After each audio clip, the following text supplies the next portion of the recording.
guess the places that I've been. You never guess the places that I've been. 'Cause everything is like a dream, yeah, but only in that dream that I live in. I'm never gonna let the day begin. Never gonna let the day begin. 'Cause everything is like a dream, yeah, but only in that dream that I live in.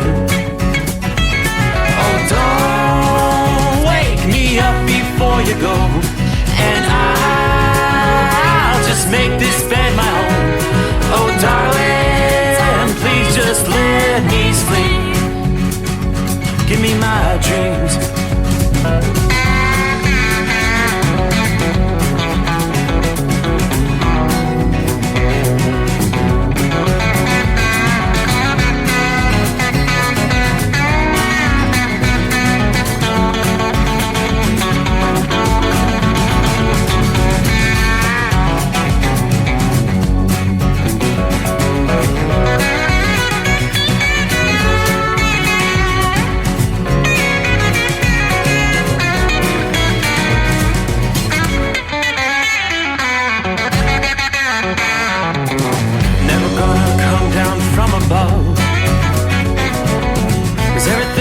Better from above. Nothing's ever as it seems, yeah, except in that world that I dream of. Never gonna lose the ones I love. Never gonna lose the ones I love. 'Cause everything is like a dream, yeah, but only in that world that I dream of. Oh, don't wake me up before you go, 'cause I can't face this day alone. Oh, darling, please just let me sleep. Give me my dreams. Give me my dreams. Give me my dreams.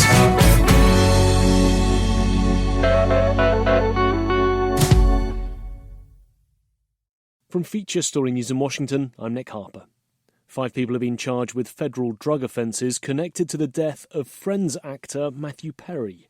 The star died last October as a result of using the drug ketamine, among other factors, as FSN's Ira Spitzer reports. Federal prosecutors in Los Angeles charged the 5 defendants with conspiracy to distribute ketamine, a drug sometimes prescribed to treat depression, as well as distribution of the drug resulting in death and other charges. The 2 lead defendants are both medical doctors, one of whom is known as the ketamine queen, according to court filings. Matthew Perry was found unresponsive in his hot tub last October, and a post-mortem examination determined the cause of the 54-year-old actor's death was the acute effects of ketamine. During a news conference, one of the lead prosecutors accused the defendants of taking advantage of Perry's addiction to enrich themselves. More talks are underway in Doha to try and achieve a ceasefire between Israel and Hamas. It comes amid soaring tensions in the Middle East. However, Hamas have not attended the meeting. It comes as the UN's Children's Fund, UNICEF, says if polio vaccines don't get distributed immediately, children in Gaza will die. 1.2 million doses of the vaccine have been approved by the World Health Organization following the discovery of poliovirus type 2 in July. FSN's Jody Jacobs reports from the UN in New York. UNICEF is concerned. It says an urgent ceasefire is essential so that the thousands can be vaccinated to mitigate the risk of transmission. We're looking for something as an alternative, like maybe a polio pause of 5-6 days so a campaign can roll out. UNICEF's Ricardo Perez says teams are on the ground and ready to distribute the much-needed vaccines, but this is near impossible with the ongoing fighting. How can we ask children to go to health centers to receive vaccination if they could get killed on their way there? Only 48 out of the 107 primary health facilities in Gaza remain operational. An American-Russian citizen has been sentenced to 12 years in a Russian prison for donating money to a charity that supports Ukraine. Ksenia Karolina reportedly gave $51 to the organisation. A major tropical storm has knocked out power for nearly half of Puerto Rico's population as Hurricane Ernesto barrels through the Caribbean. Everson's Benji Hire reports. It's another devastating and destructive hurricane season for a region that's no stranger to extreme weather. Ernesto growing in strength, heading now for Bermuda, where it'll make landfall on Friday. US President Joe Biden is tracking its movements. The White House has approved the governor of Puerto Rico's emergency declaration request, unlocking additional federal assistance. From Bureaus Worldwide, this is FSN. With FSN Spotlight, I'm Simon Marks, looking today at the temperature records being set in Europe this year and the impact of them on a traditional English summer. The Wildlife Trusts, one of the UK's largest landowners, has published new research showing that drought is now the gravest threat facing the country's nature reserves. Catherine Brown is the group's Director of Climate Change and Evidence. What we've seen over the last 3 years is records being broken across a whole range of different weather variables in the UK, and particularly last year in 2023, we had the driest period running up to the end of August since 1976. And what we see during drought periods is it's much harder for wildlife to find food. So a lot of people have been reporting this year that they're concerned they haven't seen as many butterflies, for example. We know that caterpillars last year were struggling to find food because plants are literally drying up.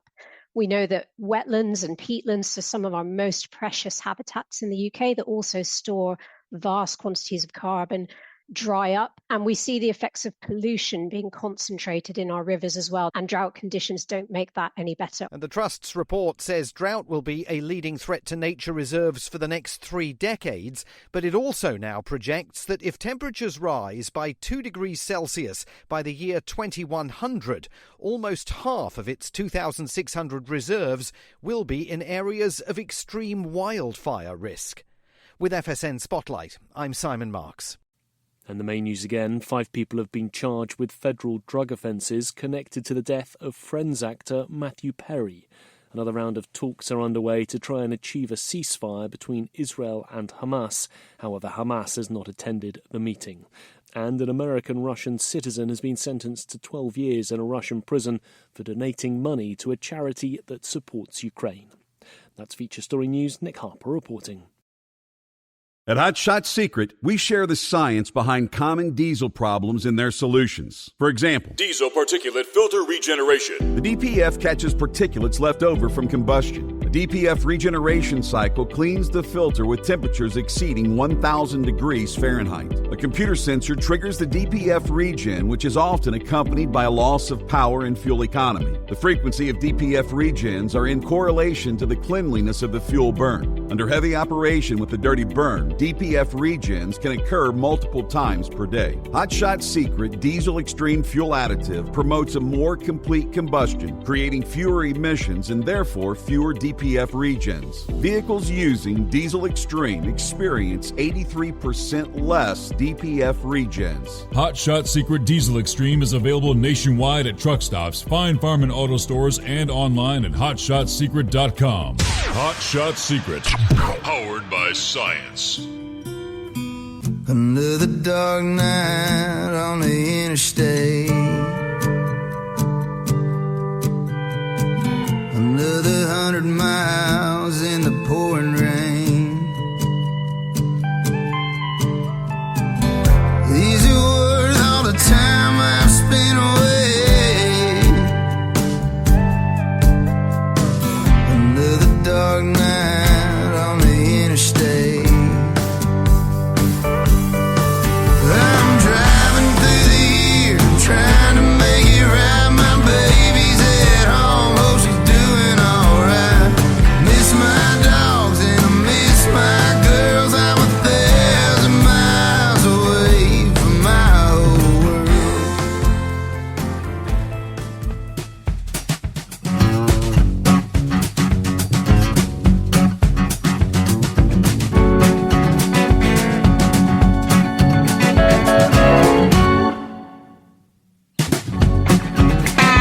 All right, it looks like it's time to kick it into gear and get this thing off and rolling.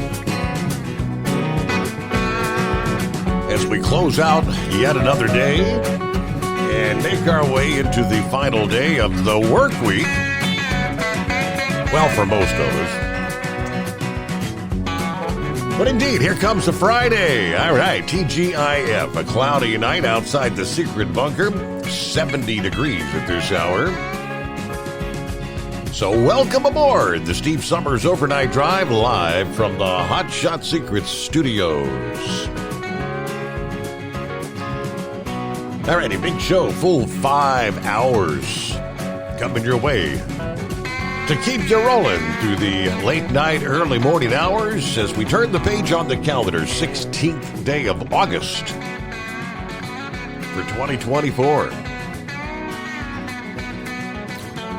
And what's your weather looking like for your weekend travels?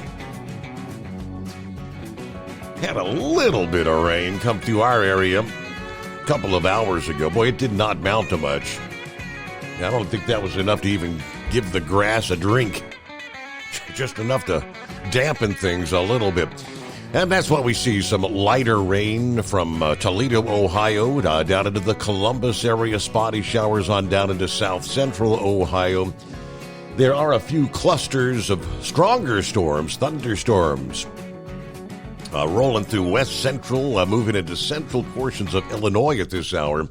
Some of these producing 70-mile-an-hour straight-line winds. Again, west central and central Illinois. And looks like ping-pong ball-size hail reports with that particular cluster as well. On down into parts of northeast Oklahoma tonight. Some stronger storms, 60-mile-an-hour winds, nickel-size hail. All right, that's from the Weather Service office. That just rolled through the Tulsa area. Matter of fact, still, Tulsa County there in northeastern Oklahoma. So as we head into the weekend, what do we see here? It's all this precip's going to be headed over further to the east. So for some areas, it's not going to be a total washout for the weekend, but there will be enough shower and thunderstorm activity to interfere with some of those outdoor plans. And it's going to slow some of your travels and maybe some dangerous conditions in some areas. It's a rather slow-moving storm that's going to tap into a growing zone of warm, moist air from the Appalachians to the mid-Atlantic coast this weekend. We will see some drenching showers and thunderstorms, the possibility of some localized severe weather. Much of the Northeast, you've had close to a week to dry out since Debbie unleashed torrential downpours, and we saw the flash flooding rises on some of the region's rivers. That drying trend should prevent widespread problems on some of the river systems. 1 to 2 inches, locally maybe 3 inches of rain in the offing this weekend. So we could still be looking at some flash flooding of small streams in urban areas where it manages to pour for a couple of hours. Now we're looking at accumulating rain from August 5th, Monday, through August 12th, where we saw a whole lot of rain coming from Debbie, which was a tropical storm. By that point in time, the transition to a tropical rainstorm. Now, further south, Debbie was not so kind to the Carolinas and portions of Georgia, where they were swamped with torrential rain over a broad area encompassing many of the major river systems. Rivers in the lowlands continue to run at moderate to high flood levels still at this point in time. Some are not even going to crest until later this weekend or early next week. It's amazing. River levels still actually rising. Looks like along much of the I-95 zone, Boston to New York City, Philadelphia down to D.C., Richmond, Virginia, Raleigh, North Carolina. The wettest part of the weekend for you, the second half, with the likelihood of some rain lingering maybe into early next week. Across the Appalachians, it may be a multi-day event where you see downpours occurring at any time from later Friday all the way into Monday. So if you're planning to head to some of the beaches, you may encounter less rain this weekend, but another problem will be existing. As we had been tracking Ernesto throughout much of the week, rip currents and high water levels as Ernesto is tracking now toward Bermuda as a Category 2 hurricane as it continued to strengthen through the past day. Forecasters say there is still a remote probability of it reaching Category 3 before reaching Bermuda. Current models say it could pass within 100 miles of Bermuda. So there, hurricane warnings are in place for early Saturday there in Bermuda. Elsewhere, some of the stronger storms we're looking at in the central states progressing on to the east. We'll look at what we anticipate for our Friday and on into the weekend. We could be talking again some severe weather at the local level once again Friday afternoon on into Friday evening. It's a pretty slow-moving dip in the jet stream and an associated cold front that'll be the focal point from thunderstorms stretching from the Mississippi Valley all the way to parts of the Great Lakes, the Ohio and Tennessee valleys, through the day Friday into Friday night. And we have the latest on Ernesto as well. First, let's say hello to some of our listening friends. Checking in out of the box, Joe Self, Morning Steve, the overnight listeners, 65 degrees, La Crosse, Virginia tonight. All right, everybody stay safe. Have a great weekend. Marianne joins us for a Friday morning. Hello to the overnight family. Gilligan, hello, Steve and fellow listeners. Cloudy, 76 degrees at the airport, Roanoke, Virginia tonight. All right, keep it shiny side up. Larry, you ready for the weekend? Good afternoon. Hammer down, 76, Platkill, New York. Coffee cup is full. Time to ride round number 4 to Schenectady, then back to Wilmington, Delaware, possibly loading for Saturday. If not, we'll load for Monday. All right, when your weekend does roll around, hope you enjoy. Stacy on board. Hello, y'all. 68 muggy here in north central Kansas tonight. Praying for safe travels, all the drivers out there, and have a great weekend. Kevin is on board. Brain dead. Morning, Steve. Happy Friday. I hope you have a good weekend as well. Clear 85 degrees at the Memphis International Airport. We've got an excessive heat warning in effect, as a matter of fact, Friday. At a store in Little Rock is part of a 4-stop Frozen run tonight, as this was pushed back 2 hours at the warehouse, plus me oversleeping by a few didn't help matters either. I know you're itching to get my opinion about the most penalties handed out in NASCAR. I'll chime in on that a bit later. And please tell that dingbat person, why did Forrest Gump choose Alabama over the University of Florida? Well, he wanted an academic challenge. All right, we'll check in later. There you go. Dingbat is on board. Hello, Steve. It's the one and only Dingbat. A blazing 85 degrees at the lovely West Memphis Airport. All right. What do you have? Before I forget, tell that brain-dead listener of yours, what do you say to a Tennessee Vols football player in a suit and tie? Will the defendant please rise? You guys. Hope everybody has a great night. Safe travels. Love you bunches. All right. Yes, college football is almost here. Hello, Shorty. Just starting. I-77, northbound, Bastion, Virginia, 67. We are Columbus bound. Check on a wreck. Bambi just came by at Mount Airy, North Carolina. Car was under a semi-truck all the way to the back tires. That's not good.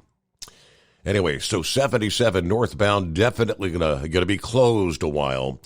I'm going to send you a few pics. I don't think the dash cam will send, but all right, we'll see what you can forward our way there, Shorty. Thank you very much.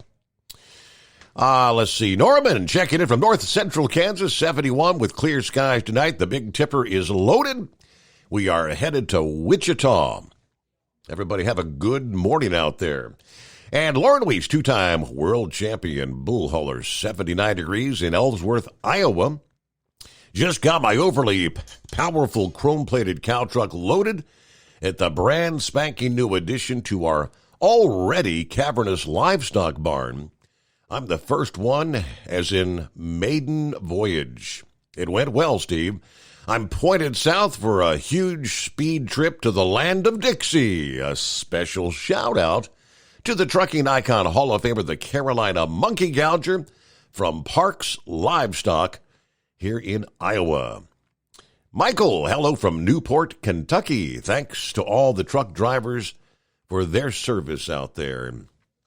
Eskimo Mom chimes in. Howdy, Overnight Drive Nation. Happy Friday, hump day.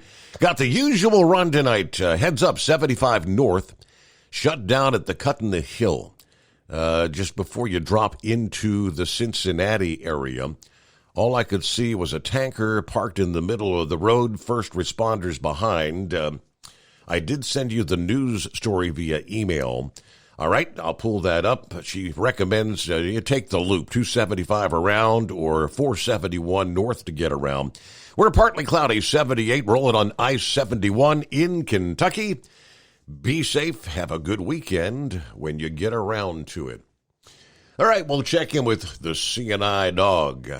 According to what I see on the screen, he wants to talk about the accident in the Buckeye. It was a horrific start to the day, this past day, along the Ohio Turnpike.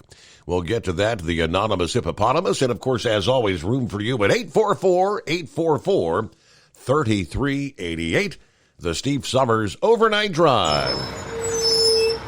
As an independent trucker, you work hard to meet your goals. The Owner-Operator Independent Drivers Association has been helping small business truckers for over 50 years with benefits, services, information, and discounts.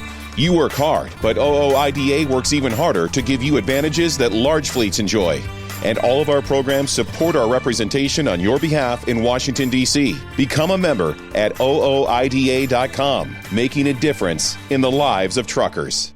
Fuel filtration is a big deal. Poorly filtered diesel fuel can damage injection systems, reduce efficiency, and rob horsepower, among other things. By removing the water, air, and debris from fuel, fast fuel systems can triple the life of your injection system while restoring power, optimizing fuel economy, and more.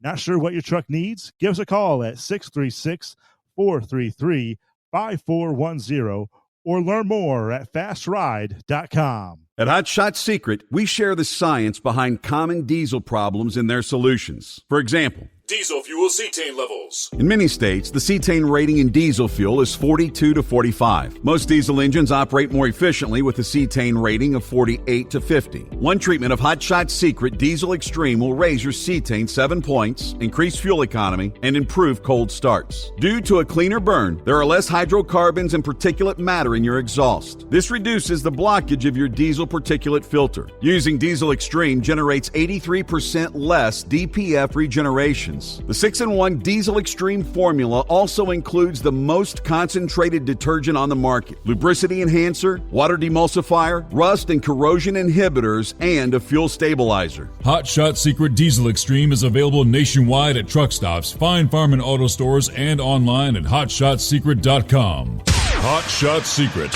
powered by science. Doc's Diesel is your one-stop online shop for diesel filter maintenance. Genuine quality, third-party tested filters for Cummins, PowerStroke, Duramax, and EcoDiesel trucks. Doc's cuts out the middleman and those pesky markups you often find from OMEs, dealerships, and parts stores. We make ordering easy with filter kits, subscriptions, and even dealer sign-ups if you have a fleet. Purchase your filters at www.docsdiesel.com and receive 10% off when you use code SUMMERS10. Doc's Diesel, your one-stop shop for diesel maintenance. And now, back to the Steve Summers Overnight Drive, live from the Hot Shot Secret Studios.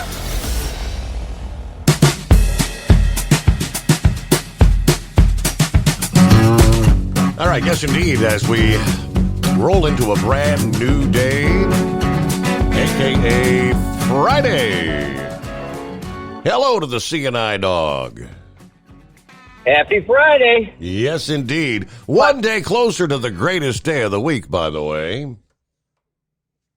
I think I've heard that before. Yeah, right? Not too sure where. My buddy works out of South Bend, pulling triples towards Youngstown, and he got his day started, and he's going down the road, and dispatcher contacted him and said, you might want to just turn around and go back. I guess one of our drivers was caught in a huge backup, but other drivers were dropping their rear trailers on other pads on the turnpike, and I hear you could go around, but you couldn't go around with triples. You could only go around with doubles. Mm. So I was hoping to get the rest of the story from you, because I didn't see anything written up about that. Lately the roads have been seeming to be getting a little bit worse. The way people are driving, a lot of four-wheelers are doing the slalom through trucks now, like we're fixed objects. And I just hope everybody can drive safe out there and come home and see their families and just keep moving the freight down the road. Yeah. Well, I've got all the details. It was actually one accident that started very early, like 5:30 yesterday morning, that had fatalities. Traffic's backing up about a mile back up, so it's 6 a.m. Another accident scene in the backup, fatalities involved. Another 30 minutes later, as traffic continues to back up, a third accident scene with fatalities along the Ohio Turnpike. I mean, over 100 first responders were out there this past morning, and obviously, it's people not paying where it happens in construction zones, it happens in backups. You don't see the traffic stopped ahead, and vehicles plowing into the stopped traffic. It was horrific. Yes, I came out of Toledo earlier, around 4:30 Eastern time. I didn't see anything at that time, so I was kind of taken back a little bit. But I heard from my buddy saying that they're shutting down the roadway. So, say a prayer for those people who lost their lives and for the people who dealt with the stress of the situation. Made for a very. I'll be out here listening. All right, all right. Thank you so much, CNI Dog. And yes, be careful, pay attention. 4 dead, 4 fatalities, 10 others hospitalized. It was a series of crashes on the Ohio Turnpike, stopping traffic in both directions for much of the day. The National Transportation Safety Board is set to investigate. According to the Ohio State Highway Patrol, 4 have died from injuries suffered in at least 3 crash scenes along the turnpike near the Lucas County, Fulton County line. Now, this is this past day. The identities and ages not released at this point. The Lucas County Coroner Office said only one of the bodies had been identified as of 12:15. They weren't releasing identity until they could notify family. At least 10 others taken to area hospitals for their injuries. Hazmat crews were on the turnpike cleaning sulfuric acid, acetone, and methanol. Authorities said more than 100 first responders involved in the scene, and some of them were taken to an area hospital for evaluation for exposure to hazardous materials. The first major crash on the eastbound lanes of the turnpike in Swanton Township, about the 48-mile marker, occurred at 5:30 a.m., bringing traffic to a standstill. 2 fatalities and 3 hospitalized in that initial scene. The second crash just before 6 a.m., close to the 49-mile marker. In other words, about a 1-mile backup in Fulton Township. 1 fatality, several others injured in that crash. Highway Patrol said one of the vehicles involved was a semi hauling sulfuric acid that prompted a hazmat response. This all followed by a third accident scene just before 6:30 a.m., close to the 50-mile marker. Swanton Township, 1 fatality in that crash, several others injured in that last crash. Spokesperson for the Ohio Turnpike announcing this past afternoon the Turnpike reopened about 3 o'clock in the afternoon, nearly 10 hours after that initial crash. More than 10 agencies responding, including Toledo, Maumee, Springfield Township, and Monclova fire departments. According to troopers, as they said, more than 100 first responders helping at the scene. The head of the Ohio Turnpike Infrastructure Commission released a statement thanking first responders and local agencies involved. We offer our sincerest condolences to the families who have lost lives. We wish a speedy recovery to those who sustained injuries. We also commend the Highway Patrol, first responders, law enforcement agencies, local safety, medical agencies, and staff from the Ohio Turnpike for their professional and rescue efforts in multiple crash locations. The National Transportation Safety Board announced they are sending what they call a GO team to conduct a safety investigation. They were supposed to arrive this past evening, according to Jennifer Hummondy with the National Transportation Safety Board, and she'll be serving as a spokesperson at the scene. Todd Inman, I guess that is. So, yes, indeed. What a way to start the day. Pay attention, be careful, you never know out there. The Steve Summers Overnight Drive. From Feature Story News in Washington, I'm Nick Harper. 5 people have been charged with federal drug offences connected to the death of Friends actor Matthew Perry. The star died last October as a result of using the drug ketamine, among other factors, as FSN's Ira Spitzer reports. Federal prosecutors in Los Angeles charged the 5 defendants with conspiracy to distribute ketamine, a drug sometimes prescribed to treat depression, as well as distribution of the drug resulting in death and other charges. The 2 lead defendants are both medical doctors, one of whom is known as the ketamine queen, according to court filings. Matthew Perry was found unresponsive in his hot tub last October, and a post-mortem examination determined the cause of the 54-year-old actor's death was the acute effects of ketamine. During a news conference, one of the lead prosecutors accused the defendants of taking advantage of Perry's addiction to enrich themselves. More talks are underway in Doha to try and achieve a ceasefire between Israel and Hamas. It comes amid soaring tensions in the Middle East. However, Hamas have not attended the meeting. It comes as the UN's Children's Fund, UNICEF, says if polio vaccines don't get distributed immediately, children in Gaza will die. 1.2 million doses of the vaccine have been approved by the World Health Organization following the discovery of poliovirus type 2 in July. FSN's Jody Jacobs reports from the UN in New York. UNICEF is concerned. It says an urgent ceasefire is essential so that the thousands can be vaccinated to mitigate the risk of transmission. We're looking for something as an alternative, like maybe a polio pause of 5-6 days so a campaign can roll out. UNICEF's Ricardo Perez says teams are on the ground and ready to distribute the much-needed vaccines, but this is near impossible with the ongoing fighting. How can we ask children to go to health centers to receive vaccination if they could get killed on their way there? Only 48 out of the 107 primary health facilities in Gaza remain operational. An American-Russian citizen has been sentenced to 12 years in a Russian prison for donating money to a charity that supports Ukraine. Ksenia Karolina reportedly gave $51 to the organization. A major tropical storm has knocked out power for nearly half of Puerto Rico's population as Hurricane Ernesto barrels through the Caribbean. FSN's Benji Hire reports. It's another devastating and destructive hurricane season for a region that's no stranger to extreme weather.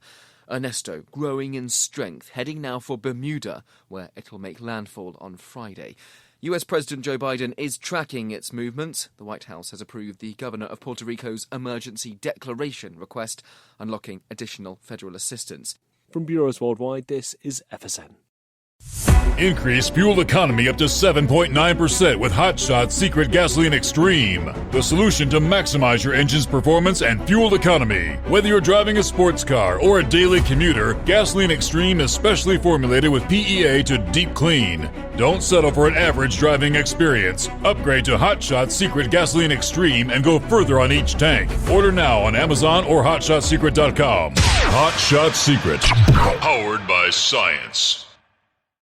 At Hot Shot Secret, we share the science behind common diesel problems. For example, Ultra low sulfur fuels. Fuel has two purposes, combustion and lubrication. Ultra-low sulfur fuels have diminished the fuel's ability to lubricate. Hot Shot Secret Everyday Diesel Treatment with LX4 restores lubricity, protects your engine, and optimizes performance. Everyday diesel treatment is available at truck stops, Tractor Supply, O'Reilly's Auto Parts, and online at HotShotSecret.com. Hot Shot Secret, powered by science.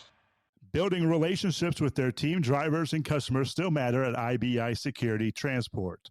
Since 1966, IBI and its team of drivers have been leaders and innovators in providing white glove service to its exclusive client base for transporting high-value freight safely and securely. Much of the IBI staff have driven trucks, so they understand both the customers' and drivers' needs. If you're seeking a career that values you as a person, not just a number, and offers great benefits and good home time, then IBI is the place for you. Call 800-582-5912 to discover why we are the leaders in team freight and start building a relationship with you. Attention all truckers, are you ready to own your own truck? Lone Mountain Truck Leasing makes it easy. Our lease-to-own program puts you in the driver's seat. Our inventory is always changing, and we have a variety of rigs, including Kenworths, Freightliners, automatics, and manuals. Once you make your last payment, the truck is yours. No interest, no balloons, and no buyouts. Take the first steps towards independence and financial freedom. Visit LoneMountainTruck.com or call 866-944-0383 to apply today.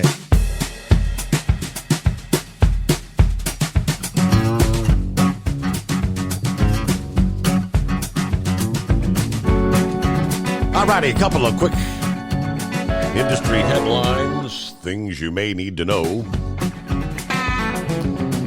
First, we have an emergency fuel waiver issued by the Environmental Protection Agency for Illinois, Indiana, Wisconsin, and Michigan that was issued July 31. It has been extended. The EPA declared the fuel emergency after the severe weather outbreak that had caused power outages in the Chicago area all the way back on the 15th of July. But it knocked the ExxonMobil Joliet refinery offline. This past day, they indicated the Joliet refinery, which has a capacity of 251,800 barrels per day, is indeed back online after what was a 3-week outage.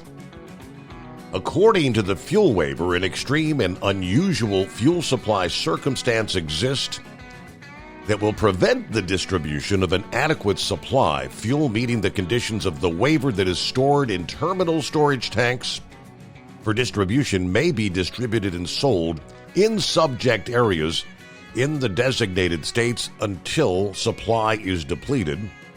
This fuel also may be sold or dispensed by retailers after September 1 until the storage tanks are depleted. New and ongoing wildfires had also led to a fuel delivery waiver in Washington state, where they said adequate supplies are essential to effective firefighting efforts and can become quickly depleted without consistent and reliable deliveries. So commercial vehicles transporting fuel throughout Washington state are also temporarily relieved from the hours of service requirements. The latest update from the Washington Department of Natural Resources said that there are 8 large fires currently active. More than 280,000 acres have burned there as of Thursday, this past day.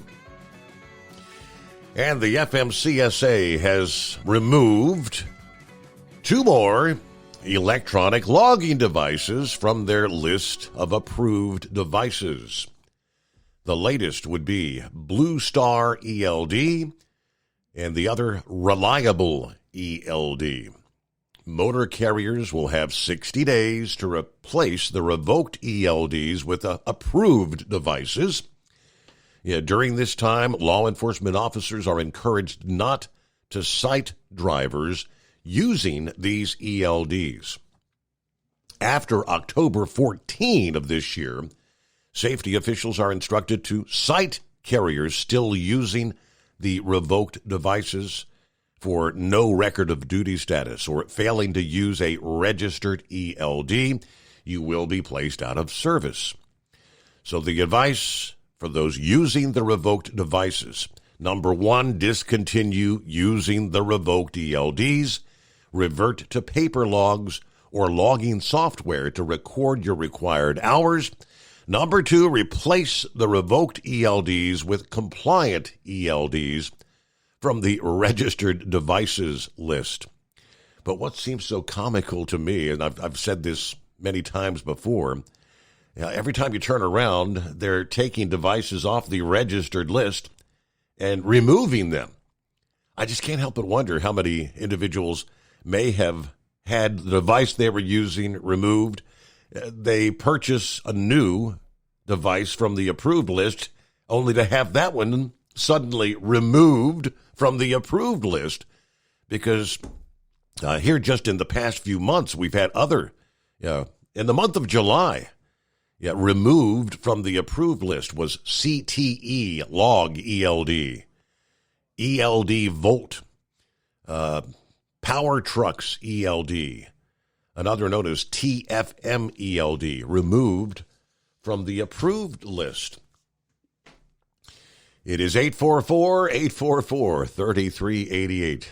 All right, the anonymous hippopotamus on a casual Friday. Yeah, we'll give it a shot here. We're running through some hills and valleys where sometimes we don't have good coverage, so we'll see what we can do with it here. But, so we found us all the way to Casual Friday now. So, so a ballerina that's got dual citizenship with the United States and Russia. How does that work, Your Honor? Talk about two extremes there. You got your socialist, communist Russia as one, and then the United States with some freedoms and stuff on the other. And apparently you think you can make a donation to a charitable contribution at a country that's at war with the one that you're living in. Whoops. Yeah, and then you wonder why the socialist country that you made the contribution that's at war against the what for $51, you wonder why you end up in jail. Go figure, if you've had any citizenship with Russia, don't you think you'd know better than that by now? I mean, shouldn't it take you about, 5 minutes to figure that out? I don't know. So, anyways, where else were we going here? We had a few things on the list, trying to think of. I don't know. The Matthew Perry deal. What do you think of that, Your Honor? 5 people arrested, 2 doctors for pushing drugs. Yeah.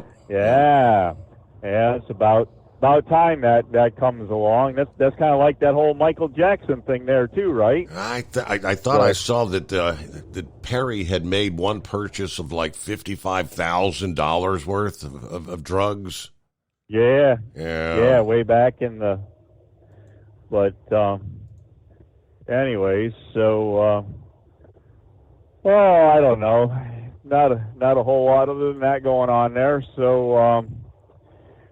What else we got? Looking to be a looks like a. How's your outdoor plans for the upcoming? It sounds like you're going to have another kind of rainy weekend, especially the second half. Yeah, I was just going to say we got kind of a partly cloudy skies are trying to push through a little bit of clouds in them, and but we're supposed to have a chance. I think it's like 50% chance of rain on Saturday, and then Sunday they're talking probably like 90% chance of rain on Sunday. So, most anything on Sunday is going to be an indoor event unless you got a good set of galoshes and an umbrella. So anyways, I don't know. Other than that, not a whole lot going on. So I guess we'll let you go with that, and we get a couple other things. Maybe we'll call back on that a little later there. I guess the only other thing I did have there, I see Rusty Wallace commented on the whole finish of the race there the other day, and he was saying that NASCAR should have made the decision at the race and not later on during the week there. So we'll see where that goes. But other than that, that's about what we got going for you, Your Honor. All right. Well, hey, thank you for checking in. Have a great Friday. And yes, it is a casual Friday. I did get a message from Scarecrow earlier. He will not be able to chime in with us here on a casual Friday. Back to wherever the wife is going through the treatment for the tumor. So that's what they're taking care of here as they head into the weekend. So prayers for Scarecrow and the wife there as they continue the battle, I guess you'd call it. Get some of the other industry headlines coming up here. I did see that the sun has been pretty active. It's kind of kicking into overdrive. And we could be in for some more dazzling auroras, they tell us. In the early morning hours, August 14, day before yesterday, the sun unleashed the most powerful class of solar flare, a potent X-class eruption. That flare peaked at about 2:40 a.m., causing shortwave radio blackouts over the sunlit portion of the Earth at the time, Asia, the Indian Ocean. What makes this X-class solar flare particularly interesting, they say, is that it erupted from what they call a rule-breaking sunspot, AR 3784, which had already garnered the attention of scientists and aurora chasers due to its strange polarity. The sunspot's polarity breaks a 100-year-old rule, Hale's law, which is whereby sunspots in the northern hemisphere should be polarized negative positives. Instead, this sunspot is polarized, how do you read that? A whole 90-degree twist. According to Space Weather, it's not the first sunspot to break the rule. It happens maybe 3% of the time, but a majority of the rule breakers showed a reversed polarity. This one lies somewhere between the two. Experts at Space Weather suggest the magnetic underpinnings of this sunspot are corkscrewing in an unusual way. If opposite magnetic polarities get twisted together too tightly, there could be an X-class solar flare. Lo and behold, that is just what this particular sunspot did. All right, so an X-class flare, that's pretty powerful. Powerful solar flares like the one released that morning can often be accompanied by a coronal mass ejection. Of course, that's where we see when they arrive in the Earth's magnetosphere, you get the aurora borealis. The exact timing when that CME will arrive is uncertain. They tell us NOAA's models suggesting an arrival date of August 18. NASA's model is leaning closer to August 17. So sometime this weekend, right? All they say is, aurora hunters, cross your fingers, have your cameras charged up, because we may see the aurora borealis. Now, it wasn't just a CME that accompanied the X-flare, but also a strong radio blackout. The shortwave radio blackouts detected over Asia and the Indian Ocean, resulting from the intense burst of X-rays and extreme ultraviolet radiation emitted during that X-flare. The radiation from solar flares reached the Earth at the speed of light and ionizes the upper atmosphere upon arrival. That creates a denser environment for high-frequency shortwave radio signals that facilitate long-distance communication. So, Very interesting. So the X-ray burst is here literally within a matter of minutes. Yeah, the plasma takes several days to arrive. It is 844-844-3388.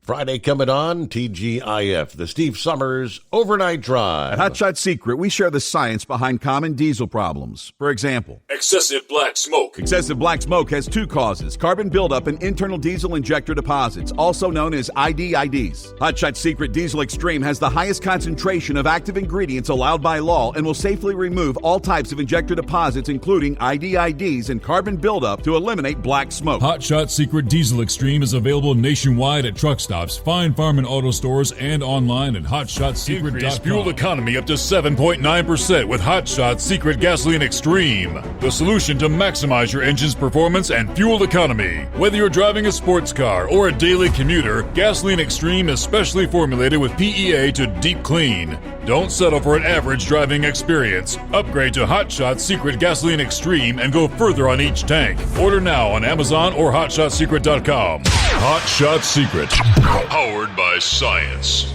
Hey truckers, this is Steve Darnell from the hit TV show Vegas Rat Rods. Check it out.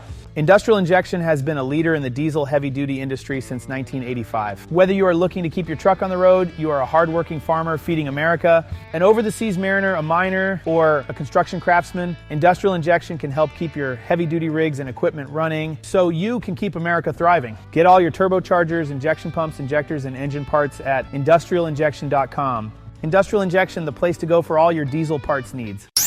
The Overnight Drive with Steve Summers. Live from the Hot Shot Secret Studios. Call Steve now.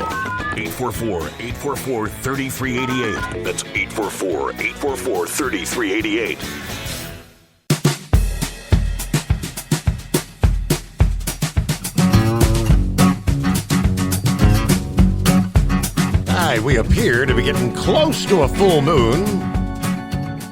It's mostly cloudy outside the bunker, but I do see it's not quite there, but get ready. The first of 4 supermoons this year will be rising in a few nights, providing tantalizing views of our constant companion here. Stargazers can catch the first act Monday, as the full moon inches a little closer than usual, making it appear slightly bigger and slightly brighter in the night sky. According to NASA's Lunar Reconnaissance spokesperson Noah Petro, I like to think the supermoon is just a good excuse to start looking at the moon a little more regularly. So August's supermoon kicks off a string of 4 lunar spectacles. September's supermoon will coincide with a partial lunar eclipse. October's will be the closest approach, and November's will round out the year. Why are they supermoons? It's just a scientific term. It occurs when a full lunar phase syncs up with an especially close swing around the Earth.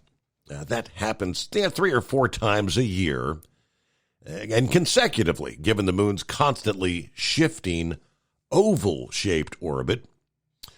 Obviously, the supermoon isn't actually bigger, but it can appear that way.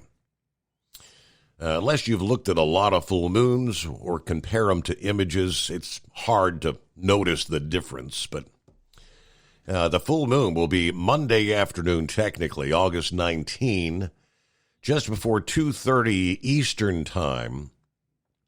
But it'll appear full for 3 days, starting Sunday morning through early Wednesday morning. So a weekend with a full moon, right? This full moon is a supermoon blue moon. Oh boy, blue moon. Once in a blue moon, 2 full moons in a month. All right, so there you go. Full moon coming up this weekend. Watch out. The freaks come out during the full moon, historically. Kind of like Sundance Kid. Oh, hi there. Hey, Steve. Hey, man. Hey, all right, so I got an update on my case, right?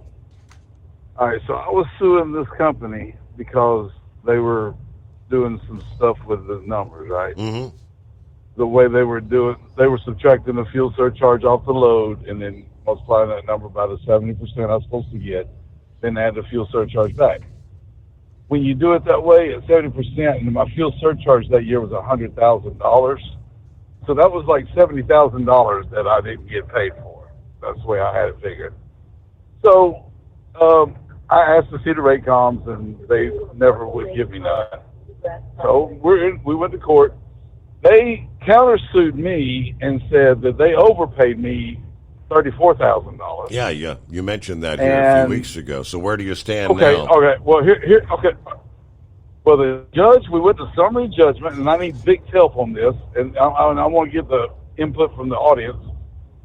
The judge said that he granted them summary judgment that they didn't pay me wrong. He granted me summary judgment that they didn't overpay me. And we don't go to court now. It's all over. So nobody gets nothing. So essentially, the judge is saying just everybody walk away and forget about it. Yeah, ain't that amazing? Now we both can't be right, can we? Well, last I checked. Now I wouldn't think. No, there's. And I asked, right. Somebody could be wrong. So I asked my lawyer I want to go to trial, and I want them to prove that they overpaid me $34,000. Because when they do that, they would have to show rate comps. They told the judge that they do not have any rate comps. They make all their deals over the phone. Yeah. There's no rate confirmations on anything. Yeah? Does that sound legit? I have no idea how that end of the transaction works, but I'm pretty sure anytime you run a business, you got paperwork, especially when it comes to the numbers. I mean, when you do audits, you have to have numbers, right? Right. And they told the judge, their lawyer said, my clients have given us everything. They do not have any rate comps. And the judge took that and said, okay, well, they paid him correctly, and they didn't overpay him, and everybody just walk away. I'm out $25,000 for an attorney who wouldn't take it on percentage after we got started, because I saw what was going on, so I offered him more money because it's a big case what we were going for, and he said, no, I'm fine with the hourly pay. And that was 100 hours, $250 an hour. So yeah, the judge just said, okay, you're not overpaid and they didn't underpay you. So everybody just go home, no harm, no foul. Yeah. I find that hard to believe. That's the justice system in America. So y'all can fight about Trump and Kamala. We're doing anyway. It's a banana republic, if you ask me. It's whoever's got the most money that wins. And we ain't got no money, so we might as well stop bitching about it. Because this case was going to blow the $10 that they stole from the other 20 drivers over the last 10 years they've been in business. And therefore, if you pay somebody, I don't know, whatever, my attorney, he's good. Because if I won, they had to pay my attorney fees. It's in the statute. So they go ahead and pay him now and get him up front, and he act like he don't know how to do math. And the judge act like, and they deduct. Okay, in my deposition, they redacted my statements so that the judge would not see the load that I brought to view, that the load paid 6, and they gave me % of 5. They took $1,000 off the load because of the 1,000-mile run, and I didn't get 70% of that $1,000. That was $700 gone from the load. They deducted it before the judge could even see that. They took it out. It was on the paper they gave him, right, but it was blacked out, redacted. Well, I would assume if you were trying to do math for the judge might just be, I don't know, pulling his hair out. Sucks to be out $25,000 though. All right. Earlier this week, we had shared, it was back on Wednesday, they had the virtual hearing about the clean trucks mandate out of California. It was like a 12-hour marathon session. We're going to update you on what all was discussed, what OOIDA had to say during their portion of speaking, the pros and the cons, and that'll all be coming up. Meanwhile, first, it's a news break time, a Friday. It's the Steve Summers Overnight Drive. Feel free to dial us up at 844-844-3388. Ultimate comfort on the road. That's the Bostrom difference, and why so many drivers are upgrading their seats to Bostrom seating.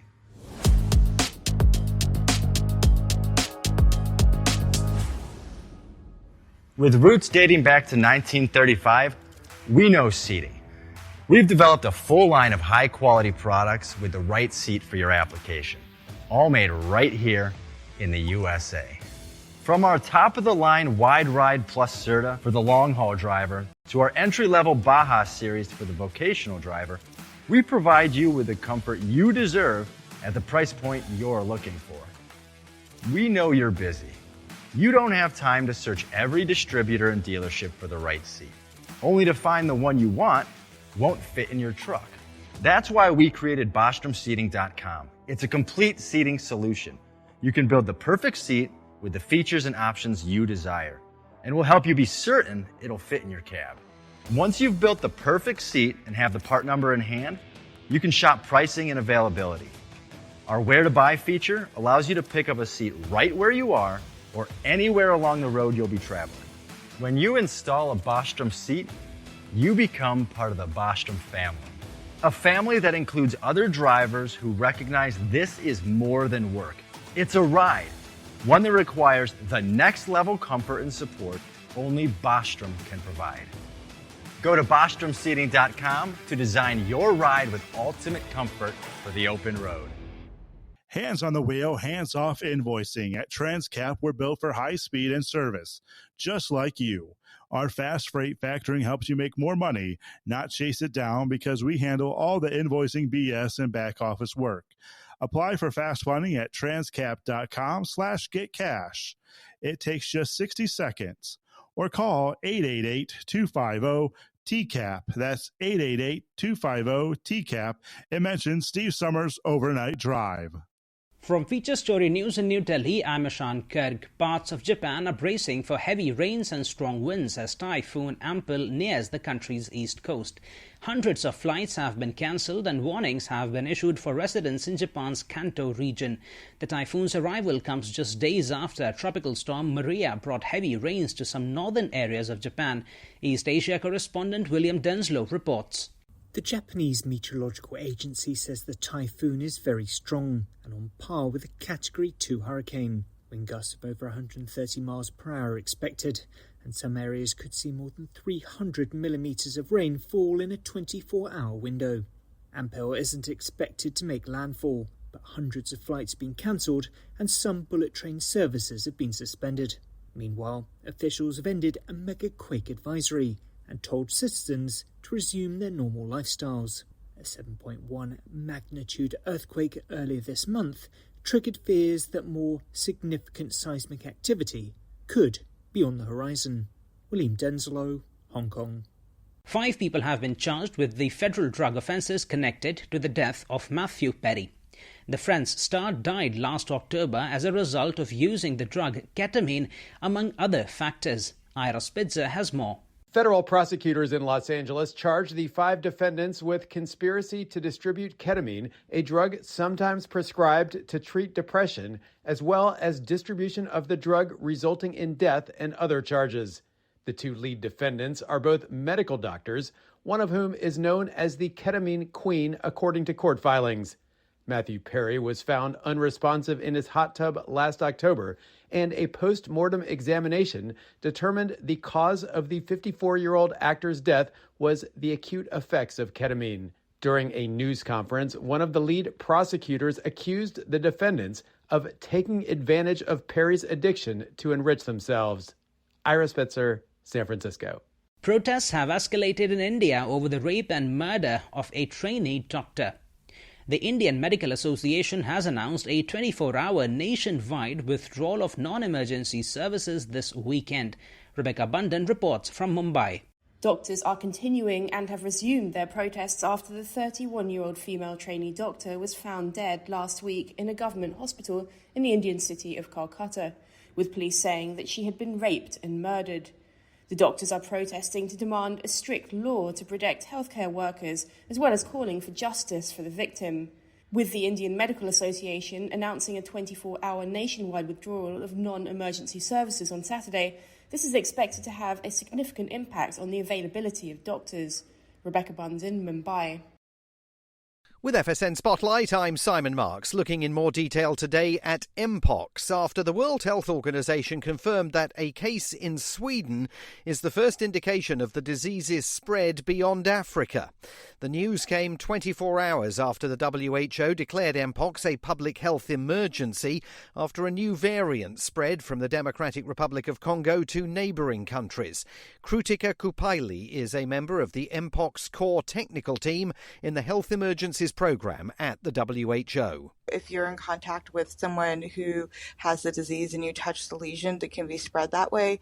If someone who has the disease touches something like a phone and there's virus on the phone and then you touch it, you can get it. If people develop a rash, and particularly, especially if they've been in parts of Africa where the outbreak is, they should definitely get checked out. Keep in mind places like DRC and other parts of Africa where we're seeing this outbreak, there's some very rural areas where it's hard to get testing to. So we're working on scaling up testing capacity, and also in DRC, particularly in the eastern part of the country, there's a lot of conflict. And so making sure that testing is available in these challenging settings. Approved vaccines could be months away. The WHO is now inviting manufacturers to apply for immediate evaluation and possible emergency use authorization.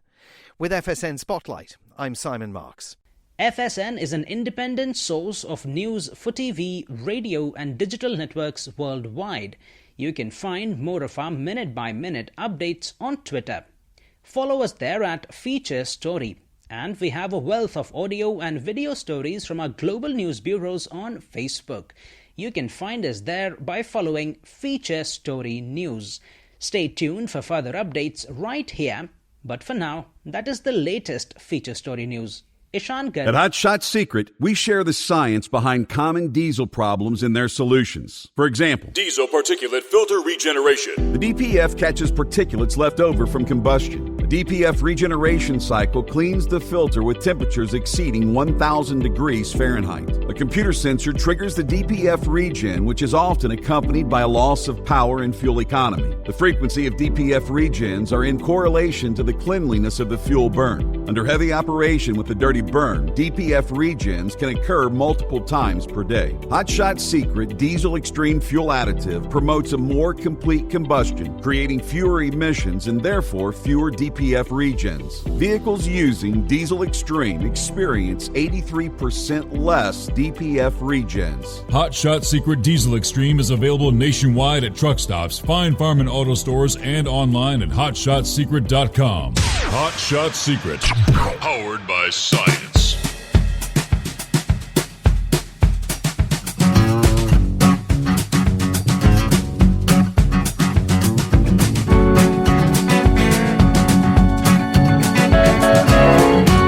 All right, welcome back. We'll kick off hour number 2. Yes, it is a Friday.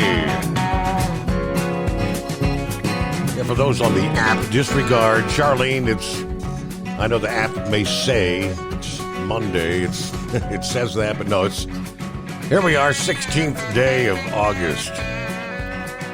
At least rolling into it from time zone to time zone. Here in a couple hours, we'll all be on the same page, right?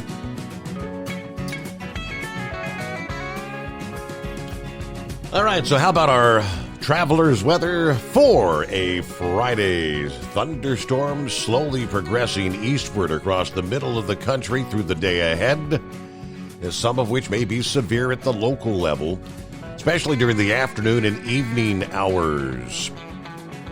as the temperatures rise throughout the day. And that'll boost the intensity of the thunderstorms during the afternoon hours. That's where we'll see some of them severe. Strong winds, hail, flash flooding. It may take a few hours in the evenings for the storms to diminish with more routine downpours and brief gusts of wind. For those on the road, those may be heading out to ball games or at airports. You should anticipate delays as those storms approach and move through. Strong winds, urban flooding, lots of lightning. If you are outdoors, get indoors as they approach. At the first rumble of thunder, you're close enough to be struck by lightning. So, all right, a more concentrated zone of thunderstorms will become severe. On into Friday, things are going to align in kind of an arc-like fashion from southeast Michigan and southwest Ontario all the way to southwestern Kansas. And it's within that zone we'll see some locally severe thunderstorms. Some of the major metro areas could be affected from Friday afternoon to Friday evening, stretching from Detroit all the way south to Nashville. Yeah, from Cleveland to Cincinnati, Ohio, eventually on over into the Pittsburgh area.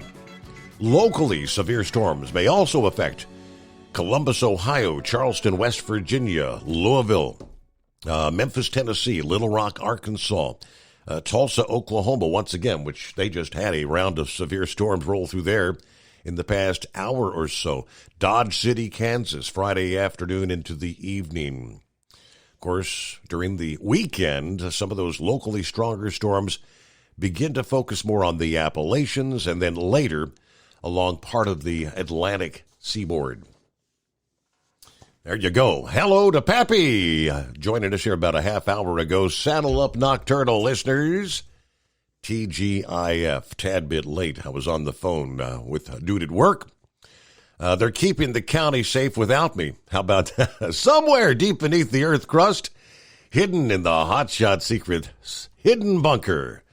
We're throwing the breakers, raising the FR3 antenna. The Stiction Eliminator power mic is on. Stay Bill your lane, or the overnight drive will run you over. 72 Harrison, Ohio, and it's the start of the weekend. 844-844-3388. That's the number to dial. Be a part of the show. Time to snuggle up to whomever, whatever. Kick back and relax. Or you can be like Big Ed. You can't find 'em, grind 'em. Are you with me?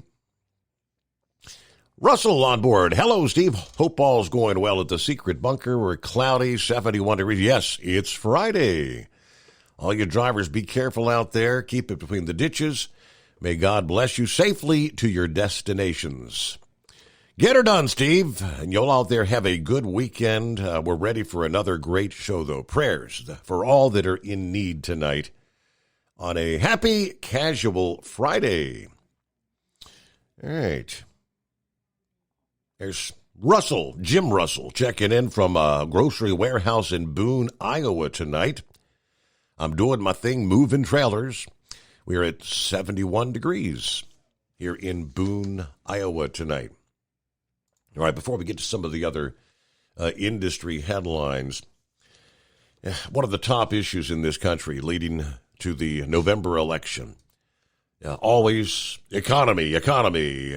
But the border has been an issue for decades. In recent years, we've witnessed this wide open border, and we've been beating the drum of we don't know who is coming in. A lot of folks, yes, looking for a better way of life. A lot of folks getting out of jail in other countries, looking to come into the USA to commit additional crime. And it amazes me how many of these individuals that have already come in and commit additional crimes, including murders and rapes, were actually apprehended at the border, but then released anyway into the country. We keep hearing that. Now, the latest, immigration officials Wednesday of this week nabbing a Peruvian gang leader who is wanted for nearly 24 murders in his home country. That's a good upstanding guy there, right? 38-year-old Gianfranco Torres Navarro, arrested in Endicott, New York, according to Immigration and Customs Enforcement this past day. He's being held at a federal detention facility near Buffalo at this hour, pending an immigration hearing, according to ICE. Authorities say Torres Navarro entered the U.S., yes, illegally, at the Texas-Mexico border on May the 16th. He was arrested by Border Patrol that same day near Roma, Texas. Before then, yes, being released. Come on in. Oh, he had a notice to appear for an immigration proceeding. Well, it took almost 2 months before federal officials learned he was wanted in Peru for 23 killings. He allegedly fled Peru after the killing of a retired police officer at a restaurant in San Miguel the month before entering the U.S. ICE found him, thank goodness, arresting he and his girlfriend this week. Peruvian authorities say Torres Navarro was the leader of a gang known as Los Killers. Yeah, that gang accused of using violence to thwart rivals looking to cut into their core business of extorting construction companies. The director of Enforcement Removal Operation for ICE's Buffalo field office says Torres Navarro poses, you think, a significant threat to our communities. We will not allow New York to be a safe haven for dangerous non-citizens. He goes on to say, well done by our ERO Buffalo officers who brought this guy into custody. Now, his girlfriend that was arrested as well, she's being held at a processing center in Pennsylvania. According to ICE's online detainee locator, Peruvian authorities have described her as the right-hand man. She's said to play a prominent role in the gang Los Killers, being his lieutenant and cashier.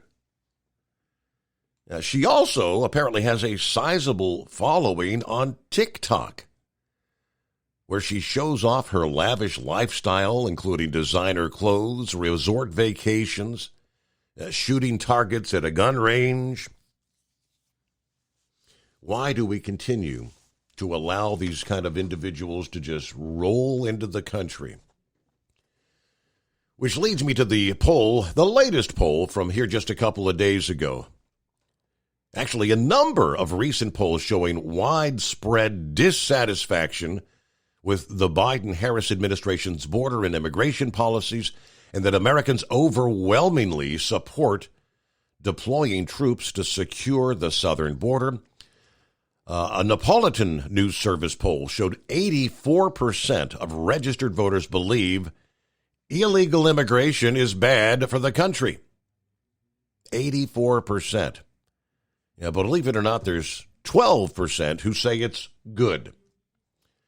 Yeah, when it comes to legal immigration, a resounding 71% of registered voters say they would support that, which I would be in that as well. Legal immigration. I've never had a problem with that. As for what counts as the most important issue, 49% cited crime as their top concern. In a separate poll, 75% of those surveyed said they favored sending U.S. troops to confront drug cartels and secure the border. That is up significantly since Biden took office. That total includes 90% of Republicans and 62% of Democrats. Both sides of the aisle want something done to secure this border. Now, that sentiment is echoed in multiple other polls, including a Rasmussen Report poll, where nearly 2/3 considered the border situation an invasion of our country at this point. Support for security measures, such as building a wall deploying additional resources is strong, especially in Texas. One University of Texas Politics Project's poll said the majority of Texans, including Hispanic and black voters, back those positions. And out on the campaign trail, you've got Kamala is right now saying if she's elected, she's going to secure the border. Is she or not? Is she not a part of the current administration? She's the vice president running for president. Why do you need to be elected president before you can start addressing it? Why could we not start addressing it 3.5 years ago? It's all by design. 844-844-3388. Things you need to know. The Steve Summers Overnight Drive. Taxes for Truckers provides full-service accounting solutions for owner-operators. Taxes for Truckers is the driver's financial co-pilot. We help independent truckers keep their taxes, filings, and bookkeeping running smoothly so they can focus on the road ahead. Drivers who want their business to run as smooth as their truck choose to partner with Taxes for Truckers for their accounting and tax filing needs. Stop overpaying taxes. Call 888-TAX-4TRK to start paying less tax today. Attention, owner-operators and small fleets. Don't take chances with your future. Trust the trucking experts at 10-4 Truck Insurance for your insurance needs. Enjoy peace of mind knowing your livelihood is in safe hands. Protect your rig and your sanity. Give 10-4 Truck Insurance a call at 866-666-6856 or cruise over to 104ins.com. At Hot Shot Secret, we share the science behind common diesel problems. For example, excessive black smoke. Excessive black smoke has two causes: carbon buildup and internal diesel injector deposits, also known as IDIDs. Hot Shot Secret Diesel Extreme has the highest concentration of active ingredients allowed by law and will safely remove all types of injector deposits, including IDIDs and carbon buildup, to eliminate black smoke. Hot Shot Secret Diesel Extreme is available nationwide at truck stops, Fine Farm and auto stores, and online at hotshotsecret.com. Increase fuel economy up to 7.9% with Hot Shot Secret Gasoline Extreme, the solution to maximize your engine's performance and fuel economy. Whether you're driving a sports car or a daily commuter, Gasoline Extreme is specially formulated with PEA to deep clean. Don't settle for an average driving experience. Upgrade to Hot Shot Secret Gasoline Extreme and go further on each tank. Order now on Amazon or hotshotsecret.com. Hot Shot Secret, powered by science.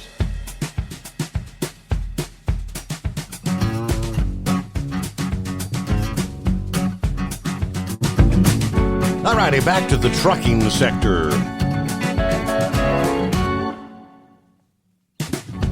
Had literally a 12-hour marathon session with numerous speakers relaying a message to the Environmental Protection Agency this past Wednesday on whether or not the EPA should grant California's Advanced Clean Fleets waiver. Now included, there were obviously some who were all for it. Dozens of comments from environmentalists, the bus industry, as well as OOIDA. The Advanced Clean Fleets regulations requires 100% of manufacturers' sales to be zero tailpipe emission trucks by the year 2036. It's the most stringent in other words, we're forcing either electric or maybe hydrogen-powered trucks. Drayage operators, government fleets, high-priority fleets, which would be any fleet with 50 or more vehicles, all affected by the regulation. Now, that rule actually took effect on January 1. It's not being enforced because they have to obtain that waiver from the EPA before they can move forward with stricter rules. Although Advanced Clean Fleets applies mostly to large fleets, OOIDA told the EPA that their members are concerned about the mandate on truck manufacturers, as well as the possibility of future regulations directed at small trucking operations. Everybody believes in improving air quality. Jay Grimes was OOIDA's Director of Federal Affairs who had a chance to speak. However, Advanced Clean Fleets is an example of a rushed environmental rule that does not account for manufacturing lead time, practical vehicle market conditions, and in this case, operational feasibility.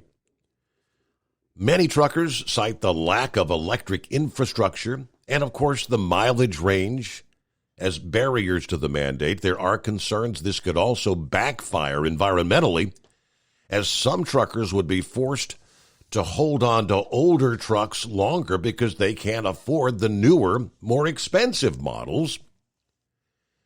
Pushing forward with this waiver or forcing further misguided environmental rules on the trucking industry will not achieve the desired heavy-duty vehicle emission outcomes.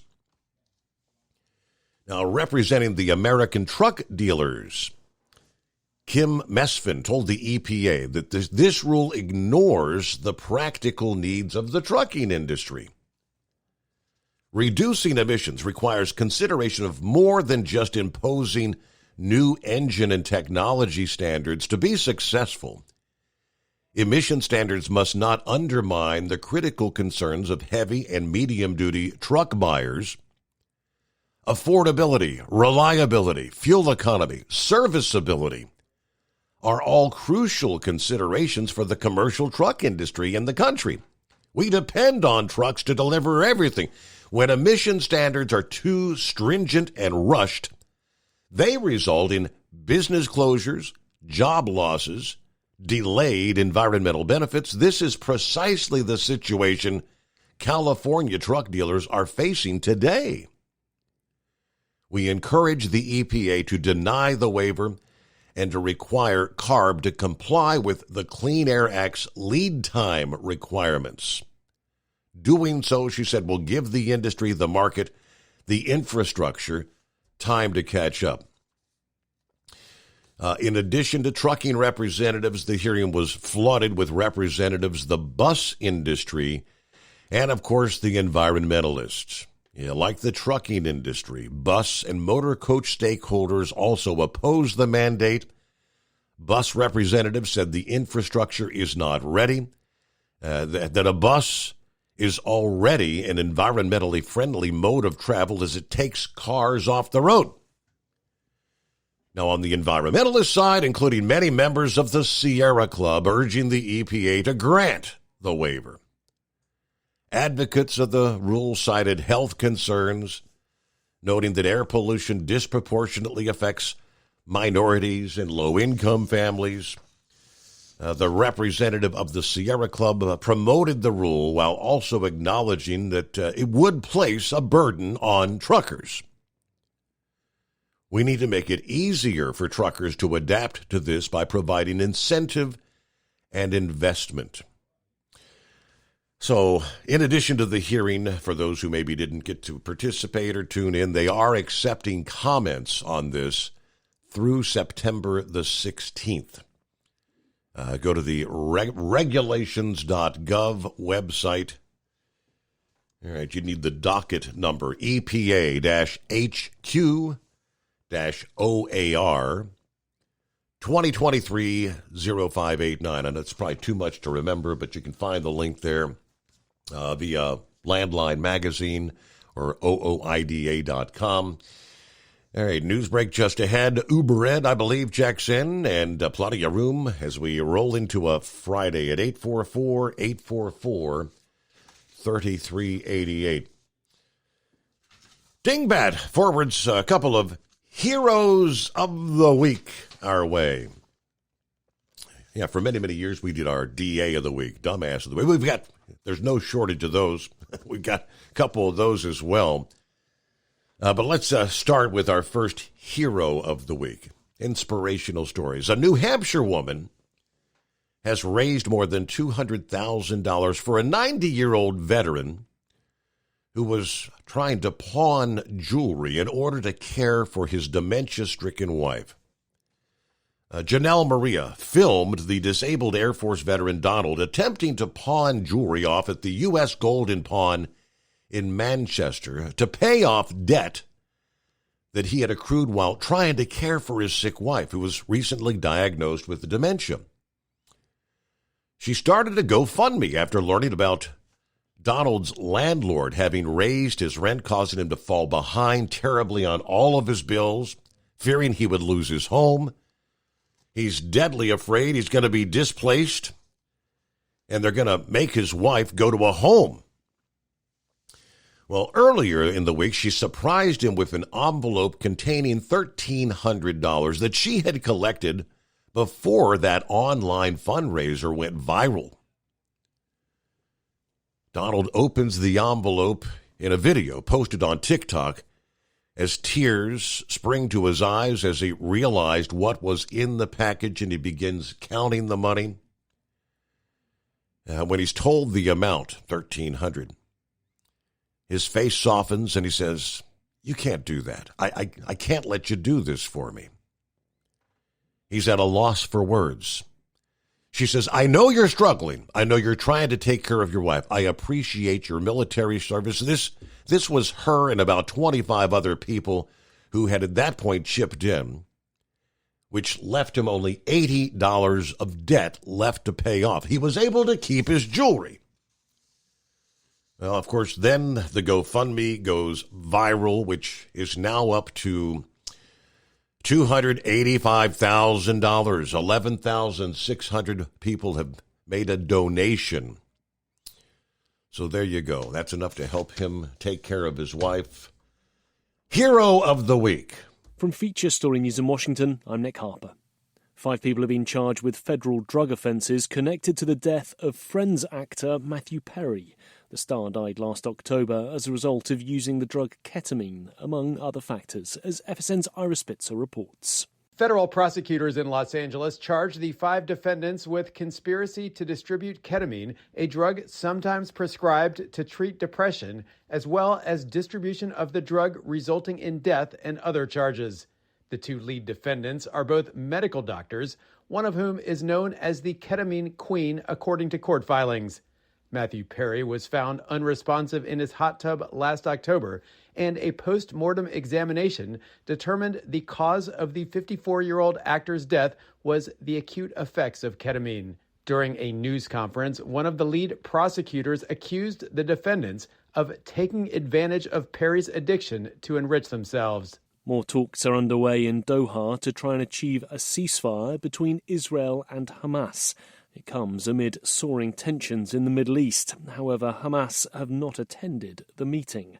It comes as the UN's Children's Fund, UNICEF, says if polio vaccines don't get distributed immediately, children in Gaza will die. 1.2 million doses of the vaccine have been approved by the World Health Organization following the discovery of poliovirus type 2 in July.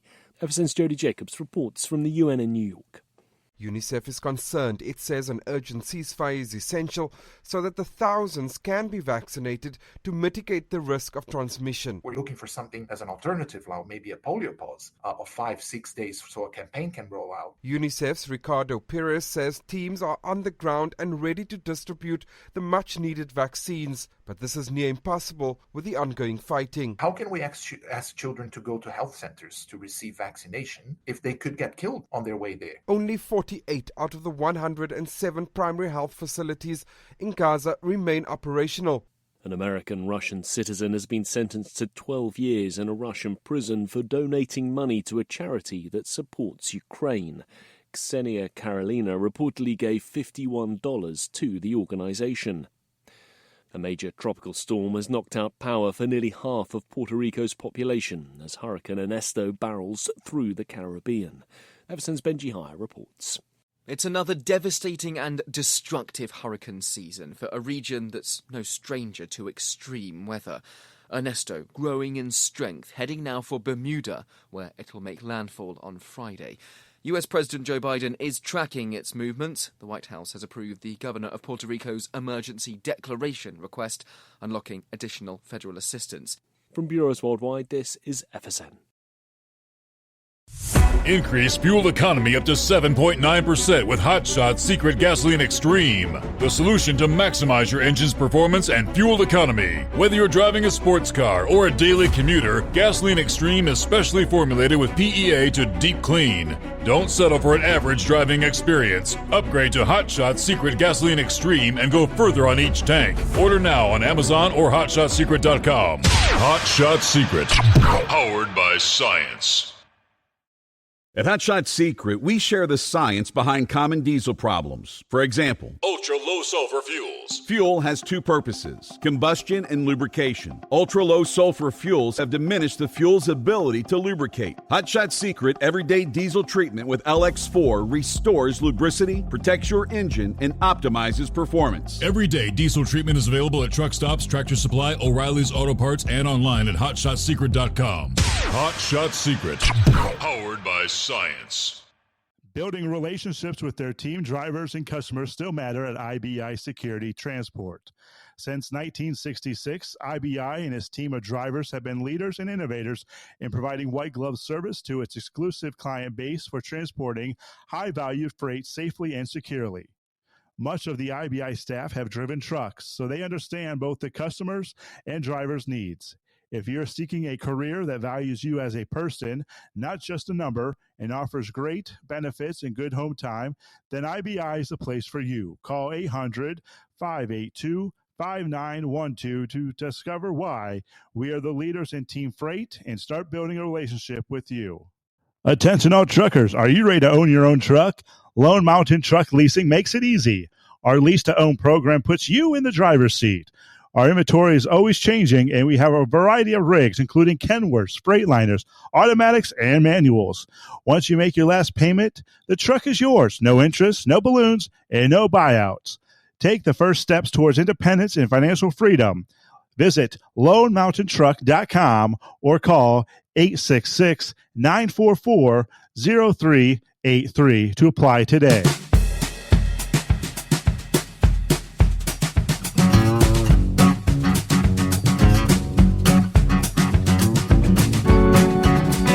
Friday. Welcome back.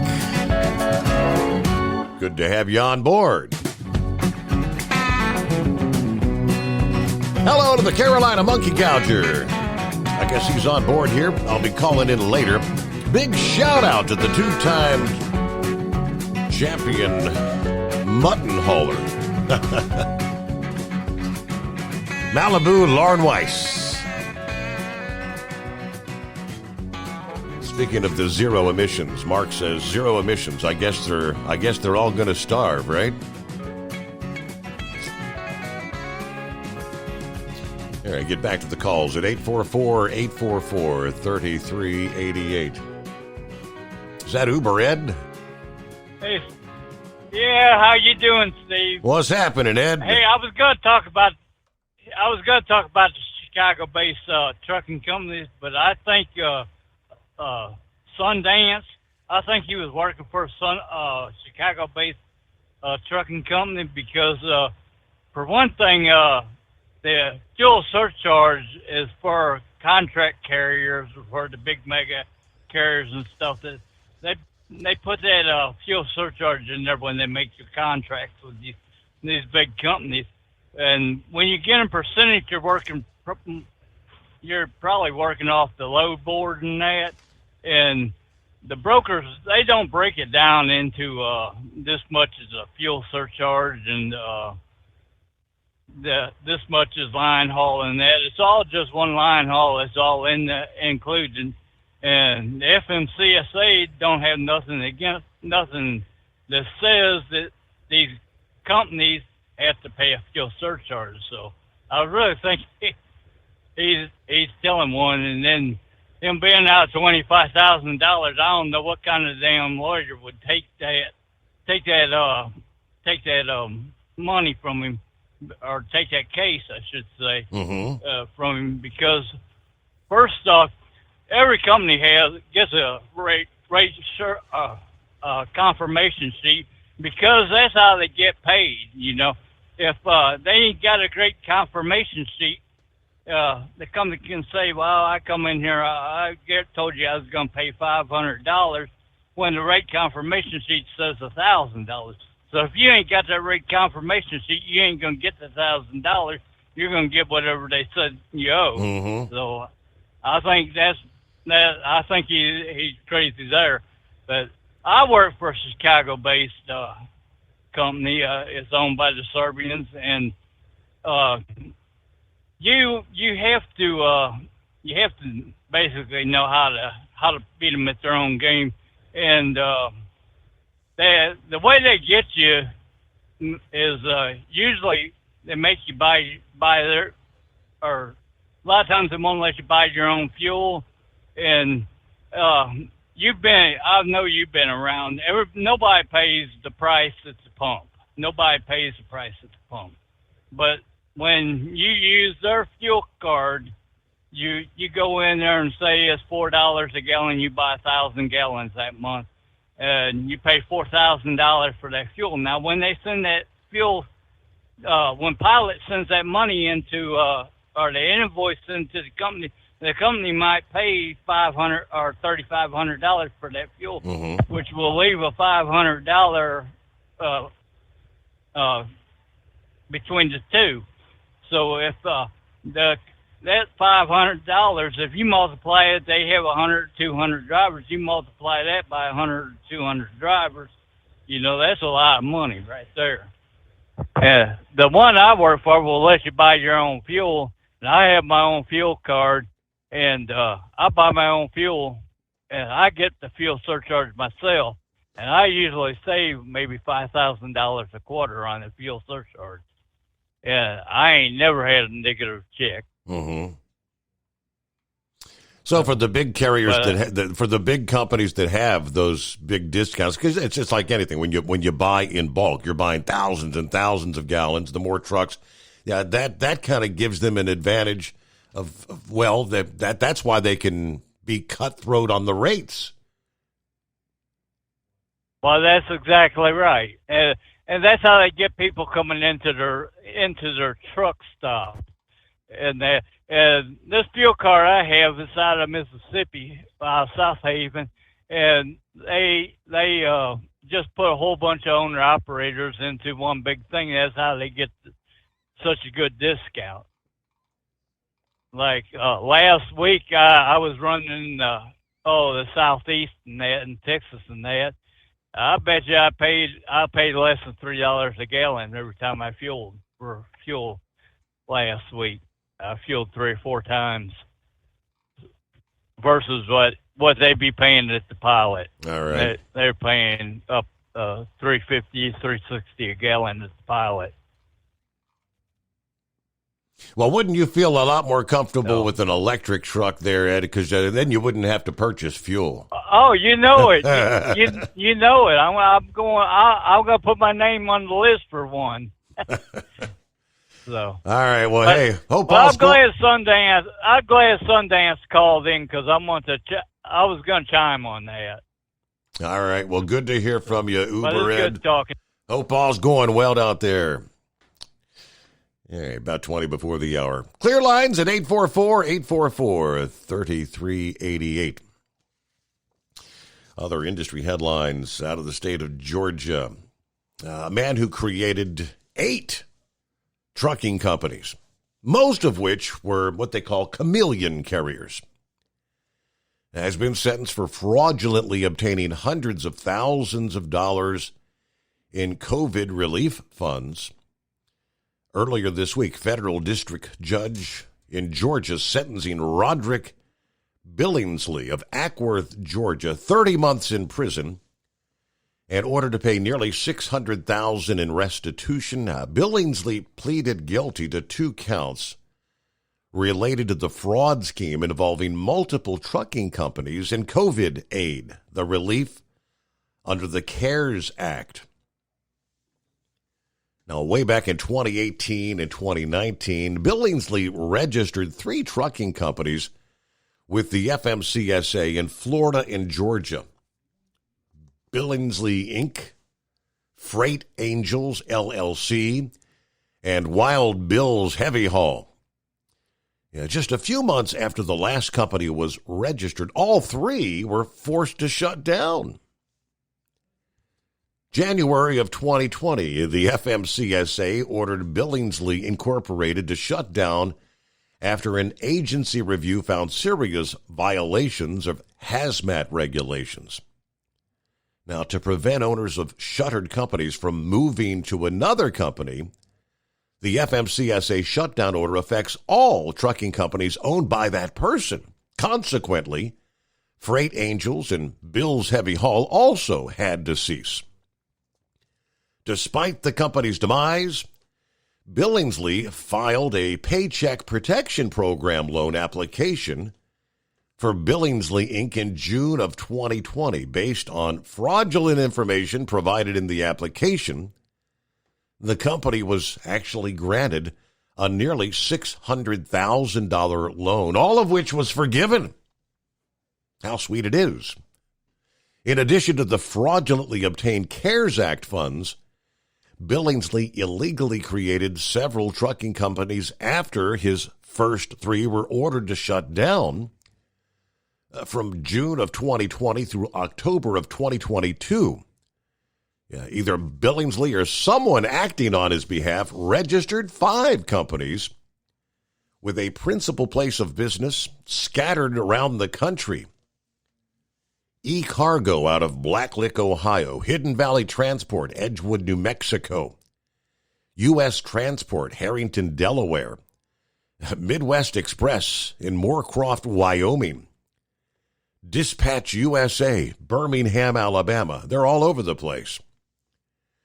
Well, in February, Billingsley was indicted on 2 counts of wire fraud related to the PPP loan scheme, then 5 counts of falsification of records, 1 count for each of the 5 trucking companies registered after January of 2020. He pleaded guilty to 1 count of wire fraud and 1 count of falsifying records, in addition to the prison sentence and restitution. He was sentenced to 3 years of supervised release, and he has to pay the cost of incarceration at nearly $50,000 annually. According to the special agent in charge with the DOT's Office of Inspector General, this should send a clear message. Along with our law enforcement and prosecutorial partners, we will tirelessly pursue individuals who compromise trucking safety by intentionally ignoring or circumventing federal orders and regulations. I have no idea how many trucks were actually out there operating under any of those companies. But you see what you're sharing the road with. Trucks that are obviously unsafe, maybe unlicensed drivers behind the wheel. That's what you've got. It is 844-844-3388. Friday coming on TGIF, the Steve Summers Overnight Drive. Taxes for Truckers provides full-service accounting solutions for owner-operators. Taxes for Truckers is the driver's financial co-pilot. We help independent truckers keep their taxes, filings, and bookkeeping running smoothly so they can focus on the road ahead. Drivers who want their business to run as smooth as their truck choose to partner with Taxes for Truckers for their accounting and tax filing needs. Stop overpaying taxes. Call 888-TAX-4TRK to start paying less tax today.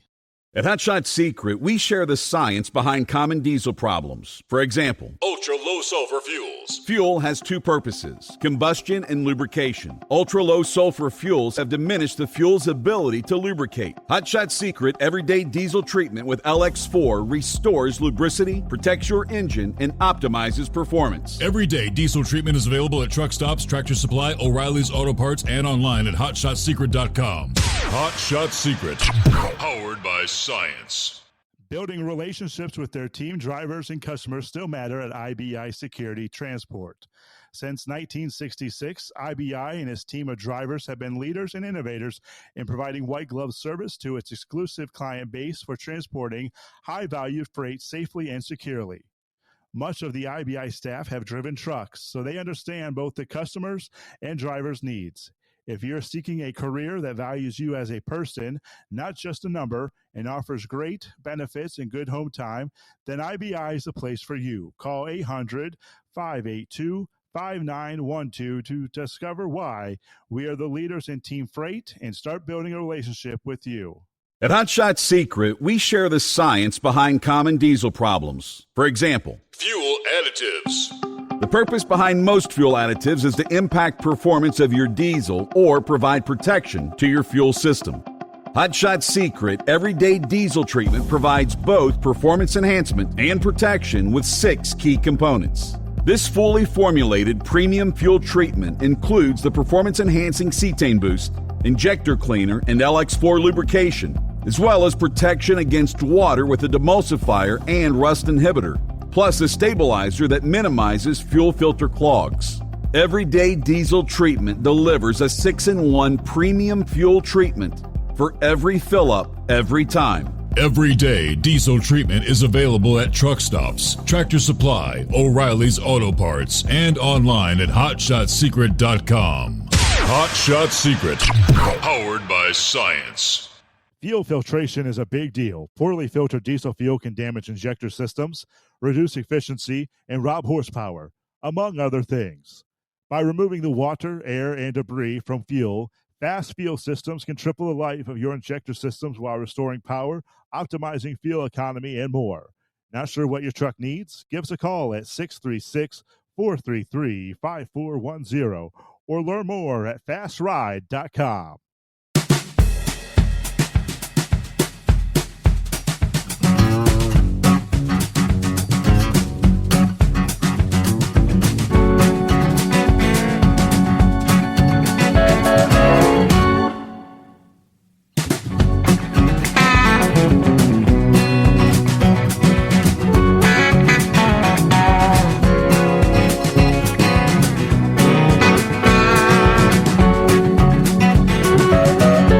Pull up the update. Bowling Green, Ohio.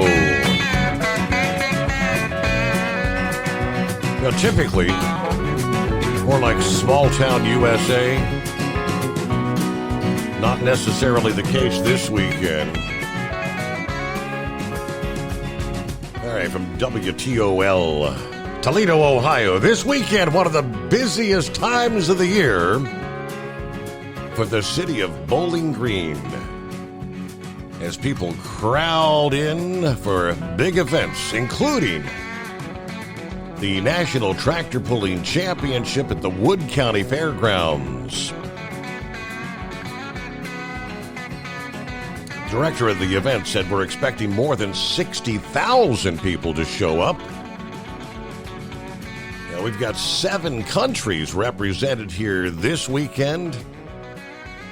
Actually, 5 provinces from Canada, which is kind of cool. It is a large event. There's even people coming from Australia. More than 350 tractors will be participating in this year's competition, hoping for a full pool, right? And Seiler said typically everybody owns their own tractor. They're building them themselves. It's just a lot of custom work. Now, there's a variety of things for people to do this weekend. Got a lot of events going on throughout the whole day. We've got the RC cars or tractors that are built, and they'll pull a sled out also. Those are also custom built. We've got our museum that's available on the grounds to go through and learn about our history. We've got 57 years of history and more here. And there's events for youngsters to get an early taste of motorsports. We actually have a tractor with pedals on it, so they can pedal the tractor and pull the sled just like the big guys do out there. Yeah, they'll pull the sled and they'll pull a distance. Whoever goes the furthest wins the trophy. Obviously, businesses and city leaders say they're also getting ready for what is to come. The owner of Sam B's restaurant said Bowling Green's population almost doubles for this weekend of tractor pulling. So, of course, businesses are busy. It's the kickoff of what we call our fall season. And once tractor pull hits, We know from now through the end of the year we're going to be pretty busy. The Wood County Sheriff said his office is taking extra precautions to ensure people's safety during a very eventful weekend. We'll have extra deputies on duty all nights of tractor pulls. They'll be assigned to the tractor pulls to handle any calls on the grounds and around the grounds. They're also participating in a traffic blitz until September 1. Where extra deputies will be doing enforcements to make sure no one's under the influence or distracted while behind the wheel. In addition to the tractor pull, the Valentis Bowling Green Fall Soccer Challenge is scheduled to bring in dozens of teams from across Ohio and Michigan. Starting Saturday and Sunday. So they do say people need to plan ahead. There's going to be quite a bit more traffic than usual in Bowling Green this weekend. All right, the big NTPA Nationals. That's what they call it. Bowling Green becomes Pool Town, USA. All right, Shorty, he just got your email. Did the pics and the dash cam video come through? I didn't get either, as a matter of fact. Sorry about that. No, so he's trying to give me more details about that incident down there. All right, in South Carolina? As we roll toward Newsbreak, top of the hour, it's 844-844-3388. There had been, we had discussed this, speculation. Recall when Joe Biden was in Las Vegas here a number of weeks ago, shortly before withdrawing from the race, and there was reports that he had some sort of a medical emergency. More details have come out, and thanks to a Freedom of Information Act request, they've got the police call logs. So it's no longer speculation that Joe had a medical emergency before he stepped down from his re-election campaign. It has been confirmed after the newly released call logs, again, thanks to a Freedom of Information Act request, indicate it was all true. According to the call logs, police had cleared the roads from near the MGM Grand to Lindo Mohican to bring Biden to the airport following reports that he was code 421, which means sick or injured. The radio officer traffic right now, POTU at the POTUS, President of the United States. POTUS is 421, according to the Las Vegas Metro police officer radioing in. We're just trying to figure out what's going on. We're going to go from there. Immediately following the incident, that's when the Democrats claimed that's not true. He has a mild case of COVID, remember? They ended up at his retreat in Delaware. This was a massive cover-up that was happening, that Joe Biden had actually suffered some sort of serious medical emergency in Las Vegas. He didn't just test with mild COVID, and he was going back to Delaware to quarantine. Liz Wheeler talking about this. Something more serious was actually happening. Hospitals in Las Vegas had been notified that the President of the United States was on his way, and it was only at the last minute that he was diverted to the airport and flown back to the East Coast. I believe ultimately to Walter Reed, right? The story was true, she says. Charlie Kirk first brought attention to that story before it was irrefutably proven. President Biden suffered a serious medical emergency in Las Vegas. We were not told about it. Now, that was a cover-up staged by his team, by the people controlling the president. This is no longer speculation. It is no longer unsubstantiated reporting. This is reality, and we have the proof to substantiate it. Just what said medical emergency was. You know, if you test positive for COVID, right, and it's a mild case, you don't clear the roads to rush someone to the hospital. That was their cover story, ultimately. All right, we'll get our news break coming up here at lines available at 844-844-3388. Quick reminder, for over 60 years, Sta-Bil has been the go-to additive when storing lawn equipment, collector cars, generators, you name it, boats, anything that's going to be sitting around with gas in it for an extended period of time. Sta-Bil Storage keeps that gas fresh for up to 2 years and combats corrosion issues in your fuel system at the same time. When you store that engine, store it the right way with Sta-Bil. All right, again, 844-844-3388. Little TGIF action. Friday coming on the Steve Summers Overnight Drive, live from the Hot Shot Secret Studios. Ultimate comfort on the road. That's the Bostrom difference. And why so many drivers are upgrading their seats to Bostrom seating.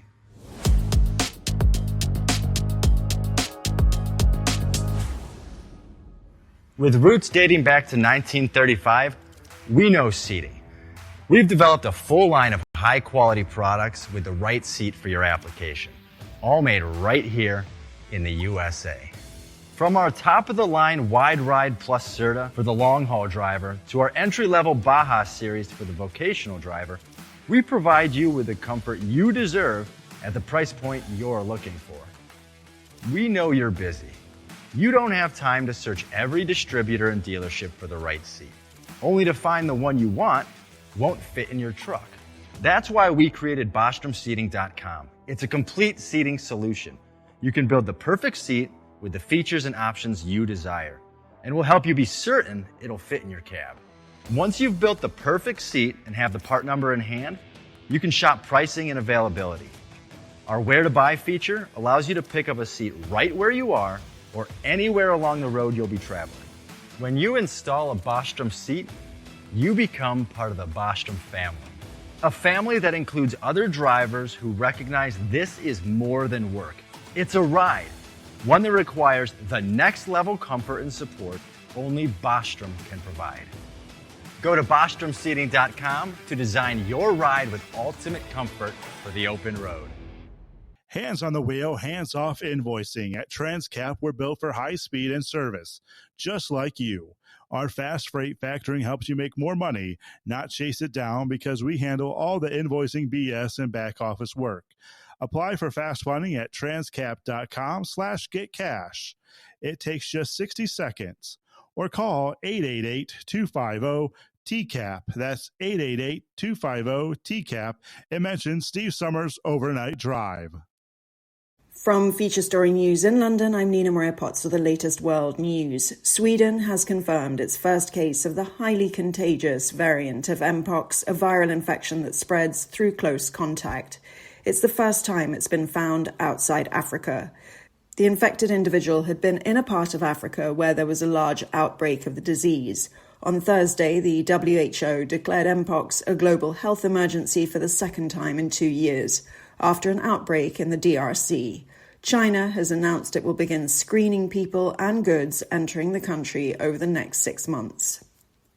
5 people have been charged with federal drug offences connected to the death of Matthew Perry. The Friends star died last October as a result of using the drug ketamine, among other factors.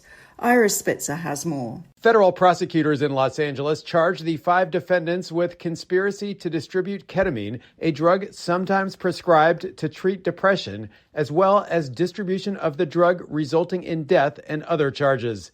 The 2 lead defendants are both medical doctors, one of whom is known as the ketamine queen, according to court filings.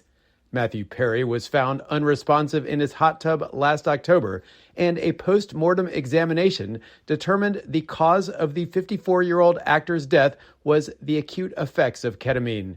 During a news conference, one of the lead prosecutors accused the defendants of taking advantage of Perry's addiction to enrich themselves. Ira Spitzer, San Francisco. Protests have escalated in India over the rape and murder of a trainee doctor. The Indian Medical Association has announced a 24-hour nationwide withdrawal of non-emergency services this weekend. Rebecca Bundan reports from Mumbai.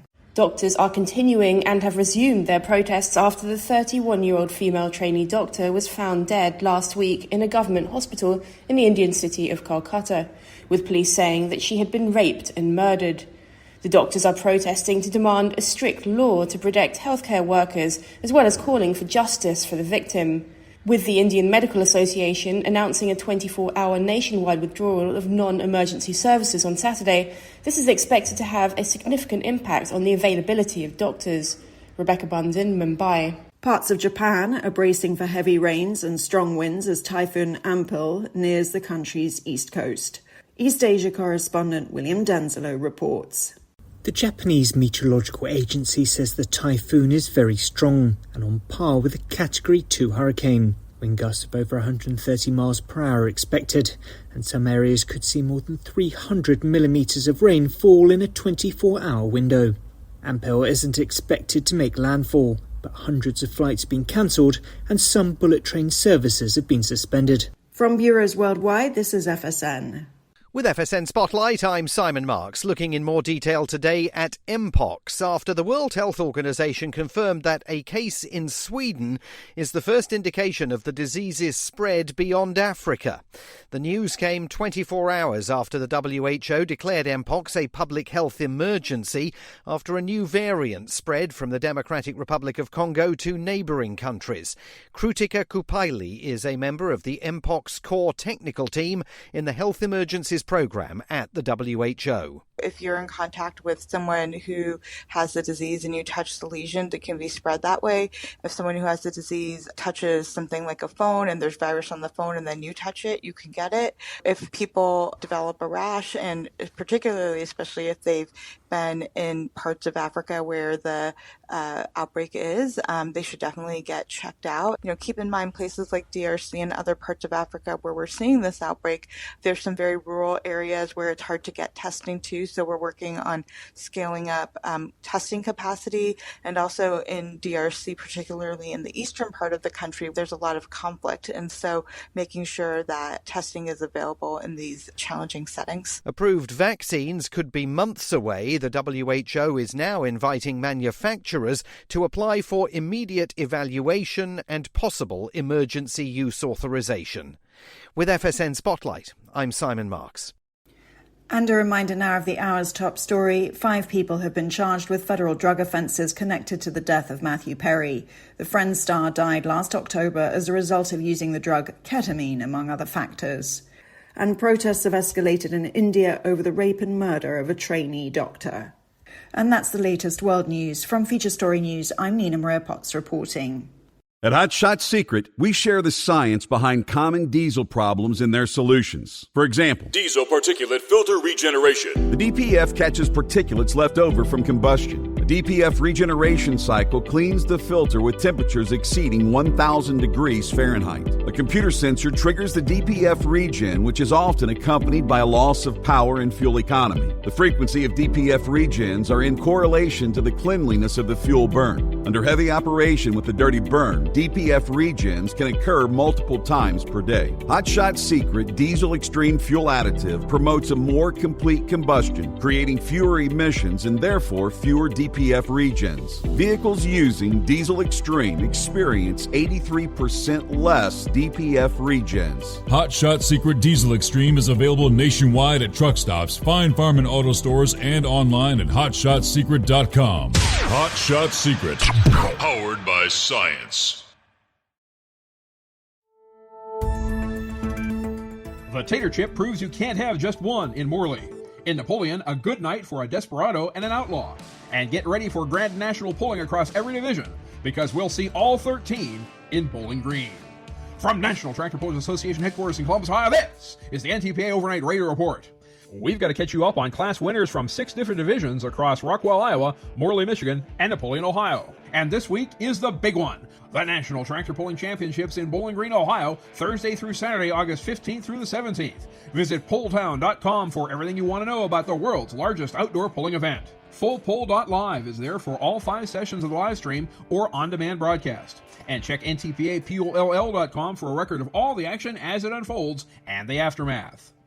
In Newfield's Ag Superstock Diesel, Colin Ross picked up his 6th and 7th wins in Rockwell, literally coasting to the 2nd in Session 5 with triple bypass. Update, make it 8 wins this season and a 5th for the family in Napoleon, counting 1 by Sister Lily and an 18-point advantage over Travis Schlabaugh's Bone Twister. In Yoder Popcorn Pro Stock, Rob Russell swiped one from teammate Brad Moss in the North Iowa National Session 3 as his workhorse bested Money on Black by 1 1/4 inches. In Session 5, though, there was no such robbery by Robbie Lemke. His New Generation Plus was plus 24 feet over Russell. Brent Myers Injected Funds, meanwhile, was 4th and 8th to keep his lead at 8 heading to Napoleon, where it won again, edging the James Ray piloted Mac Daddy for the night and the standings lead. In CM Pulling Tires two-wheel drive, it was redemption weekend in Iowa for Tim Beatty, whose Sawmill Express cut down 33 rivals on Thursday night after a DQ in Kentucky. Then on Saturday with the final hook, Kerry Unger shocked the world with a 358-foot pass aboard his Overtime 2 for his first GN victory. In Napoleon, local hero Ralph Hunt from Oakwood caught the right track with the right truck at the right time and put 15 feet on the GN regulars aboard Yellow Thunder. John Hunt's Taz had the second best points night and now leads the race. In four-wheel drive, it was a massive inaugural Saturday night win out west by Tommy Corsa and his new American Made, still in its dark gray primer. This came after Jamie Bush, counted among the 900 citizens of Rockwell, got a Friday afternoon trophy at his hometown pull with Wild Ride. Georgia was back on everyone's mind in Napoleon as Danny Johnson from Baxley scored his 3rd GN win aboard Desperado. Meanwhile, 3 more steady performances by Mark Mangan's Outlaw have stretched his lead to 21 points. In Dr. Preload Super Semi, R.J. Simon's Drivers Wanted remains in pursuit of Brian Ellithorpe's Nicky's Nightmare, outwinning the 2-time champ 4-2. But a hard correction last Saturday cost Simon several placings and opened the door for the Bad Dog Mac of newcomer Chris Jeffress to get his first ever W. Then in Morley, Ben Gordon from just down the road in Amble pushed his Celebration on the Pond winning streak to 2 with Letter Rip Tater Chip, while Ellithorpe came in second to go up by 6. In Modified Mini, Grant Theobald and Lil Wicked won for a 4th occasion on the season and wrested the lead back from Brian McDonald's Very Little Sanity. But old 7-time Adam Bauer drove by them both on Saturday afternoon for his latest home state win on Iron Toy. In Napoleon, all the leaders finished in mid-pack as Adam Kester's new for 24 Footloose looks mean and ready for Bowling Green with a blistering cast to victory. McDonald clings to a 1-point advantage. Bowling Green owns the weekend for 5 big sessions starting Thursday night, but until then you can whet your appetite with regional pulling in Norwalk, Ohio on Tuesday and Marshall, Michigan on Wednesday. NTPAPULL.com for the where and when. Reporting for the NTPA on the Overnight Drive, I'm John Dunlap. Stay safe and pull hard.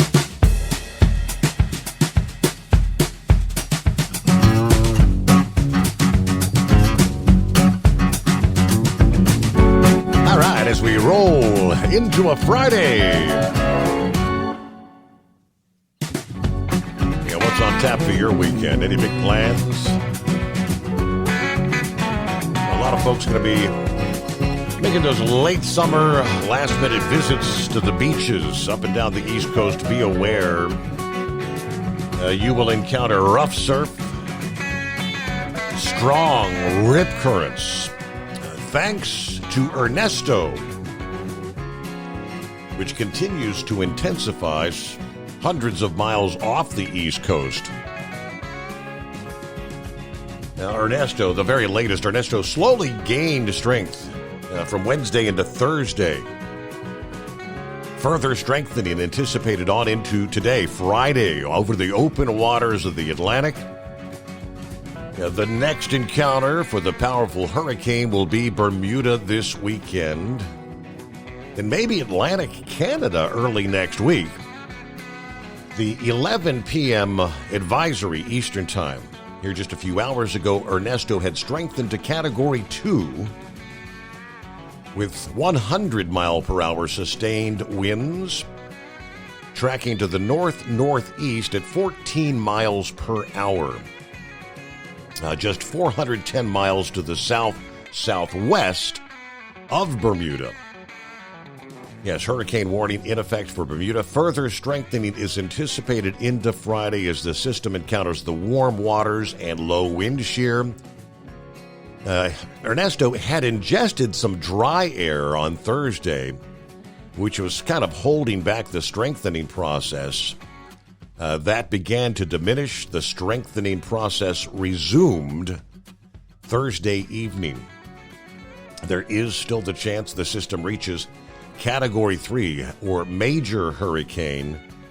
For that to occur, maximum sustained winds would have to reach at least 111 miles per hour. Now, already at 100, I don't think it should have any difficulty getting to that level. But they tell us Bermuda is a very hardened island, unlike Puerto Rico, which, devastating flooding, and of course half the damn country lost power when it brushed Puerto Rico. They'll have power outage, obviously, and probably some flooding in Bermuda, but things are really built. I mean, obviously, when you're in the middle of the Atlantic Ocean, you got to build things strong. Let's see. Clear lines at 844-844-3388. Friday morning. Hello to Nick. Not sure he chimed in here about 40 minutes ago. But he said, I worked with your dad way back in the early 70s at WCNW Fairfield, Ohio. I remember those call letters. He said, I was just starting out in broadcasting. Your dad was very helpful to me, learning the performance end of being on the air. Well, WCNW is no more. It went off the air about a year ago. All of their multiple AM towers have been taken down, and the studio building's about to be razed as that property was purchased by Jungle Gyms. I didn't know if you knew all that, and I did not, actually. I was not aware. He said, your dad was a great guy. It was a shame you were taken off the big one. Glad to know you're alive and well, living on the air, living on the internet. Yeah, we got the app, we got Facebook, we got Rumble, overnightdriveradio.com, some affiliates around the country. So, all right. So, hope you're doing well there, Nick. Yeah, that was one of his first jobs as well, I believe, way back in the day.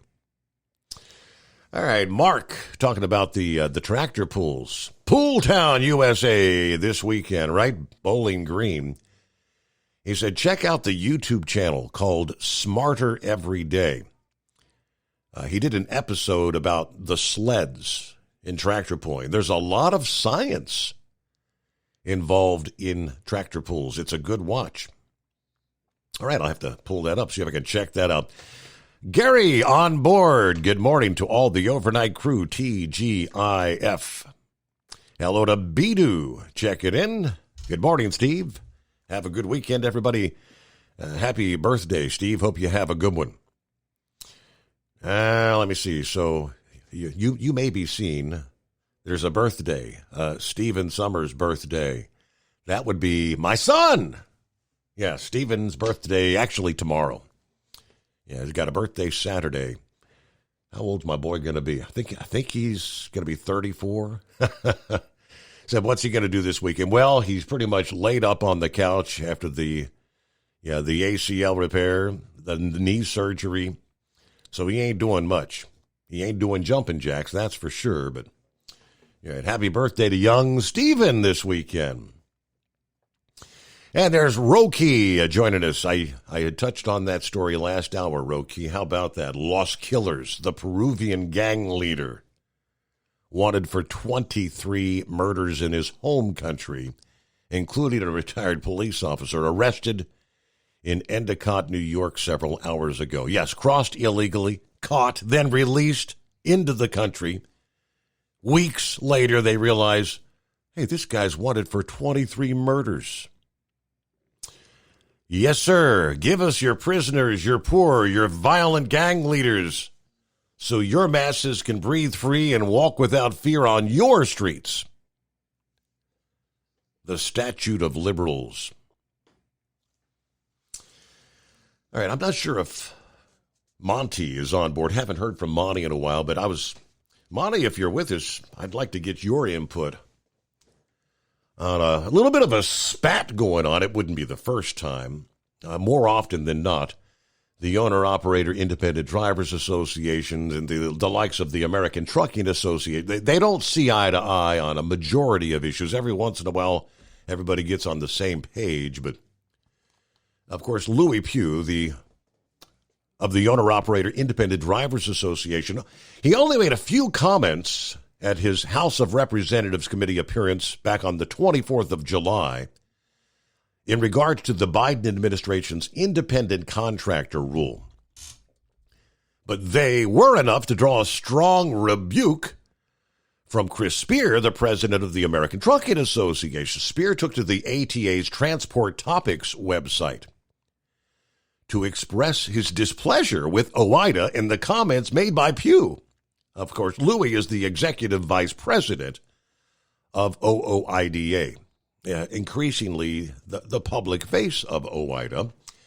In the hearing before the House Transportation and Infrastructure Subcommittee on Highways and Transit, Louis ripped into various government mandates that are in place or pending or loosely proposed. Speed limiters came in for particular strong criticism, and his opening comments were kind of a broadside against what OOIDA sees as excessive government regulation. While compliance rates have never been higher, there are those including large motor carrier shippers and safety advocates and elected officials, along with bureaucrats, who not only resist modernizing or eliminating needless regulations, but want to impose even more rules on the American truck driver.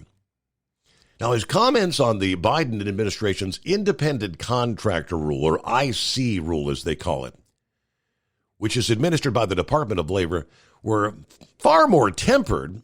He concluded them by saying, "We're good with the new rule."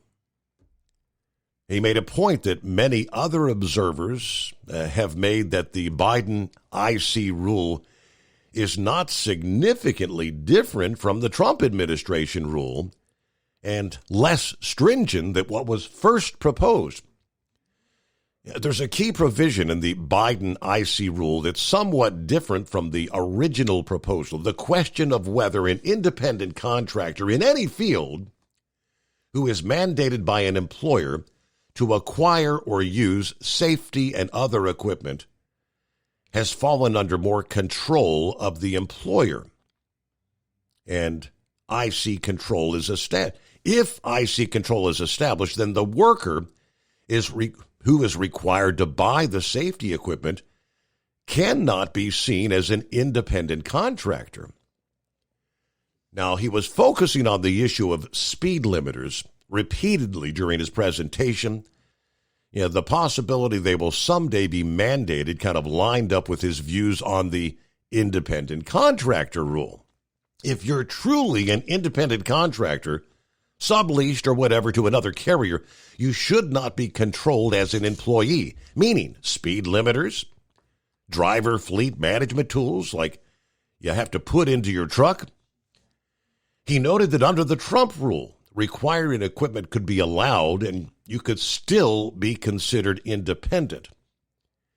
He didn't really delve deeply into the change between the proposed Biden rule and the final rule. He said the idea that required equipment established control, as was suggested in the proposed rule, is done away with under the final rule. He was asked at the hearing about the independent contractor rule by Representative Robert Menendez, who represents New Jersey's 8th District, including the ports of Newark and Elizabeth. Menendez said the rule will be good for workers. It provides clarity and will help ensure workers are not deprived of the Fair Labor Standards Act protections like minimum wage. But he did say some large corporate carriers have claimed that the rule will harm independent truckers and owner-operators that want to work as independent contractors. Pew's response is that a properly classified worker will not change if you are in a compliant lease working for a carrier with a lease agreement. You'll be just fine like you were prior to the last rule being passed. Julie Su. Spears' response targeted Julie Su, the acting U.S. Secretary of Labor, whose nomination hasn't been able to get the full Senate confirmation. Su, coming out of California, and the AB5 independent contractor rule there has long been a target for opponents of the Biden independent contractor rule. Spear had her in his sights, saying it's astonishing to hear that OOIDA, that purports to represent the interests of the independent truckers, has had a change of heart and is now endorsing Sue's disastrous independent contractor rule, her signature policy as acting secretary. Now, that was Spears' comments in the piece in Transport Topics. He said the Biden IC rule replaced a straightforward two-factor standard with an opaque, deliberately confusing six-factor test. However, the 6 factors to guide the wage and hour division in determining independent contractor status are in both the Biden rule and the Trump rule. Now, his reference to 2 factors is to reflect the fact that the Trump rule gave particular weight to 2 of the 6 factors: the nature and degree of control by the principal and the opportunities for profit and loss. Now, OOIDA might feel it won't change things, but the plaintiffs, Barr and Sue's union handlers, most certainly have different plans. Jeremy Kirkpatrick, the ATA's vice president of public affairs, said in response to queries from FreightWaves that we feel Mr. Pew's response to the question speaks for itself, as does our editorial. If OOIDA doesn't actually support Sue's rule, they should correct the record publicly, he said. Otherwise, it seems clear they've gone from opposing Julie Sue's nomination on one hand to supporting her signature policy issue on the other. So very interesting. I know, because last time we spoke to Monty, he said they were adamantly against Julie Sue's confirmation due to her stance and her AB5. That was her signature policy. She's the one that got this whole thing started in the state of California, which OOIDA and a number of others continue to keep bottled up in the courts due to the impact on independent contractors and owner-operators in the state of California. Hello to Russell on a Friday. What's happening? Not too bad, Steve. About yourself? I guess we're ready for the weekend. I hear you. I hear you. Hey, I don't know, you might already know about this. I just found out about this. I still look at it. It was a couple of days ago on Google. I saw something about North Korea, and I've got to read the article. But while I was listening to you, I was looking it up here, talking about North Korea's got 50 nuclear warheads as of January 2024. And I was like, could you imagine this scenario? The reason Iran may not be attacking Israel yet, North Korea could be selling these weapons to Iran, and North Korea needs money, and Iran needs missiles, nuclear missiles. They're almost got nuclear weapons, but they're not sophisticated far enough as I guess North Korea is. But because the reason I say this, Russia and North Korea has been dealing with weapons for the Ukrainian war. They've been giving Russia some, I don't know if they're nuclear weapons, but they've been giving them some missiles and stuff. But I just saw this here tonight, and I was like, well, this is kind of interesting, but it's scary too. I mean, it just don't make sense. And I know I've been keeping up with Iran about their nuclear situation, but I had been overlooked North Korea, and I didn't realize that they already have nuclear warheads. It says as of January 2024. I'm sorry. That's what I see. I mean, I guess everything's estimated, but yeah, they're estimated to have an arsenal of about 50 nuclear weapons. Yeah, so that's kind of scary. But I was thinking if they had them already set up. Like I said, North Korea needs money and Iran needs weapons, and they may use them against Israel if that would be the case. Who knows? But other than that, everything's going good, and like I said, I can't wait till the weekend, and I'm glad Steven's getting better, his knee and everything. Mm-hmm. I'm going to tell you, man, my father-in-law, he's dead now, though, but he went and had knee replacements done. He had both of them done at the same time. Oh, wow. I have no way how I don't know how he did that. He was stuffed his nails, though, but I was like, man.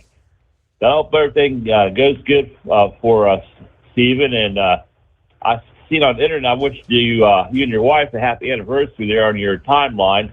I didn't realize it was your all's anniversary when I saw that. So earlier this week. Happy anniversary. Thank you very much. Yeah.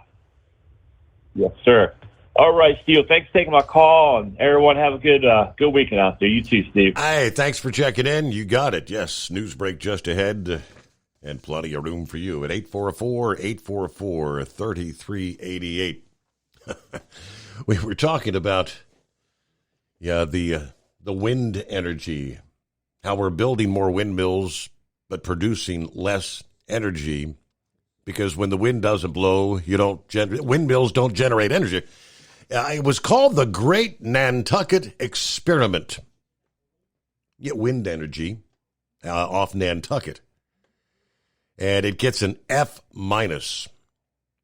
Kevin O'Leary, the chairman of O'Leary Ventures, referring to the offshore turbine failure that resulted in broken fiberglass littering the pristine beaches of Nantucket last month. That particular turbine was part of the offshore Vineyard Wind Project. He says it's not a golden example of success in wind turbines. That's for sure. We'll give you more on that coming up in F-.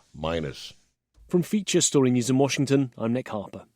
5 people have been charged with federal drug offences connected to the death of Friends actor Matthew Perry. The star died last October as a result of using the drug ketamine, among other factors, as FSN's Ira Spitzer reports. Federal prosecutors in Los Angeles charged the 5 defendants with conspiracy to distribute ketamine, a drug sometimes prescribed to treat depression, as well as distribution of the drug resulting in death and other charges. The 2 lead defendants are both medical doctors, one of whom is known as the ketamine queen, according to court filings. Matthew Perry was found unresponsive in his hot tub last October, and a post-mortem examination determined the cause of the 54-year-old actor's death was the acute effects of ketamine. During a news conference, one of the lead prosecutors accused the defendants of taking advantage of Perry's addiction to enrich themselves. More talks are underway in Doha to try and achieve a ceasefire between Israel and Hamas. It comes amid soaring tensions in the Middle East. However, Hamas have not attended the meeting. It comes as the UN's Children's Fund, UNICEF, says if polio vaccines don't get distributed immediately, children in Gaza will die. 1.2 million doses of the vaccine have been approved by the World Health Organization following the discovery of poliovirus type 2 in July. FSN's Jody Jacobs reports from the UN in New York.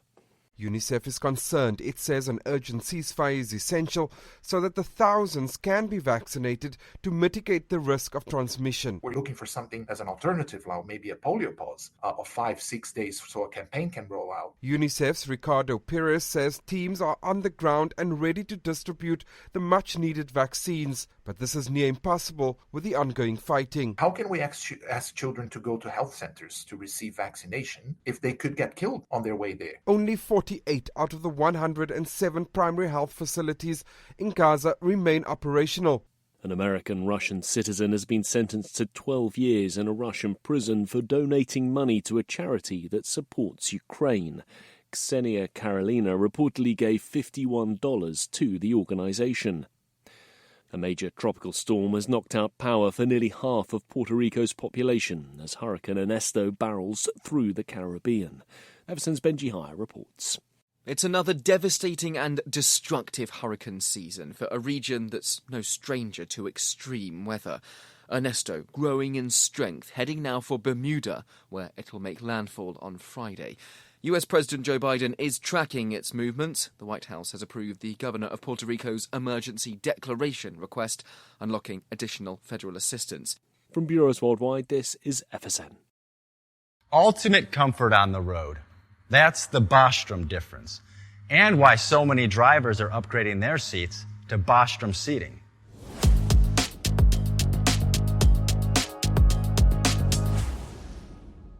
With roots dating back to 1935, we know seating. We've developed a full line of high-quality products with the right seat for your application, all made right here in the USA. From our top-of-the-line Wide Ride Plus Certa for the long-haul driver to our entry-level Baja series for the vocational driver, we provide you with the comfort you deserve at the price point you're looking for. We know you're busy. You don't have time to search every distributor and dealership for the right seat, only to find the one you want won't fit in your truck. That's why we created BostromSeating.com. It's a complete seating solution. You can build the perfect seat with the features and options you desire, and we'll help you be certain it'll fit in your cab. Once you've built the perfect seat and have the part number in hand, you can shop pricing and availability. Our Where to Buy feature allows you to pick up a seat right where you are or anywhere along the road you'll be traveling. When you install a Bostrom seat, you become part of the Bostrom family. A family that includes other drivers who recognize this is more than work. It's a ride, one that requires the next level comfort and support only Bostrom can provide. Go to BostromSeating.com to design your ride with ultimate comfort for the open road. Hands on the wheel, hands off invoicing. At Transcap, we're built for high speed and service, just like you. Our fast freight factoring helps you make more money, not chase it down, because we handle all the invoicing BS and back office work. Apply for fast funding at transcap.com/getcash. It takes just 60 seconds. Or call 888-250-TCAP. That's 888-250-TCAP. And mention Steve Summers Overnight Drive.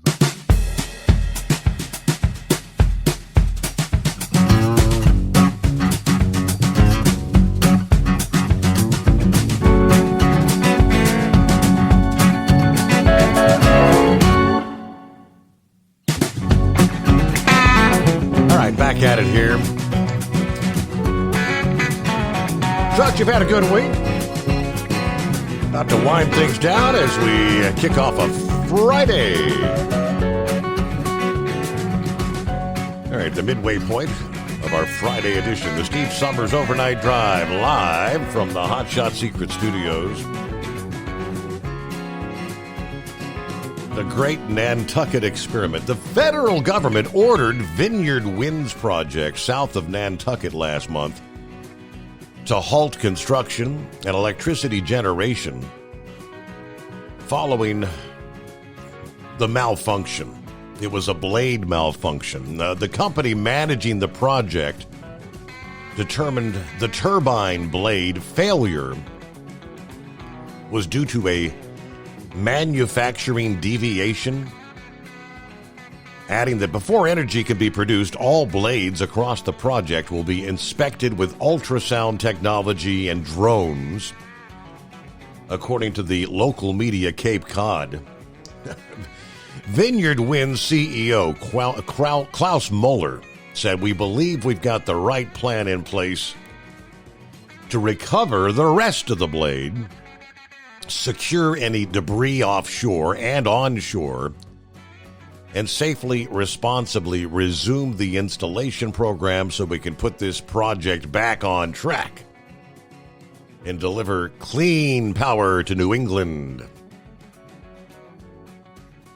Now, Nantucket, just a casualty of the Biden-Harris administration's push to greenify the U.S. economy with essentially unreliable wind and solar. They've pledged to develop 30 gigawatts of offshore wind by 2030. But I guess it's a little bit of, what do you call that, buyer's remorse. Now community leaders on the small island, which is the home to some of Biden's wealthiest Democrat donors, plan to renegotiate the island's Good Neighbor Agreement with Vineyard Wind, according to Bloomberg. The chef and part owner of Straight Wharf Restaurant on the island said the offshore wind power project sounds like a great idea in a vacuum, but this well-intentioned idea has calamitous unintended consequences. There's those magical words, time and time again. When the government gets involved, looks great on paper, but it's those unintended consequences. The Biden-Harris administration pitched the American people that green energy was desperately needed so we can defeat climate change. And these green projects would yield beneficial returns. Well, we're all glad Harris wasn't the green czar. However, Democrats did not explain any consequences of broken blades and entirely left out that this type of power generation is unreliable if the wind doesn't blow. Also, for solar, if the sun doesn't shine, where does the power come from? For Nantucket residents, the consequences of greenifying the power grid was at the expense of fiberglass shards littering the beach. Managing director for Canaccord Genuity and Nantucket residents said the green energy push offshore was jammed down our throats by the federal government. We were not represented in this process. Even after the blade failure, the governor told Bloomberg earlier this week, we've got to do everything we can to transition away from fossil fuels. And we've got a huge asset resource just sitting out there in the ocean.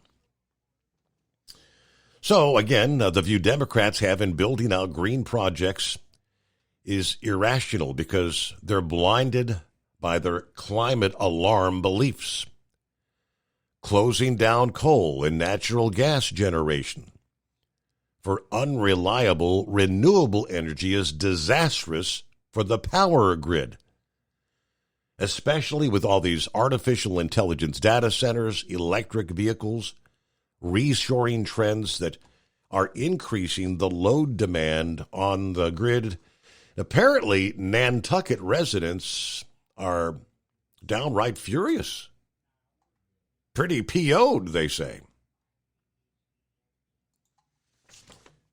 Horse Feathers, what do you say? Hey, so to go right along with that, you go to the other side of the country out there in Utah. I guess there's a big need for electricity for the computing and type stuff out there going on, and they're trying to figure out how to do it with wind and solar, and found out that the moon doesn't provide enough power for the solar panels at night, and when the wind quits blowing, the turbines don't turn. Did you know the turbines won't turn if the wind doesn't blow, Your Honor? I did. Are you kidding me? Are you serious? They don't just automatically spin around, huh? Yeah, I don't know. So there's a company out there that's figured out a way they're going to harness the heat energy from the center of the earth and use that geothermal to generate electricity, and they figure they can make enough to power like 400,000 homes. That would be the equivalent of what they're going to do. Now, do you know how they're going to get to that power? Do you know how they're going to get to that heat source energy? How's that? It's called drilling and fracking. Oh, really? Because they can take it from the oil and gas industry of the drilling and fracking. Now, Didn't all the people that had the problem with the drilling and fracking saying that it was causing earthquakes? Yes. Wasn't that so when you drill and frack for geothermal energy, you're not going to create earthquake? Where are the earthquake people, Your Honor? How come they're not jumping up and down saying you can't do that?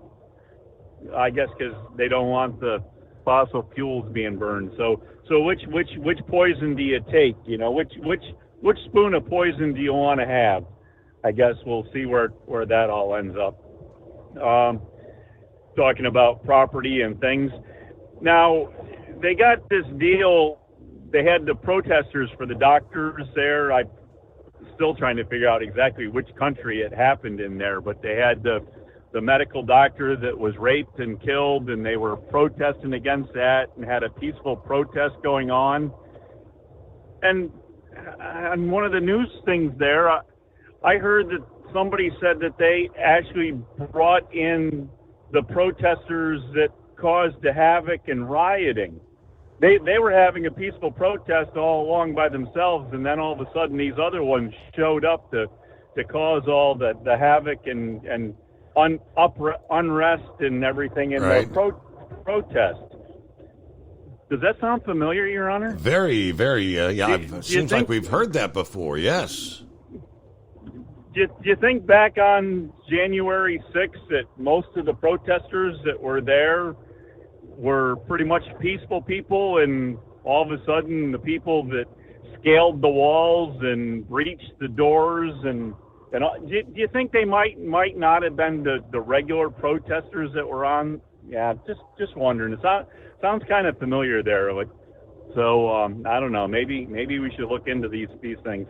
And the other thing you got going on your news there, they're talking about having to give injections there to the young in the Gaza, and what do they got going on there that they need that the children in the Gaza need to be immunized for? Polio. They need to have the polio. Polio. Okay. Polio. Okay. So that's the major issue. Okay. So, anyways, I guess they'll figure out how to do that. But yeah, I guess that'd be a good reason for the ceasefire is to prevent polio. Huh? Okay. Anyways, and so if you remember here, we're going to jump around a little bit, but you remember, we'll stick with the disease thing here. You remember when COVID and all that started?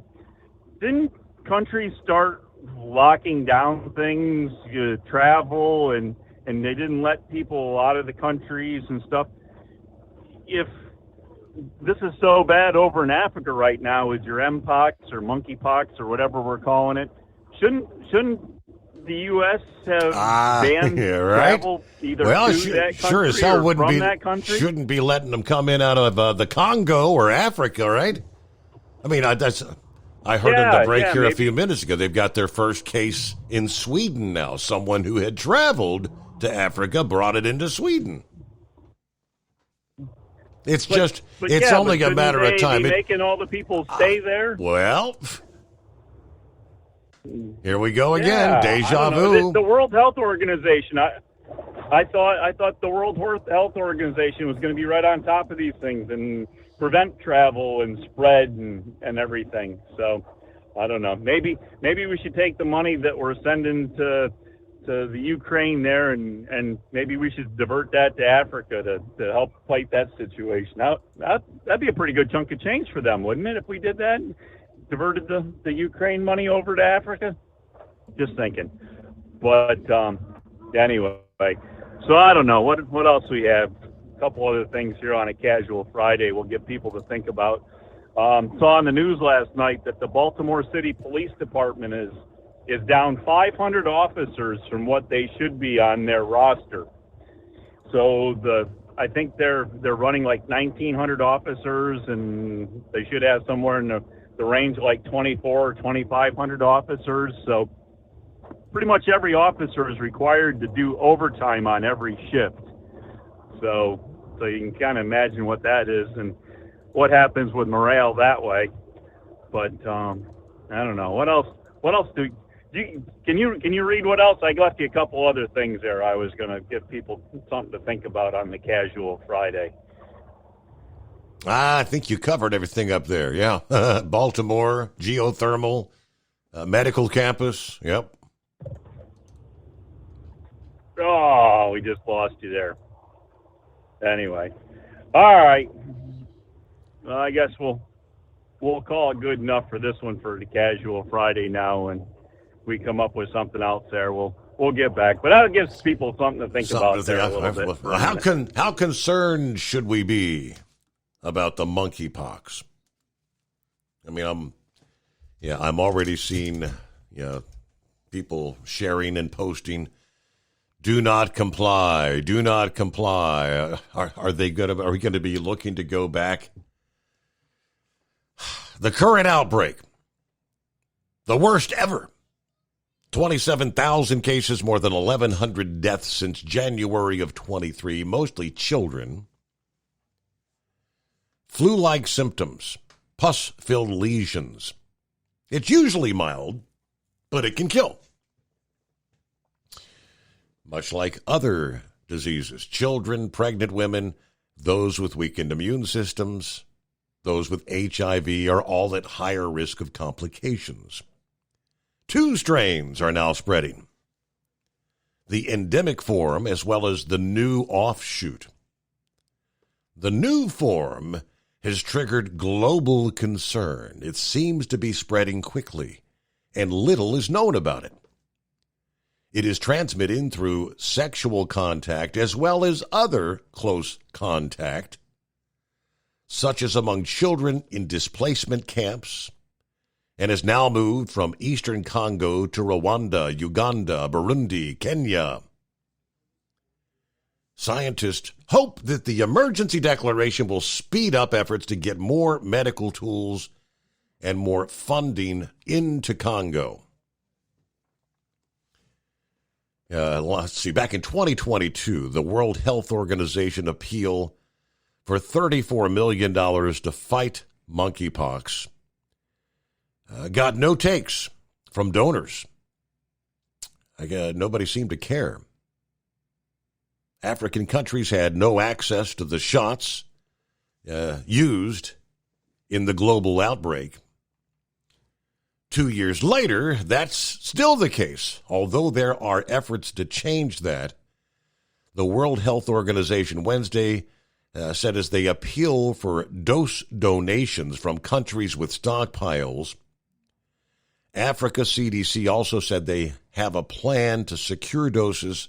They didn't elaborate, but stocks are very limited. How concerned should we be? Monkeypox is a significant health problem, killing some of the most vulnerable in the world, children, and a form of it is possibly spreading in new ways and in new parts of Africa, but it is not COVID-19. There's no evidence that it spreads through the air like COVID did. And there are tools that are proven to work to stop the spread and help those at risk. The challenge now, which the emergency declaration is trying to highlight, is just to make sure those tools reach those who need them the most in the Congo and the neighboring countries. So it's really just, sounds like it's a plea for, mutual aid, financial assistance, so they can purchase. There is a shot available.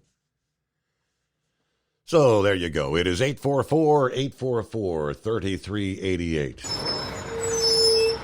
As an independent trucker, you work hard to meet your goals. The Owner-Operator Independent Drivers Association has been helping small business truckers for over 50 years with benefits, services, information, and discounts. You work hard, but OOIDA works even harder to give you advantages that large fleets enjoy. And all of our programs support our representation on your behalf in Washington, D.C. Become a member at OOIDA.com, making a difference in the lives of truckers. Fuel filtration is a big deal. Poorly filtered diesel fuel can damage injection systems, reduce efficiency, and rob horsepower, among other things. By removing the water, air, and debris from fuel, fast fuel systems can triple the life of your injection system while restoring power, optimizing fuel economy, and more. Not sure what your truck needs? Give us a call at 636-433-5410 or learn more at fastride.com. At Hot Shot Secret, we share the science behind common diesel problems and their solutions. For example, Diesel fuel cetane levels. in many states, the cetane rating in diesel fuel is 42 to 45. Most diesel engines operate more efficiently with a cetane rating of 48 to 50. One treatment of Hot Shot Secret Diesel Extreme will raise your cetane 7 points, increase fuel economy, and improve cold starts. Due to a cleaner burn, there are less hydrocarbons and particulate matter in your exhaust. This reduces the blockage of your diesel particulate filter. Using Diesel Extreme generates 83% less DPF regeneration. The 6-in-1 Diesel Extreme formula also includes the most concentrated detergent on the market, lubricity enhancer, water demulsifier, rust and corrosion inhibitors, and a fuel stabilizer. Hot Shot Secret Diesel Extreme is available nationwide at truck stops, fine farm and auto stores, and online at hotshotsecret.com. Hot Shot Secret, powered by science. Doc's Diesel is your one-stop online shop for diesel filter maintenance. Genuine quality, third-party tested filters for Cummins, PowerStroke, Duramax, and EcoDiesel trucks. Doc's cuts out the middleman and those pesky markups you often find from OMEs, dealerships, and parts stores. We make ordering easy with filter kits, subscriptions, and even dealer sign-ups if you have a fleet. Purchase your filters at www.docsdiesel.com and receive 10% off when you use code SUMMERS10. Doc's Diesel, your one-stop shop for diesel maintenance. And now, back to the Steve Summers Overnight Drive, live from the Hot Shot Secret Studios.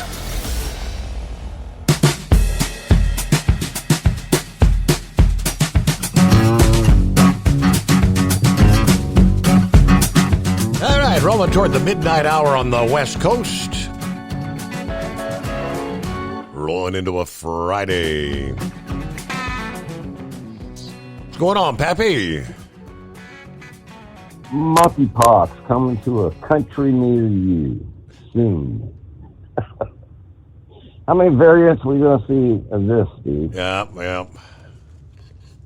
Next thing you know, we're going to see the counters on CNN, MSNBC, the ticker, right? The death toll count just up and up and up and up. And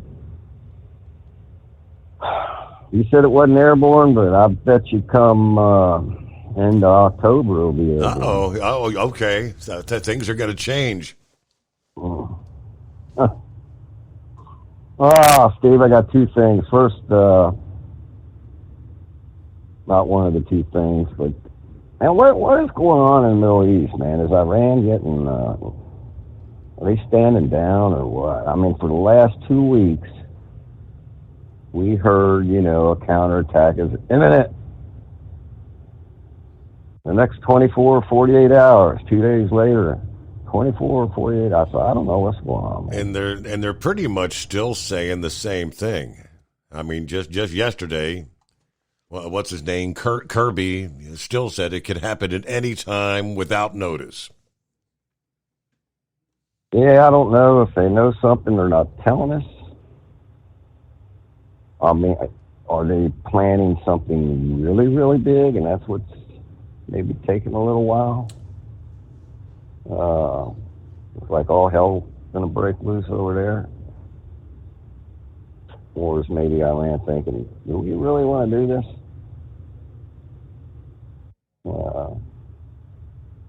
If Israel loses, Steve, make no mistake about it. If they think that they're going to fall, they will turn Tehran into a sheet of glass parking lot. Yep.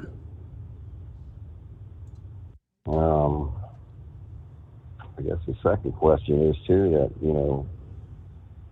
how much are we going to get involved? I mean, I think we got 3 carrier groups over there in the region, the Med, Red Sea, and so I don't know. Guess we'll have to just wait and see. All right, 2 things. I don't know which one is to go first here. Let's go with this one. Steve, I don't know if you brought it up or not. I've been listening, but took a shower at one point, cleaned the wound up. So it was casual Friday there, Steve, for a couple minutes. Scarecrow asked me to make sure we get casual Friday under control, so just thought I'd throw that out there. Hey, it's like Afghanistan's having parades, Steve. Look like Moscow, man. Right. In Afghanistan. All the equipment we left behind, right? They got it all. All United States equipment. Let's just maybe repaint them and stick them, and we'll just have us a little parade. All right, on to number 2. I don't know if you heard this or not. I guess when Trump was going to North Carolina, the site agent responsible for the site was making their rounds, checking everybody's supposed to be on their post.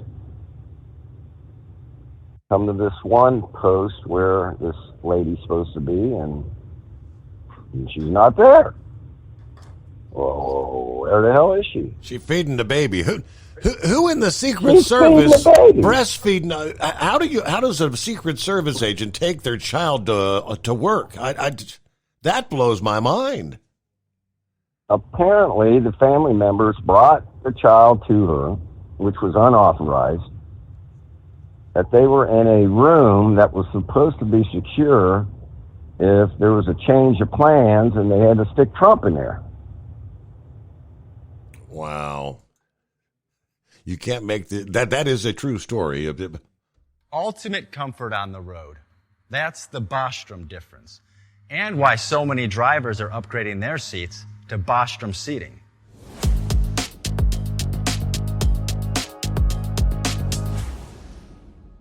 With roots dating back to 1935, we know seating. We've developed a full line of high-quality products with the right seat for your application, all made right here in the USA. From our top-of-the-line Wide Ride Plus Certa for the long-haul driver to our entry-level Baja series for the vocational driver, we provide you with the comfort you deserve at the price point you're looking for. We know you're busy. You don't have time to search every distributor and dealership for the right seat, only to find the one you want won't fit in your truck. That's why we created BostromSeating.com. It's a complete seating solution. You can build the perfect seat with the features and options you desire, and we'll help you be certain it'll fit in your cab. Once you've built the perfect seat and have the part number in hand, you can shop pricing and availability. Our Where to Buy feature allows you to pick up a seat right where you are or anywhere along the road you'll be traveling. When you install a Bostrom seat, you become part of the Bostrom family. A family that includes other drivers who recognize this is more than work. It's a ride, one that requires the next level comfort and support only Bostrom can provide. Go to BostromSeating.com to design your ride with ultimate comfort for the open road. Hands on the wheel, hands off invoicing. At Transcap, we're built for high speed and service, just like you. Our fast freight factoring helps you make more money, not chase it down, because we handle all the invoicing BS and back office work. Apply for fast funding at transcap.com/getcash. It takes just 60 seconds. Or call 888-250-TCAP. That's 888-250-TCAP. And mention Steve Summers Overnight Drive. From Feature Story News in London, I'm Nina Maria Potts with the latest world news. Sweden has confirmed its first case of the highly contagious variant of Mpox, a viral infection that spreads through close contact. It's the first time it's been found outside Africa. The infected individual had been in a part of Africa where there was a large outbreak of the disease. On Thursday, the WHO declared Mpox a global health emergency for the second time in 2 years, after an outbreak in the DRC. China has announced it will begin screening people and goods entering the country over the next 6 months. 5 people have been charged with federal drug offences connected to the death of Matthew Perry. The Friends star died last October as a result of using the drug ketamine, among other factors. Iris Spitzer has more. Federal prosecutors in Los Angeles charged the 5 defendants with conspiracy to distribute ketamine, a drug sometimes prescribed to treat depression, as well as distribution of the drug resulting in death and other charges. The 2 lead defendants are both medical doctors, one of whom is known as the ketamine queen, according to court filings. Matthew Perry was found unresponsive in his hot tub last October, and a post-mortem examination determined the cause of the 54-year-old actor's death was the acute effects of ketamine. During a news conference, one of the lead prosecutors accused the defendants of taking advantage of Perry's addiction to enrich themselves. Ira Spitzer, San Francisco.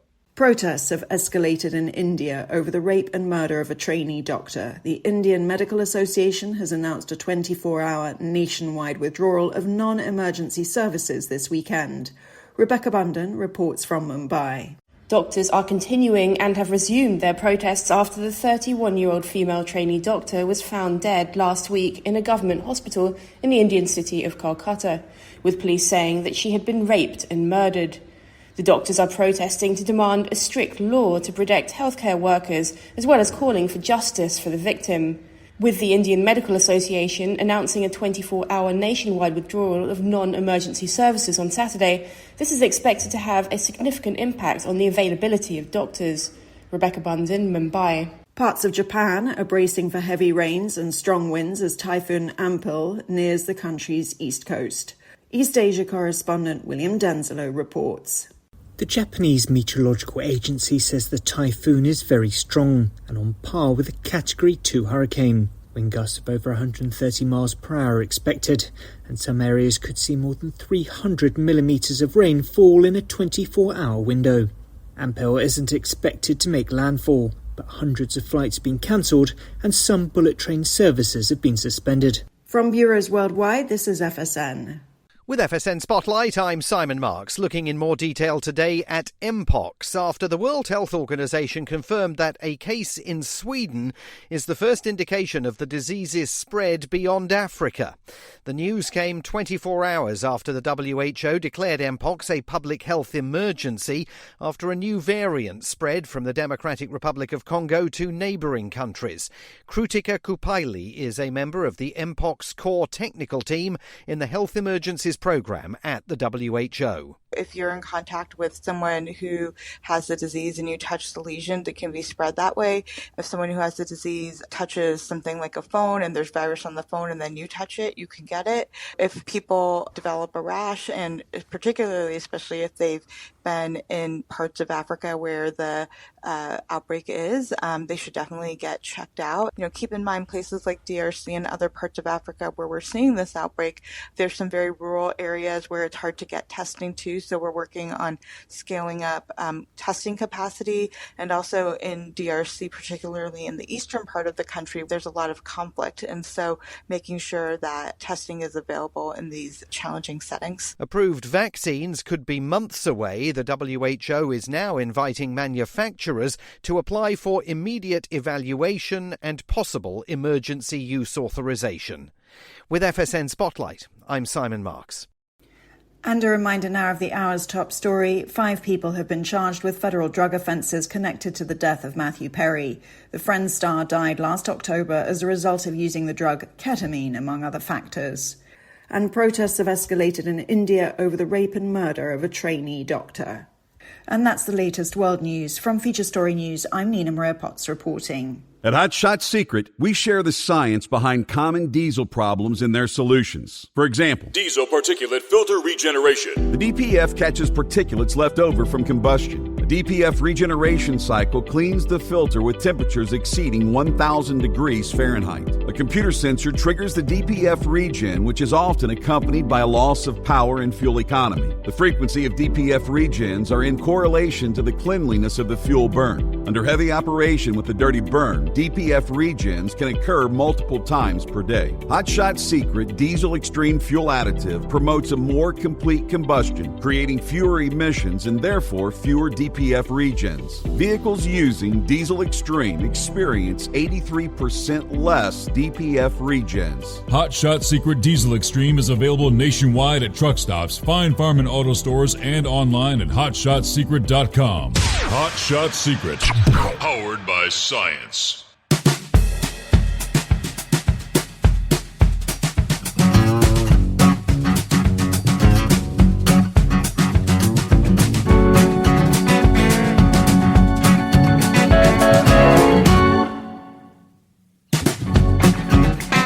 All right, for our friends on the West Coast, welcome into a Friday.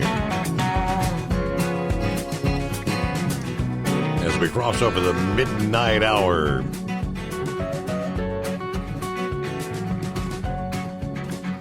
Where we leave off there? Okay, so right on the heels of all the negative publicity for the Secret Service, we find out a female Secret Service agent who was on duty to protect former President Trump at the North Carolina rally on Wednesday apparently had left her post to breastfeed without permission. According to Real Clear Politics, soon before Trump's arrival in Asheville, North Carolina, the Secret Service site agent conducted a final sweep of the walking route and found the agent breastfeeding her child in a room that was supposed to be set aside for important Secret Service official work, i.e., a potential emergency related to the president. The woman agent out of the Atlanta field office and two family members bypassed the uniformed division checkpoint and were escorted by unpinned event staff into the room to breastfeed. Now, unpinned means they had not been cleared to be there by the Secret Service. Secret Service spokesman said the incident did not have any impact on the event and it is under review. All employees at the Secret Service are held to the highest standards.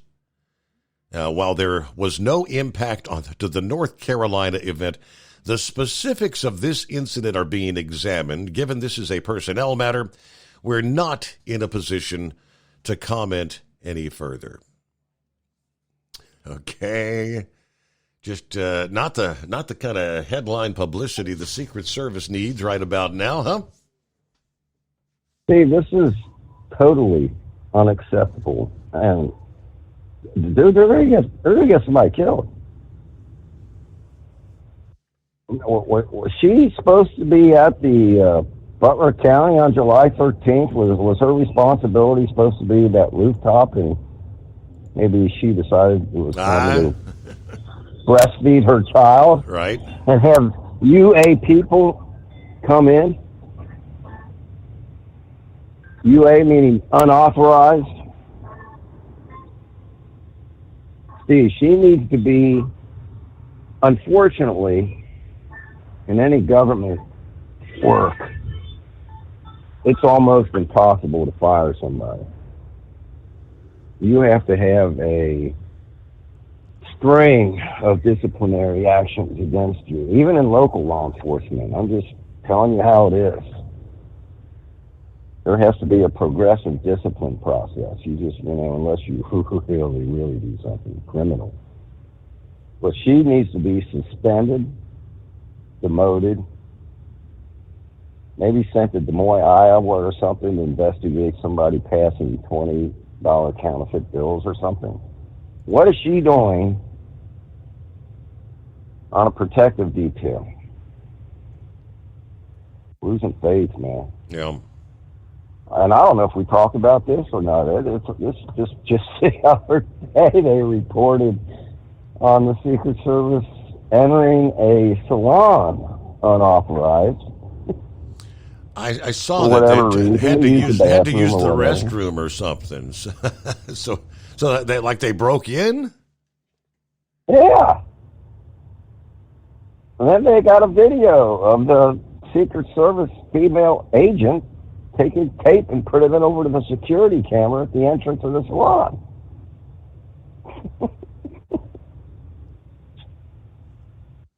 Which Bongino talked about. Listen, it's not abnormal for Secret Service to tape over security cameras, especially like in motels at the president's stand.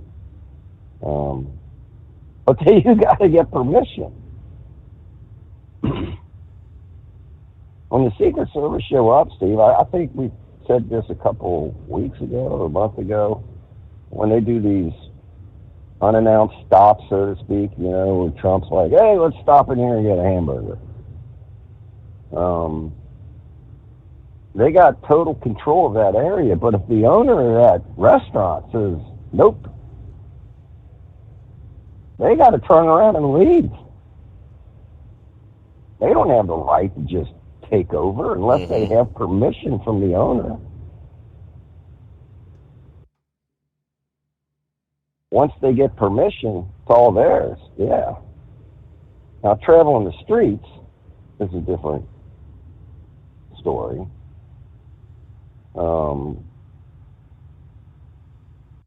The reason they want to tape over security cameras is that there's a lot of these motels have pretty good security systems.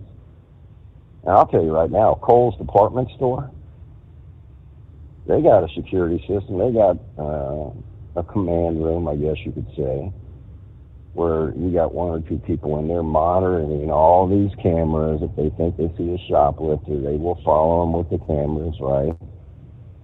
So, you know, they might tape over some of the cameras on the floor that the president's on because they don't want somebody knowing exactly where the president is. They only need to know that. Right? Mm-hmm. So the cameras in the hallway, if the president leaves one room, walks down the hall, get in the other room, then they don't want nobody knowing that. But to take the surveillance camera to the entrance to that salon without that owner's permission and then enter her store without permission. It's called B&E. He's breaking and entering it. Oh, my goodness. They better get their act together, like ASAP. And I don't think they're going to until this administration changes, if it changes. And I think Trump, he should take this parade in Afghanistan and make a political commercial out of this, man. What a disgrace. What a slap in the face to us, man. Unbelievable. All right, my man. Enjoy the weekend. Everybody cooking sunny side up in the morning. Put a little salt and pepper on and get that cup of joe. And enjoy the weekend, Steve. I appreciate you taking the call, man. Everybody be safe. All right. Thank you very much, Pappy. And in regards to your first question, for, a week and a half now, it's like every day the headline is Iran will retaliation. It's coming. It's coming. It's going to be a big strike. 24 or 48 hours. But days continue to pass by.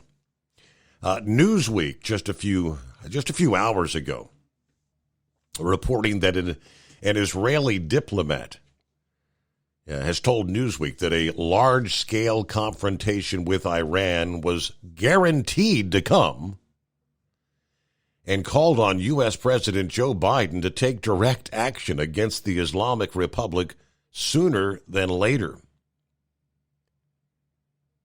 Is he trying to ask us to let's start it? Let's preemptively strike Iran? That's not going to happen. At least I hope and pray not. Flower Hussein Nahun, a special envoy of the Israeli Foreign Military, says it's inevitable in reference to the looming possibility of war with Iran. as regional tensions threaten to boil over. The ominous prediction as Iran threatens to exact vengeance, as we know, over the Israeli unclaimed killing of the Hamas political bureau chief a couple of weeks ago in Tehran. The United States has been since scrambling to avoid major retaliation by pushing both Israeli Prime Minister Benjamin Netanyahu and Netanyahu's successor toward a ceasefire to the raging war in Gaza, with a new round of long deadlocked talks that started yesterday. Hassan Nahun, the former deputy mayor of the holy city of Jerusalem that sits at the center of the decades-long Israeli-Palestinian conflict in the throes of their deadliest crisis, said that Iran's rhetoric has created a very heavy atmosphere in Israel. Now, he said the anxiety has got to the point where, the point that she believes Iran and its allies are winning the psychological warfare. It's not just Israel, however. She said the specter of major Iranian strike appears to be haunting much of the region, including Arab states that she asserted are increasingly on board with a plan to take down the Islamic Republic, even if Israel's ally, the United States, was not. So not on board. Lastly, she said, I don't think America has understood the ultimate goal here has to be a regime change in Iran. Whomever that individual, the Israeli diplomat, that's trying to encourage the U.S. to let's just jump in head over heels. Okay, really get World War III started, right? It is 844-844-3388, the Steve Summers Overnight Drive. At Hotshot Secret, we share the science behind common diesel problems. For example, excessive black smoke. Excessive black smoke has two causes: carbon buildup and internal diesel injector deposits, also known as IDIDs. Hotshot Secret Diesel Extreme has the highest concentration of active ingredients allowed by law and will safely remove all types of injector deposits, including IDIDs and carbon buildup, to eliminate black smoke. Hotshot Secret Diesel Extreme is available nationwide at truck stops, Fine Farm and auto stores, and online at hotshotsecret.com. Increase fuel economy up to 7.9% with Hotshot Secret Gasoline Extreme, the solution to maximize your engine's performance and fuel economy. Whether you're driving a sports car or a daily commuter, Gasoline Extreme is specially formulated with PEA to deep clean. Don't settle for an average driving experience. Upgrade to Hotshot Secret Gasoline Extreme and go further on each tank. Order now on Amazon or hotshotsecret.com. Hotshot Secret, powered by science. Hey truckers, this is Steve Darnell from the hit TV show Vegas Rat Rods. Check it out. Industrial Injection has been a leader in the diesel heavy-duty industry since 1985. Whether you are looking to keep your truck on the road, you are a hard-working farmer feeding America, an over-the-seas mariner, a miner, or a construction craftsman, Industrial Injection can help keep your heavy-duty rigs and equipment running so you can keep America thriving. Get all your turbochargers, injection pumps, injectors, and engine parts at industrialinjection.com. Industrial Injection, the place to go for all your diesel parts needs. The Overnight Drive with Steve Summers. Live from the Hotshot Secret Studios. Call Steve now. 844-844-3388. That's 844-844-3388.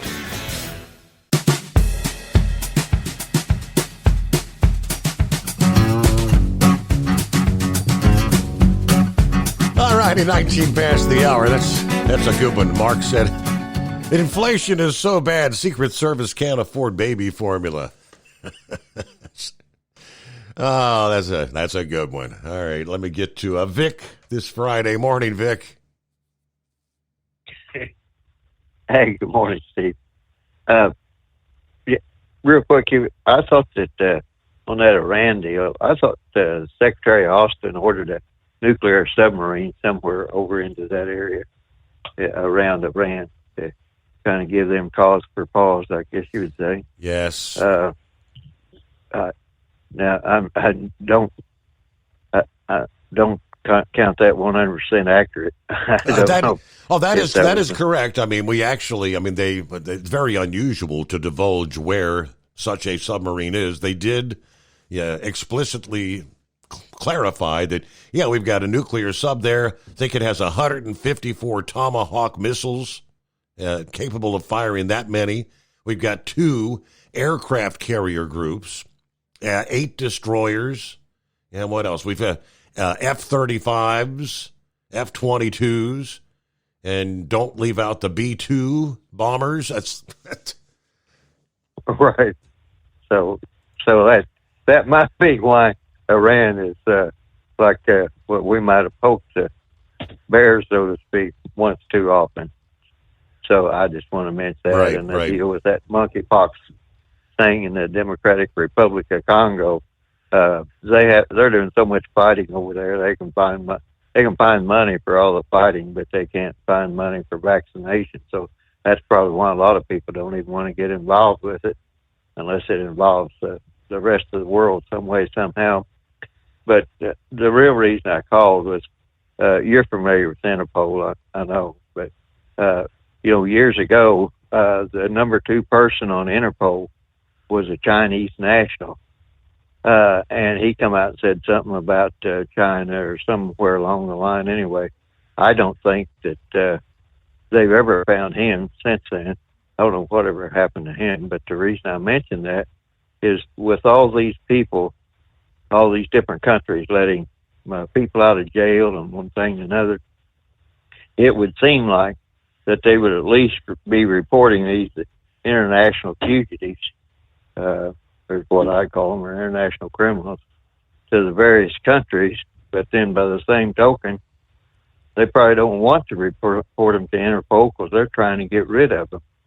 And it would seem to me like that somebody should be doing some, if our people are stopping them at the border, it would seem that at the very least, they should be checking with Interpol, because Interpol used to have a whole registry of people that had committed crimes in other countries. So it just, I don't know, the whole thing, Steve, just looks to me like it's some great conspiracy or something. And every time you inquisition like Alejandro Mayorkas, because he's the Homeland Security Secretary, you ask him, and they always use that line that when they are apprehended at the border, they are thoroughly vetted, they are thoroughly checked before being released into the country. Obviously, that's a bunch of malarkey. Right, and it's endangering a lot of people. In many different ways. So that I just, and again, when we're looking at the current campaign and the deal with Biden, you're talking about he had something. For some reason, Obama is wanting to make sure that people that are on the Democrat side that are running for office are people that will protect his administration. And you can go a dozen different ways from there for whatever reason.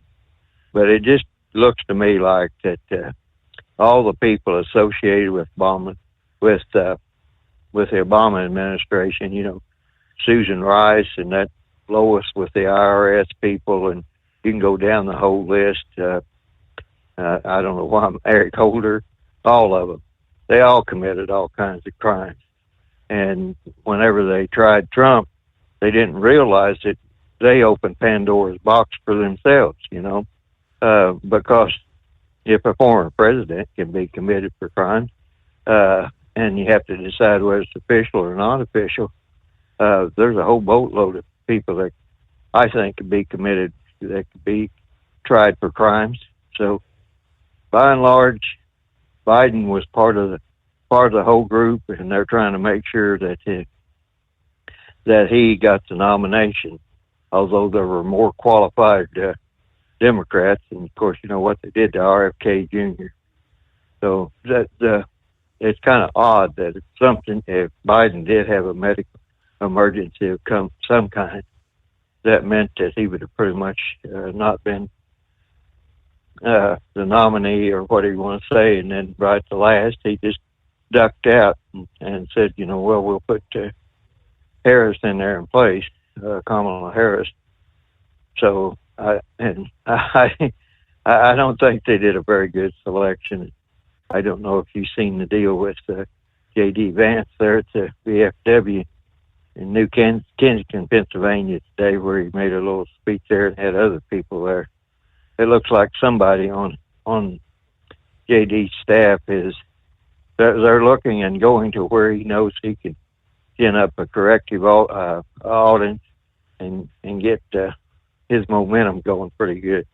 So there's a lot of things that is happening that the press is trying to say isn't happening. They're trying to say that Kamala is, generating all this interest. Oh, yes. I mean, the whole country is rallying around. She's up by 5 points. Yes.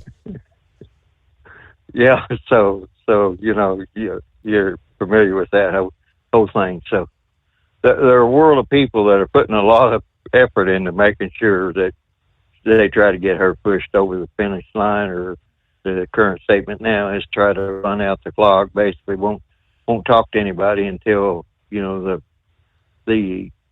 campaign gets started for real sometime after Labor Day, and they're hoping that this Merchan will jail Trump. But if JD is the nominee and it's a Trump-Vance ticket, the campaign can go on probably better.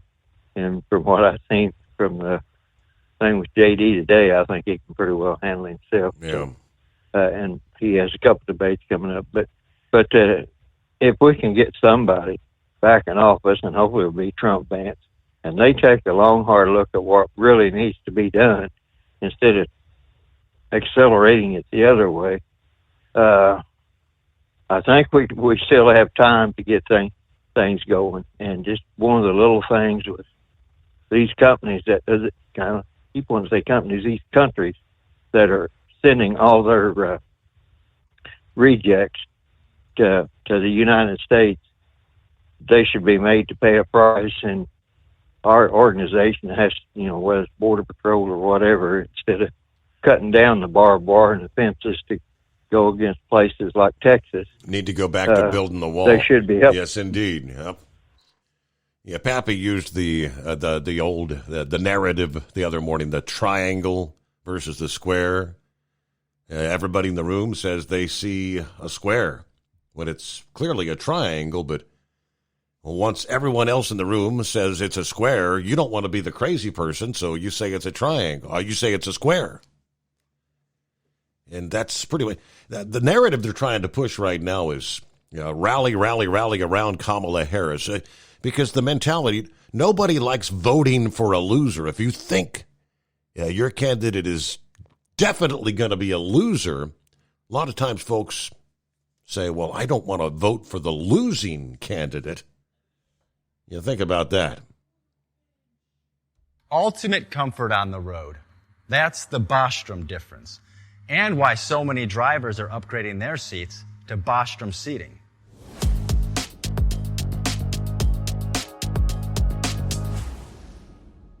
With roots dating back to 1935, we know seating. We've developed a full line of high-quality products with the right seat for your application, all made right here in the USA. From our top-of-the-line Wide Ride Plus Certa for the long-haul driver to our entry-level Baja series for the vocational driver, we provide you with the comfort you deserve at the price point you're looking for. We know you're busy. You don't have time to search every distributor and dealership for the right seat, only to find the one you want won't fit in your truck. That's why we created BostromSeating.com. It's a complete seating solution. You can build the perfect seat with the features and options you desire, and we'll help you be certain it'll fit in your cab. Once you've built the perfect seat and have the part number in hand, you can shop pricing and availability. Our Where to Buy feature allows you to pick up a seat right where you are or anywhere along the road you'll be traveling. When you install a Bostrom seat, you become part of the Bostrom family. A family that includes other drivers who recognize this is more than work. It's a ride. one that requires the next level comfort and support only Bostrom can provide. Go to BostromSeating.com to design your ride with ultimate comfort for the open road. Hands on the wheel, hands off invoicing. At Transcap, we're built for high speed and service, just like you. Our fast freight factoring helps you make more money, not chase it down, because we handle all the invoicing BS and back office work. Apply for fast funding at transcap.com/getcash. It takes just 60 seconds. Or call 888-250-TCAP. That's 888-250-TCAP. And mention Steve Summers' Overnight Drive. From Feature Story News in London, I'm Nina Maria Potts with the latest world news. Sweden has confirmed its first case of the highly contagious variant of Mpox, a viral infection that spreads through close contact. It's the first time it's been found outside Africa. The infected individual had been in a part of Africa where there was a large outbreak of the disease. On Thursday, the WHO declared Mpox a global health emergency for the second time in 2 years, after an outbreak in the DRC. China has announced it will begin screening people and goods entering the country over the next 6 months. 5 people have been charged with federal drug offences connected to the death of Matthew Perry. The Friends star died last October as a result of using the drug ketamine, among other factors. Iris Spitzer has more. Federal prosecutors in Los Angeles charged the 5 defendants with conspiracy to distribute ketamine, a drug sometimes prescribed to treat depression, as well as distribution of the drug resulting in death and other charges. The 2 lead defendants are both medical doctors, one of whom is known as the ketamine queen, according to court filings. Matthew Perry was found unresponsive in his hot tub last October, and a post-mortem examination determined the cause of the 54-year-old actor's death was the acute effects of ketamine. During a news conference, one of the lead prosecutors accused the defendants of taking advantage of Perry's addiction to enrich themselves. Protests have escalated in India over the rape and murder of a trainee doctor. The Indian Medical Association has announced a 24-hour nationwide withdrawal of non-emergency services this weekend. Rebecca Bundan reports from Mumbai. Doctors are continuing and have resumed their protests after the 31-year-old female trainee doctor was found dead last week in a government hospital in the Indian city of Kolkata, with police saying that she had been raped and murdered. The doctors are protesting to demand a strict law to protect healthcare workers, as well as calling for justice for the victim. With the Indian Medical Association announcing a 24-hour nationwide withdrawal of non-emergency services on Saturday, this is expected to have a significant impact on the availability of doctors. Rebecca Bundan, Mumbai. Parts of Japan are bracing for heavy rains and strong winds as Typhoon Ampil nears the country's east coast. East Asia correspondent William Denzelo reports. The Japanese Meteorological Agency says the typhoon is very strong and on par with a Category 2 hurricane. Wind gusts of over 130 miles per hour are expected, and some areas could see more than 300 millimetres of rain fall in a 24-hour window. Ampel isn't expected to make landfall, but hundreds of flights have been cancelled and some bullet train services have been suspended.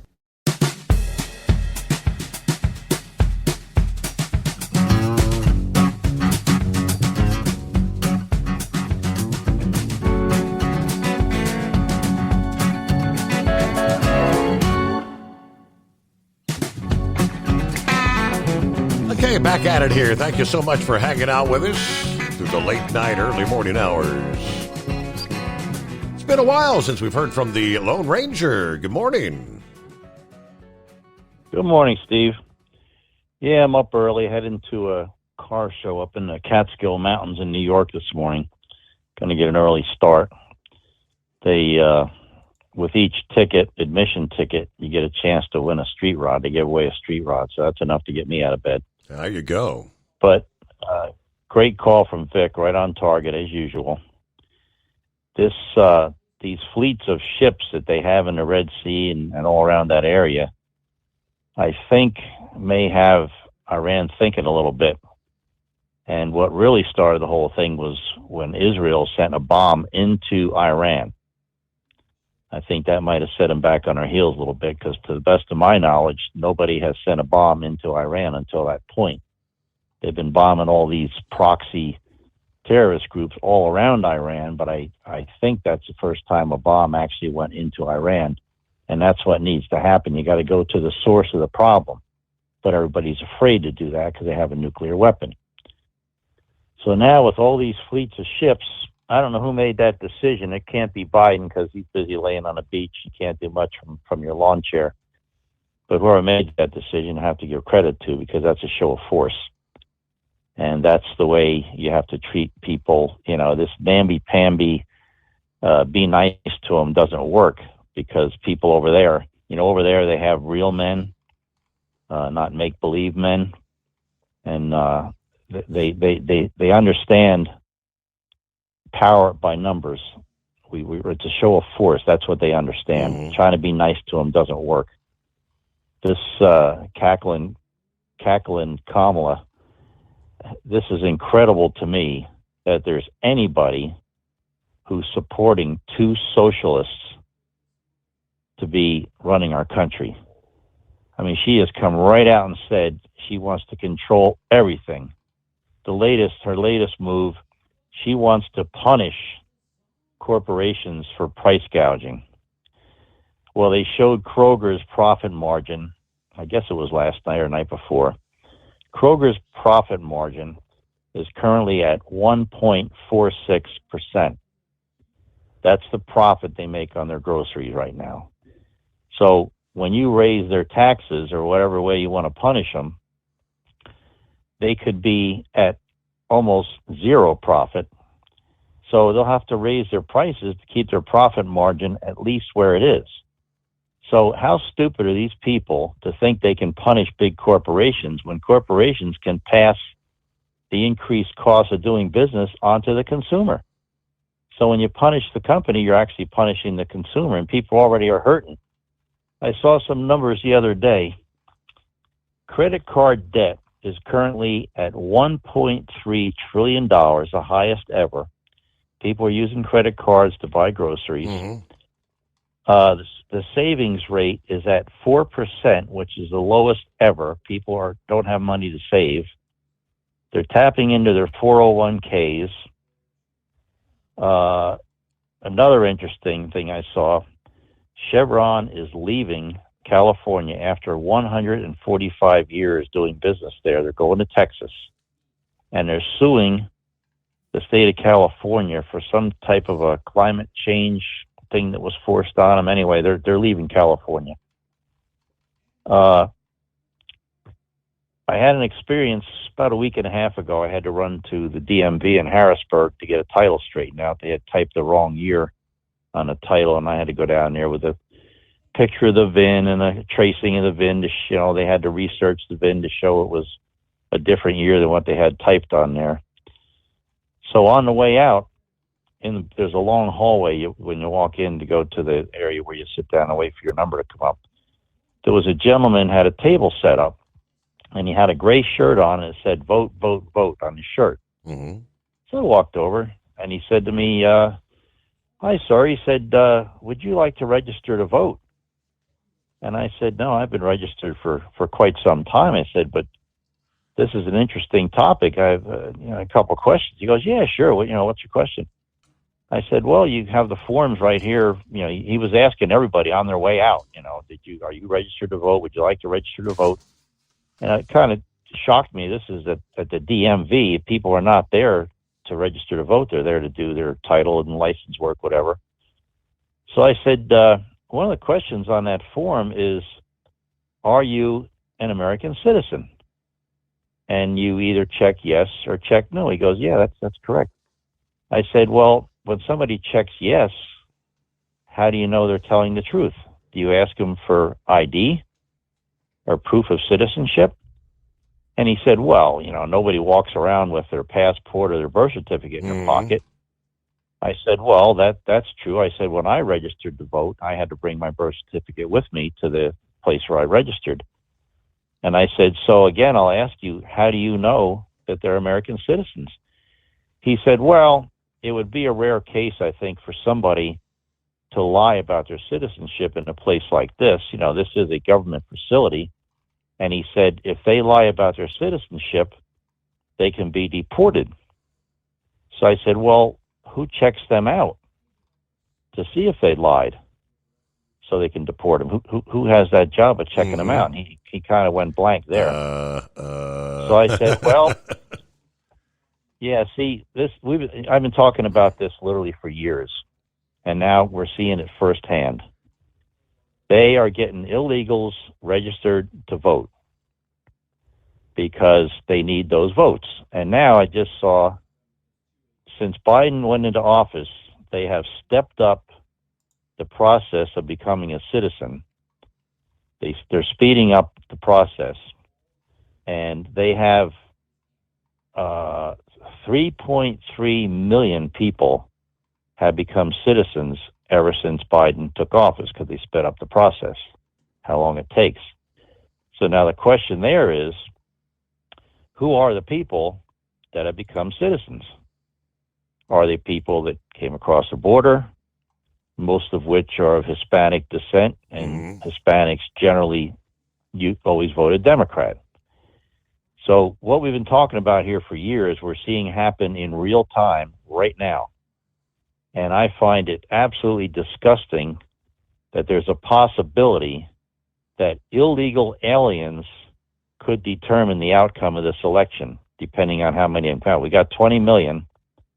Barack Obama won by less than 5 million votes. So if they get half of the illegal aliens to sign up to vote and come out to vote, Trump loses. And I just find it totally disgusting that illegal aliens that don't even belong here could possibly control the results of this election. I've been thinking about this for a long, long time, and here we see it firsthand. You know, in 2020, the fix was the stuffing the ballots. Now, 2024, it's illegals voting. That's the fix to try to win by cheating, in my opinion. So where it's going to go, I don't know, but I saw it firsthand. I was right there at the table. I saw the application. I questioned the guy, and he had no concrete answer for me. So this is happening right in front of our eyes. A couple other things I noticed over the last couple of weeks. What the heck was I got to say here? Oh, this shooter. It amazes me that people on the ground were taking videos of the shooter, and there was 2 snipers on a building higher than the building that the shooter was on. How can people on the ground that are below the building see this guy, and the 2 shooters above the building not see this guy? There's something really, really strange going on with this whole Secret Service thing. And you know it's a shady deal because they will not release the name of the person who was in charge of setting up all the cops and stuff. It's a female, that much I know, but they will not release her name. When I had the assistant director, because the other one resigned, she skipped out before they could nail her. He said that he's not going to give up her name because she's assisting in the investigation. So here we see another case where people have committed serious crimes and absolute inefficiency, and it looks like nobody's going to be held accountable. We see this time after time. It happens with the politicians. It happens with other people in government. They break the law, and nothing happens to them.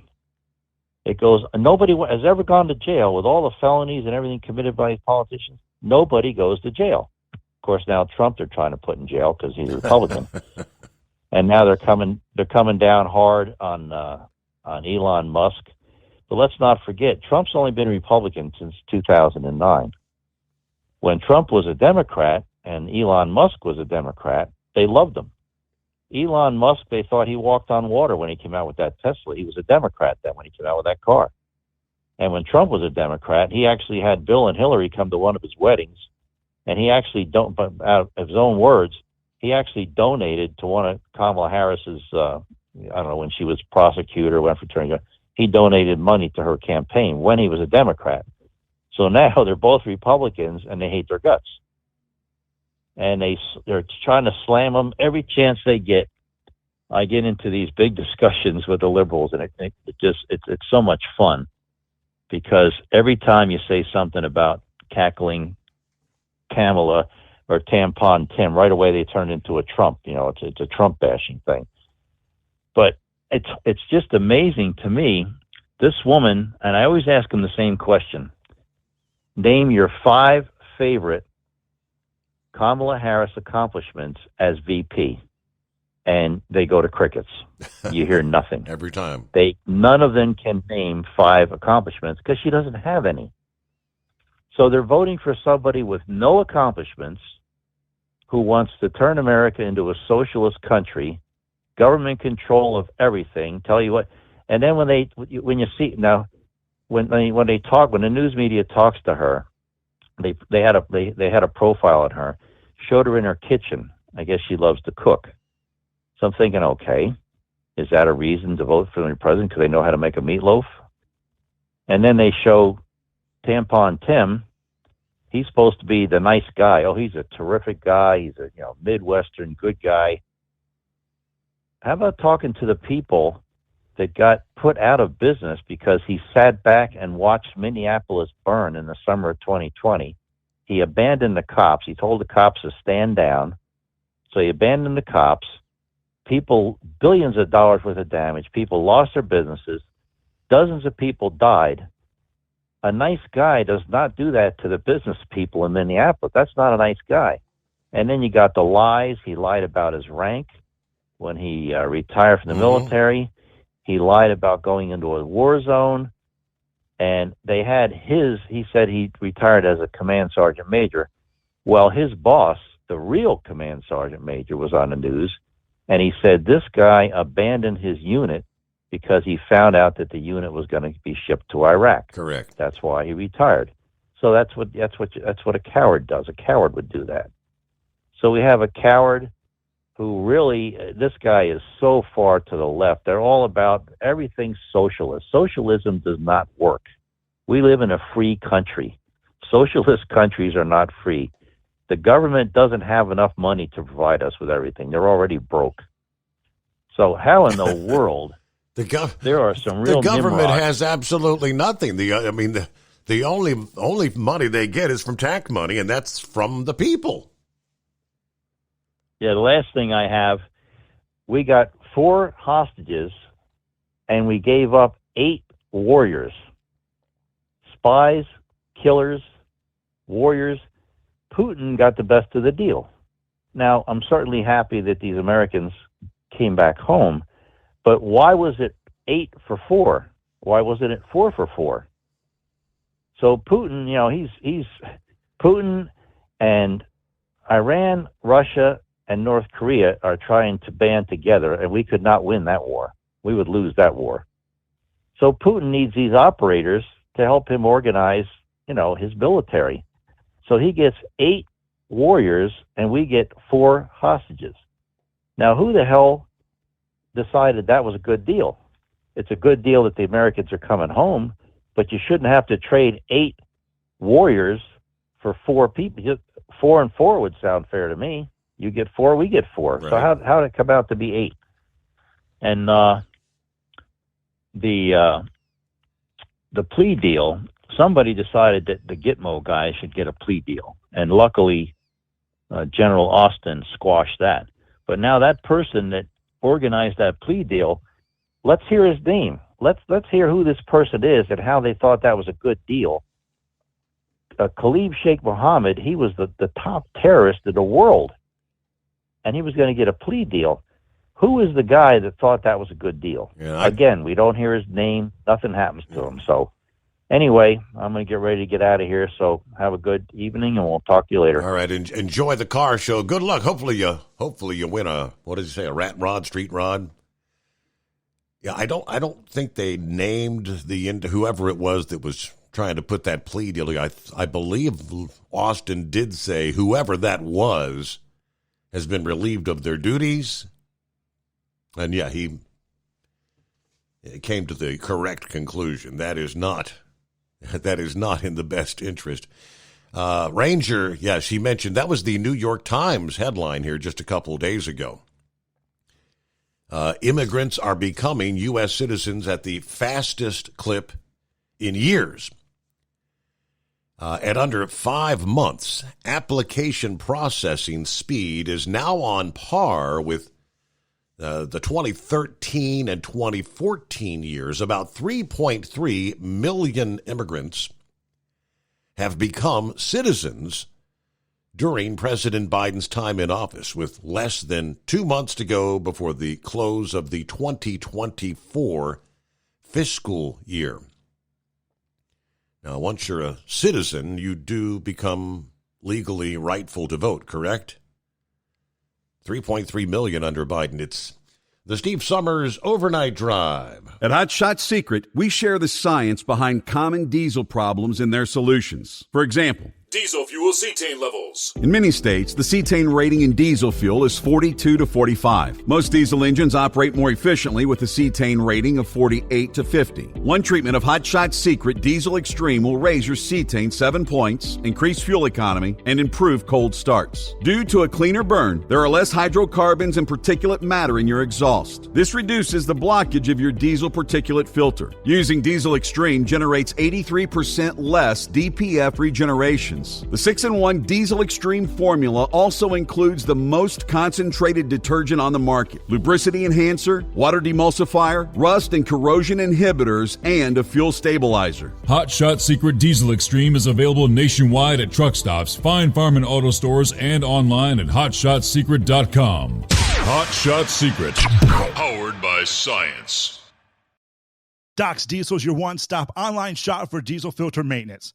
Genuine quality, third-party tested filters for Cummins, PowerStroke, Duramax, and EcoDiesel trucks. Doc's cuts out the middleman and those pesky markups you often find from OMEs, dealerships, and parts stores.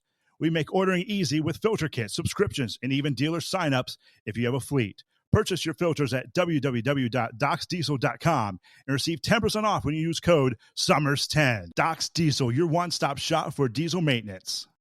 And now, back to the Steve Summers Overnight Drive, live from the Hot Shot Secret Studios.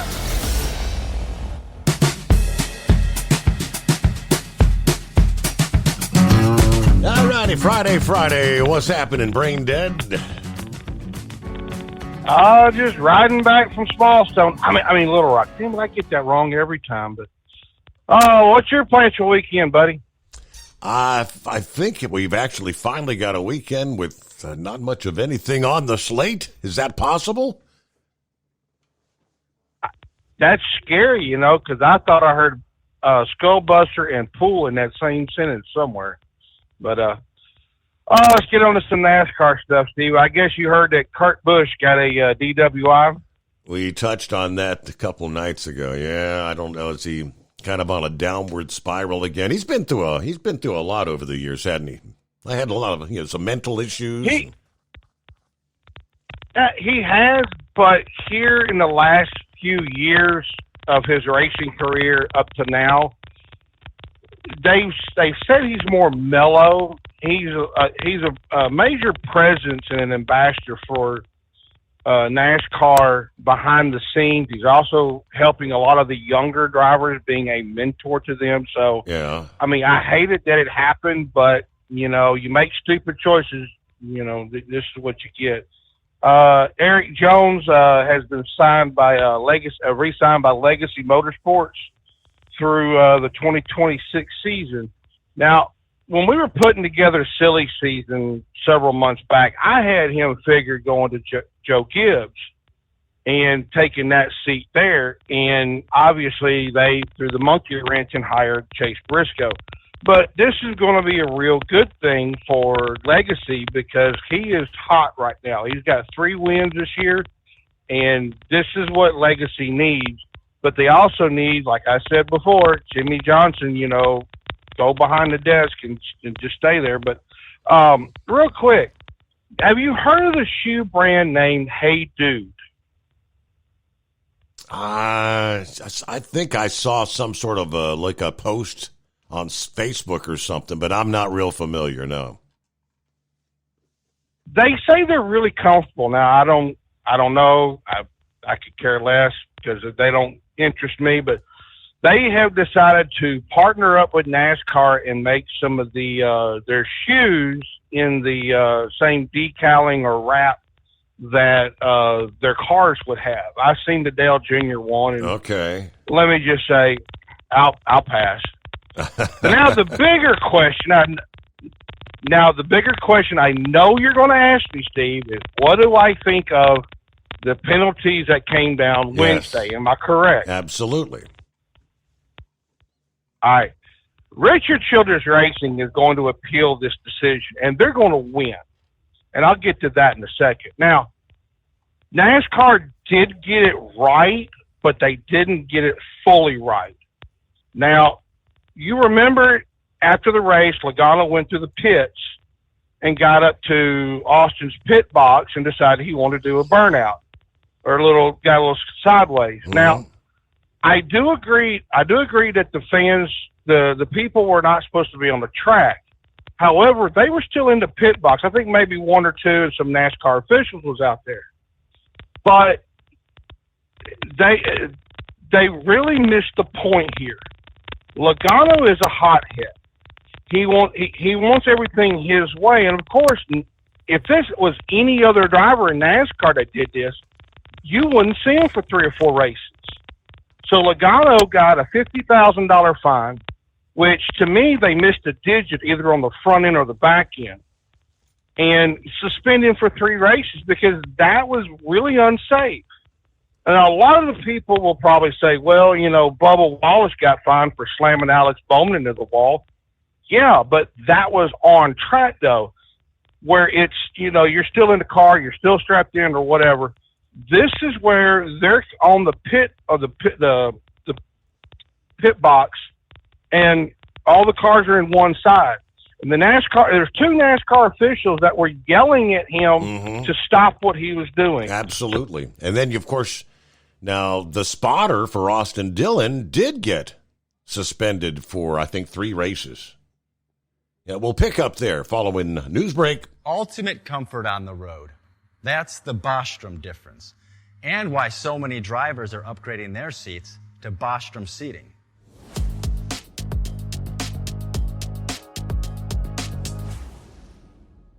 With roots dating back to 1935, we know seating. We've developed a full line of high-quality products with the right seat for your application, all made right here in the USA. From our top-of-the-line Wide Ride Plus Certa for the long-haul driver to our entry-level Baja series for the vocational driver, we provide you with the comfort you deserve at the price point you're looking for. We know you're busy. You don't have time to search every distributor and dealership for the right seat, only to find the one you want won't fit in your truck. That's why we created BostromSeating.com. It's a complete seating solution. You can build the perfect seat with the features and options you desire, and we'll help you be certain it'll fit in your cab. Once you've built the perfect seat and have the part number in hand, you can shop pricing and availability. Our Where to Buy feature allows you to pick up a seat right where you are or anywhere along the road you'll be traveling. When you install a Bostrom seat, you become part of the Bostrom family. A family that includes other drivers who recognize this is more than work. It's a ride. One that requires the next level comfort and support only Bostrom can provide. Go to BostromSeating.com to design your ride with ultimate comfort for the open road. Hands on the wheel, hands off invoicing. At Transcap, we're built for high speed and service, just like you. Our fast freight factoring helps you make more money, not chase it down, because we handle all the invoicing BS and back office work. Apply for fast funding at transcap.com/getcash. It takes just 60 seconds. Or call 888-250-TCAP. That's 888-250-TCAP. And mention Steve Summers' Overnight Drive. From Feature Story News in London, I'm Nina Maria Potts with the latest world news. Sweden has confirmed its first case of the highly contagious variant of Mpox, a viral infection that spreads through close contact. It's the first time it's been found outside Africa. The infected individual had been in a part of Africa where there was a large outbreak of the disease. On Thursday, the WHO declared Mpox a global health emergency for the second time in 2 years, after an outbreak in the DRC. China has announced it will begin screening people and goods entering the country over the next 6 months. 5 people have been charged with federal drug offences connected to the death of Matthew Perry. The Friends star died last October as a result of using the drug ketamine, among other factors. Iris Spitzer has more. Federal prosecutors in Los Angeles charged the 5 defendants with conspiracy to distribute ketamine, a drug sometimes prescribed to treat depression, as well as distribution of the drug resulting in death and other charges. The 2 lead defendants are both medical doctors, one of whom is known as the ketamine queen, according to court filings. Matthew Perry was found unresponsive in his hot tub last October, and a post-mortem examination determined the cause of the 54-year-old actor's death was the acute effects of ketamine. During a news conference, one of the lead prosecutors accused the defendants of taking advantage of Perry's addiction to enrich themselves. Ira Spitzer, San Francisco. Protests have escalated in India over the rape and murder of a trainee doctor. The Indian Medical Association has announced a 24-hour nationwide withdrawal of non-emergency services this weekend. Rebecca Bundan reports from Mumbai. Doctors are continuing and have resumed their protests after the 31-year-old female trainee doctor was found dead last week in a government hospital in the Indian city of Kolkata, with police saying that she had been raped and murdered. The doctors are protesting to demand a strict law to protect healthcare workers, as well as calling for justice for the victim. With the Indian Medical Association announcing a 24-hour nationwide withdrawal of non-emergency services on Saturday, this is expected to have a significant impact on the availability of doctors. Rebecca Bundan, Mumbai. Parts of Japan are bracing for heavy rains and strong winds as Typhoon Ampil nears the country's east coast. East Asia correspondent William Denzelo reports. The Japanese Meteorological Agency says the typhoon is very strong and on par with a Category 2 hurricane. Wind gusts of over 130 miles per hour are expected, and some areas could see more than 300 millimetres of rain fall in a 24-hour window. Ampel isn't expected to make landfall, but hundreds of flights have been cancelled and some bullet train services have been suspended. From bureaus worldwide, this is FSN. With FSN Spotlight, I'm Simon Marks, looking in more detail today at Mpox, after the World Health Organization confirmed that a case in Sweden is the first indication of the disease's spread beyond Africa.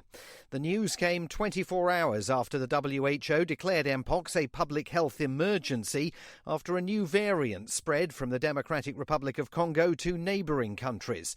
Krutika Kupaili is a member of the Mpox core technical team in the Health Emergencies Programme at the WHO. If you're in contact with someone who has the disease and you touch the lesion, it can be spread that way. If someone who has the disease touches something like a phone and there's virus on the phone and then you touch it, you can get it. If people develop a rash, and particularly, especially if they've been in parts of Africa where the outbreak is, they should definitely get checked out. Keep in mind places like DRC and other parts of Africa where we're seeing this outbreak, there's some very rural areas where it's hard to get testing to. So we're working on scaling up testing capacity, and also in DRC, particularly in the eastern part of the country, there's a lot of conflict, and so making sure that testing is available in these challenging settings. Approved vaccines could be months away. The WHO is now inviting manufacturers to apply for immediate evaluation and possible emergency use authorization.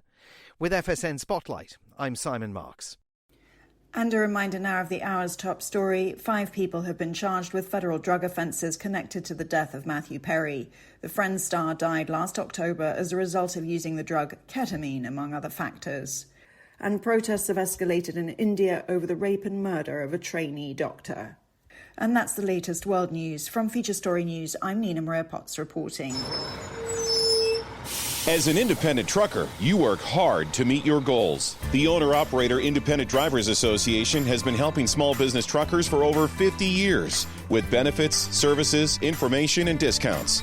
You work hard, but OOIDA works even harder to give you advantages that large fleets enjoy. And all of our programs support our representation on your behalf in Washington, D.C. Become a member at ooida.com, making a difference in the lives of truckers. Fuel filtration is a big deal. Poorly filtered diesel fuel can damage injection systems, reduce efficiency, and rob horsepower, among other things. By removing the water, air, and debris from fuel, fast fuel systems can triple the life of your injection system while restoring power, optimizing fuel economy, and more. Not sure what your truck needs? Give us a call at 636-433-5410 or learn more at fastride.com.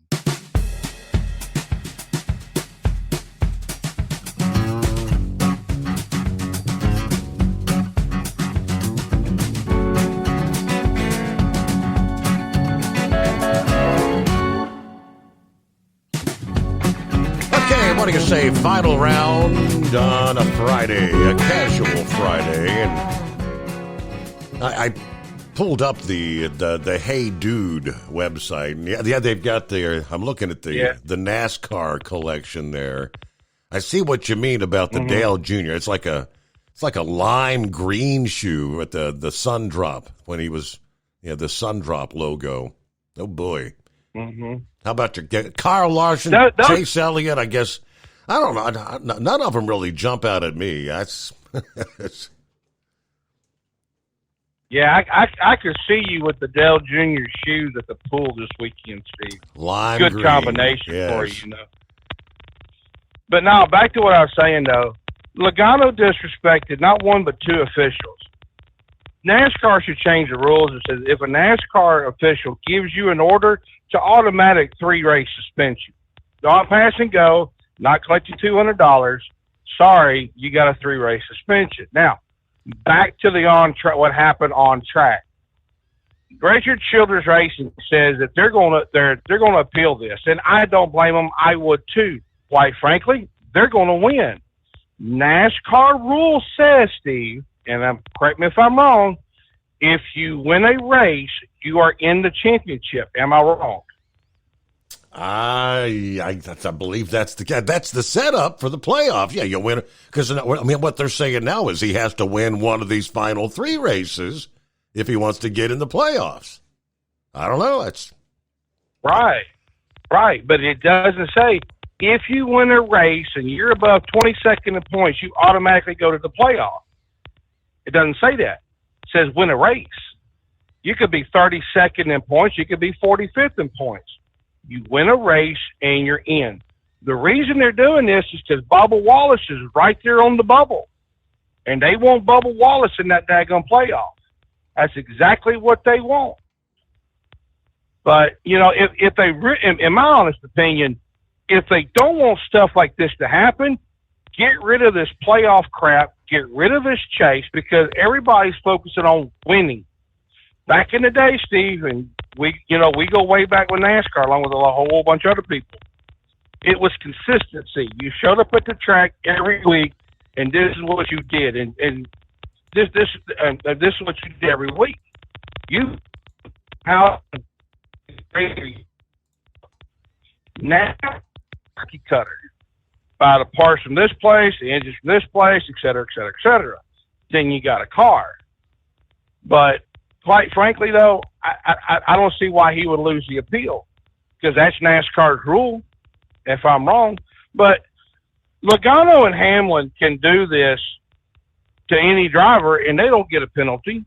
But yet, he started second in points. Obviously, the 2 weeks off really helped Childress, because they've obviously hit on something that they're now they're hitting on all cylinders, so to speak. Because I've noticed the inconsistency in NASCAR. If another driver does this to you, then you should be penalized the same. Look at, what was it, back about 4 or 5 years ago, I think, in Kansas. Logano dumped Matt Kenseth. Same thing, no penalty. The next week later at Martinsville, Kenseth dumps Logano, same fashion. Guess what? Here's your penalty.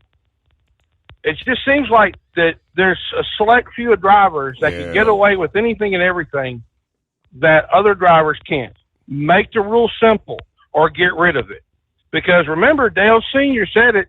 I didn't mean to wreck him. But it's either going to be wreckers or checkers. I meant to rattle his cage. It's nothing that nobody else will do. But quite frankly, a lot of people are turning it off because it's this, A, the consistency, but B, it's just, there's no drama, no action. They should have just left this alone, penalized Logano, and got more people to pay attention to the next next three races and the playoffs.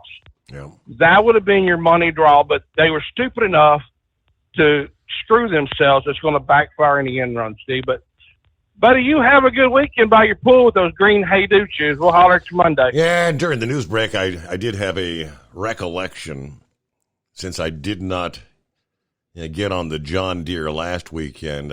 I'm pretty certain that's going to be in the offing this weekend.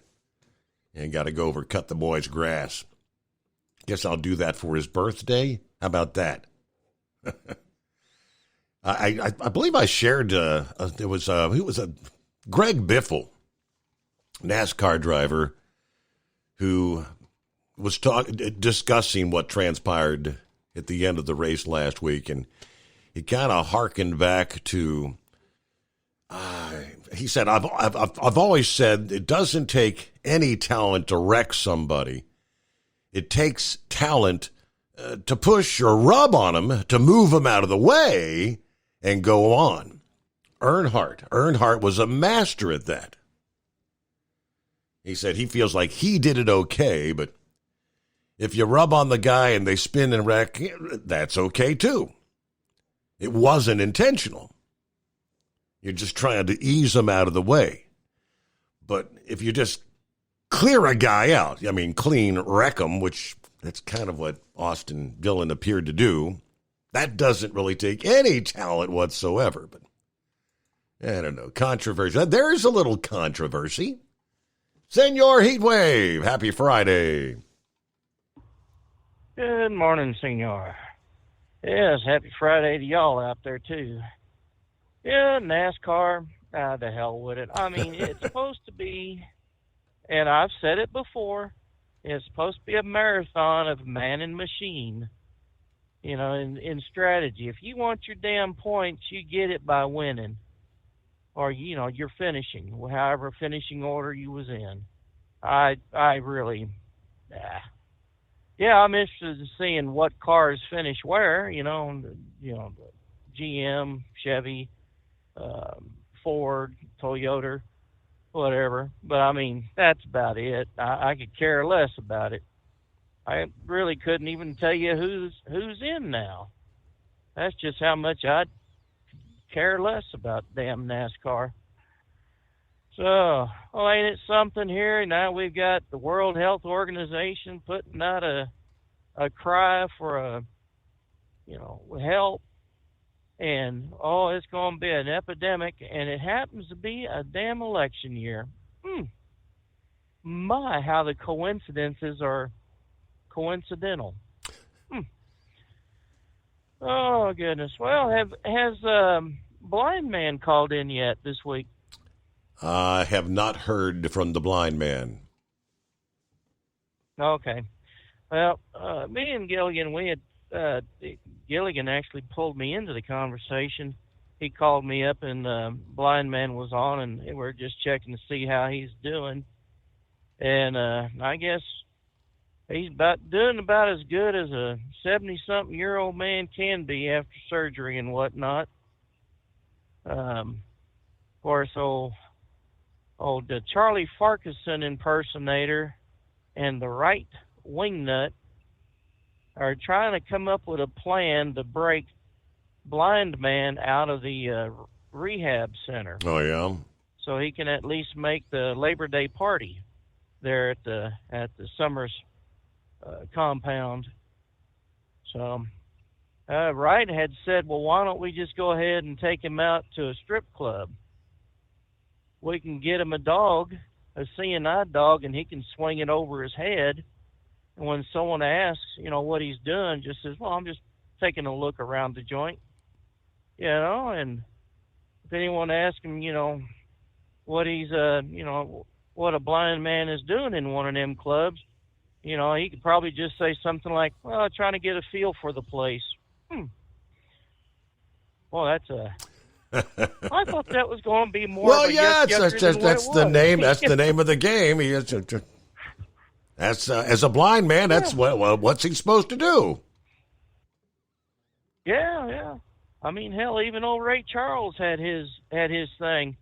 He'd grab a woman by the wrist, and if it was plump, he knew it was a big woman, and if it was a thin wrist, he knew it was going to be a thin woman with a lot of curves. So, how he figured that out, I don't know. But, just in that damn situation over there in the Middle East. Yeah, I think it's a psychological war on both fronts. Iran screaming bloody murder, we're going to get revenge. And now you got the task forces over there plus the nuclear sub. And so there's another game of chess there. Sure.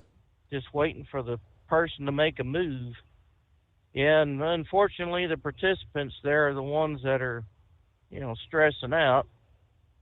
But how many times has Israel started a war? Go ahead, you can tell me. I think they've always, as far as I can tell, it's always responding to exactly. something else, right? Yeah, reacting to. Right.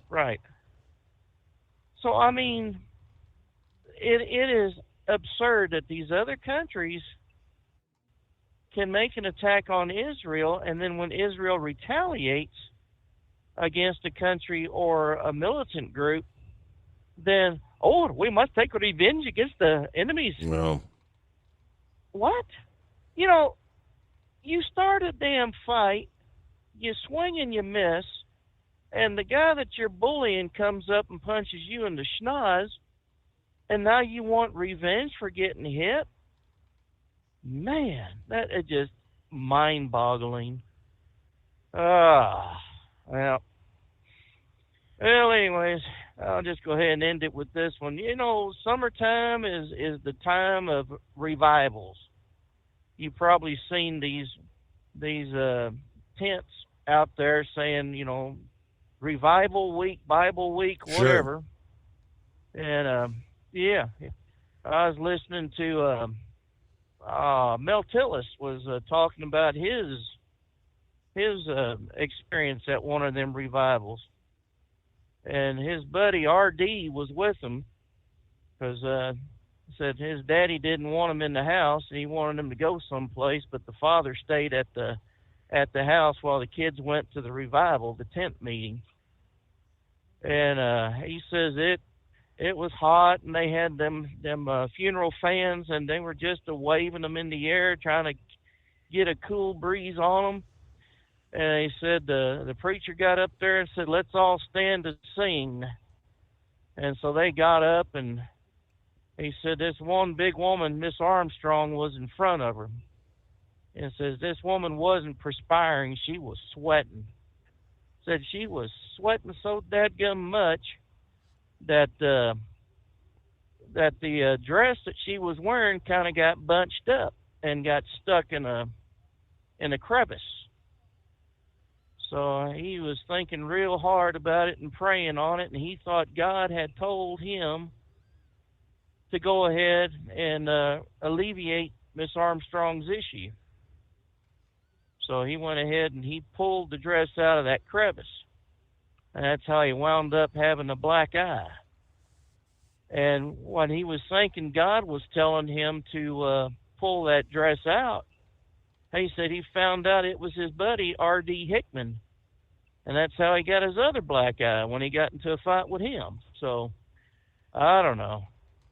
You try to do something nice. You try to open up, and thinking you're getting the words of God telling you help this poor person out, and nobody can appreciate it. It's much more funnier when he talks about it because he, Mel Tillis had a big stuttering problem. Yes, that's and it. we all know that. The only time he didn't stuttering Mel when he was singing. Yes, Yeah. isn't that amazing? He could sing, but he couldn't put a sentence together without stuttering. Yeah. So, and it's amazing that his daughter doesn't have that problem. Well, what's his daughter's name? Pam. Pam Tillis. There you go. Yeah. So, I mean, it must be a generational thing, or an issue that just comes up. But I mean, the man had a really, really good voice. A lot of great music out of him. But I mean, a lot of the country singers, they all have, a little comedic side action there, and he was one of the ones that had a really good comedic side. Yep. So, and country music just ain't the way it used to be. Right now, it's more rockabilly and jazzy. And how in the hell do you dance to that kind of music? I mean, you got your line dance. But I mean, two-stepping, swinging, waltzing, I don't know. I guess I'll just stick with my late 70s to early 90s country and just relive my youth, as people would say. My cousin. They can't say youth. My cousin, Willie. Yeah, good to hear from you, Heatwave. Have a good weekend, old stuttering Mel. As an independent trucker, you work hard to meet your goals. The Owner-Operator Independent Drivers Association has been helping small business truckers for over 50 years with benefits, services, information, and discounts. You work hard, but OOIDA works even harder to give you advantages that large fleets enjoy. And all of our programs support our representation on your behalf in Washington, D.C. Become a member at OOIDA.com, making a difference in the lives of truckers. Fuel filtration is a big deal. Poorly filtered diesel fuel can damage injection systems, reduce efficiency, and rob horsepower, among other things. By removing the water, air, and debris from fuel, fast fuel systems can triple the life of your injection system while restoring power, optimizing fuel economy, and more. Not sure what your truck needs? Give us a call at 636-433-5410 or learn more at fastride.com.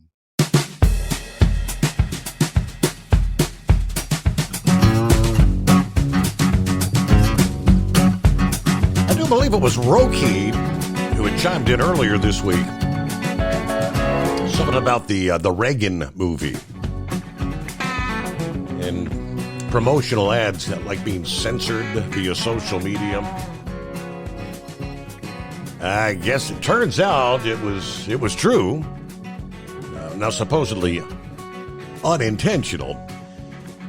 Because the report this past day said after the actor Dennis Quaid accused Facebook of censoring promotional content for the upcoming movie Reagan, the social media giant has admitted to incorrectly rejecting ads for the movie. Facebook made the admission in a statement to Newsweek, which first reported on Quaid's accusation earlier this week. While there are no restrictions on this page that would prevent the admins from posting, we did identify a handful of ads from this account that were incorrectly rejected. According to a spokesperson, this happened because of our automated systems mistakenly determined that content about President Reagan required prior authorization in accordance with our policies for ads about social issues, elections, or politics. This was a mistake, and the restriction on the ads has been lifted. You go back earlier in the week, Dennis Quaid accused them of censoring the Reagan marketing content as well as twice suspending the movie's official Facebook page. Now, that coming during a presidential election year, a time when the left-wing Silicon Valley giants have censored content that they felt would hurt Democrats. you look at 2020, yes, there was widespread censorship. Lots of different things. Hunter's laptop. You have Donald Trump banned from social media platforms. So they say, I guess, the automated systems, a.k.a. the algorithms. A lot of things, yeah. The algorithms, I guess there are certain words that automatically get flagged, and they'll be banned by the automated system. Now, supposedly you have the ability to appeal, but I don't know how successful has anyone been making an appeal to try to get a physical, like a human, to actually take a look. A lot of things are taken out of context, you know. All right, bird flu. All right, we're talking, everything's monkeypox right now. Pandemic. Don't forget we got the bird flu thing, too. The bird flu outbreak in dairy cattle. It is much larger than official figures suggest. Due to farmers' reluctance to test their animals and risk the economic consequences of a positive result. That, according to a Reuters interview with dairy experts, veterinarians, and farmers in 6 states that have known cases, the U.S. Department of Agriculture has counted bird flu in about 190 dairy herds in 13 states. The numbers have continued to grow since March. The jump from birds to cows, heightening concerns it could adapt to spread among humans.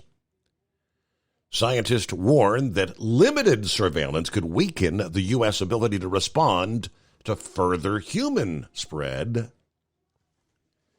13 dairy and poultry farm workers have been affected with bird flu this year. Reuters spoke to more than a dozen researchers, veterinarians, farmers, livestock industry groups to understand whether the bird flu spread in dairy cattle is being accurately tracked. State animal and human health experts in 3 states who work closely with veterinarians and farmers said the government tally is probably an undercount because many farmers are fearful of the economic impacts that would be brought to them if they had a positive test, including being restricted from selling their milk or their cattle for weeks. Now, the virus reduces milk production in cattle. The world's second largest cheese producer, the United States, after the European Union, is the only country with known infections in cows right now.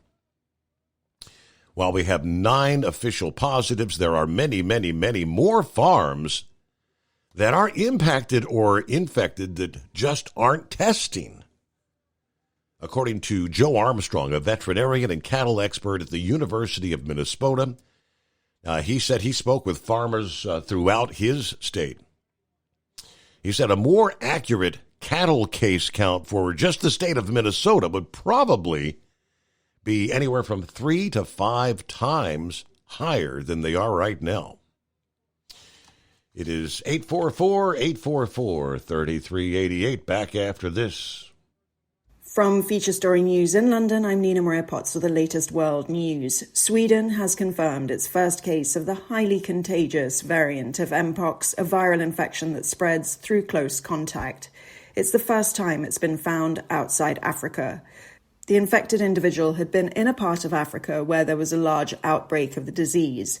On Thursday, the WHO declared Mpox a global health emergency for the second time in 2 years, after an outbreak in the DRC. China has announced it will begin screening people and goods entering the country over the next 6 months. 5 people have been charged with federal drug offences connected to the death of Matthew Perry. The Friends star died last October as a result of using the drug ketamine, among other factors. Iris Spitzer has more. Federal prosecutors in Los Angeles charged the 5 defendants with conspiracy to distribute ketamine, a drug sometimes prescribed to treat depression, as well as distribution of the drug resulting in death and other charges. The 2 lead defendants are both medical doctors, one of whom is known as the ketamine queen, according to court filings. Matthew Perry was found unresponsive in his hot tub last October, and a post-mortem examination determined the cause of the 54-year-old actor's death was the acute effects of ketamine. During a news conference, one of the lead prosecutors accused the defendants of taking advantage of Perry's addiction to enrich themselves. Protests have escalated in India over the rape and murder of a trainee doctor. The Indian Medical Association has announced a 24-hour nationwide withdrawal of non-emergency services this weekend. Rebecca Bundan reports from Mumbai. Doctors are continuing and have resumed their protests after the 31-year-old female trainee doctor was found dead last week in a government hospital in the Indian city of Kolkata, with police saying that she had been raped and murdered. The doctors are protesting to demand a strict law to protect healthcare workers, as well as calling for justice for the victim. With the Indian Medical Association announcing a 24-hour nationwide withdrawal of non-emergency services on Saturday, this is expected to have a significant impact on the availability of doctors. Rebecca Bundan, Mumbai. Parts of Japan are bracing for heavy rains and strong winds as Typhoon Ampil nears the country's east coast. East Asia correspondent William Denzelo reports. The Japanese Meteorological Agency says the typhoon is very strong and on par with a Category 2 hurricane. Wind gusts of over 130 miles per hour are expected, and some areas could see more than 300 millimetres of rain fall in a 24-hour window. Ampel isn't expected to make landfall, but hundreds of flights have been cancelled and some bullet train services have been suspended. From bureaus worldwide, this is FSN. Ultimate comfort on the road. That's the Bostrom difference, and why so many drivers are upgrading their seats to Bostrom seating.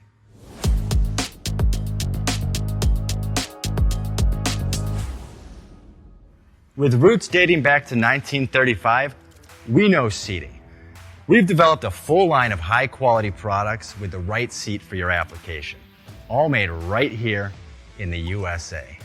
From our top-of-the-line Wide Ride Plus Certa for the long-haul driver to our entry-level Baja series for the vocational driver, we provide you with the comfort you deserve at the price point you're looking for. We know you're busy. You don't have time to search every distributor and dealership for the right seat, only to find the one you want won't fit in your truck. That's why we created BostromSeating.com. It's a complete seating solution. You can build the perfect seat with the features and options you desire, and we'll help you be certain it'll fit in your cab. Once you've built the perfect seat and have the part number in hand, you can shop pricing and availability. Our Where to Buy feature allows you to pick up a seat right where you are or anywhere along the road you'll be traveling. When you install a Bostrom seat, you become part of the Bostrom family. A family that includes other drivers who recognize this is more than work. It's a ride. One that requires the next level comfort and support only Bostrom can provide. Go to BostromSeating.com to design your ride with ultimate comfort for the open road. Hands on the wheel, hands off invoicing. At Transcap, we're built for high speed and service, just like you. Our fast freight factoring helps you make more money, not chase it down, because we handle all the invoicing BS and back office work. Apply for fast funding at transcap.com/getcash. It takes just 60 seconds. Or call 888-250-TCAP. That's 888-250-TCAP. And mention Steve Summers Overnight Drive.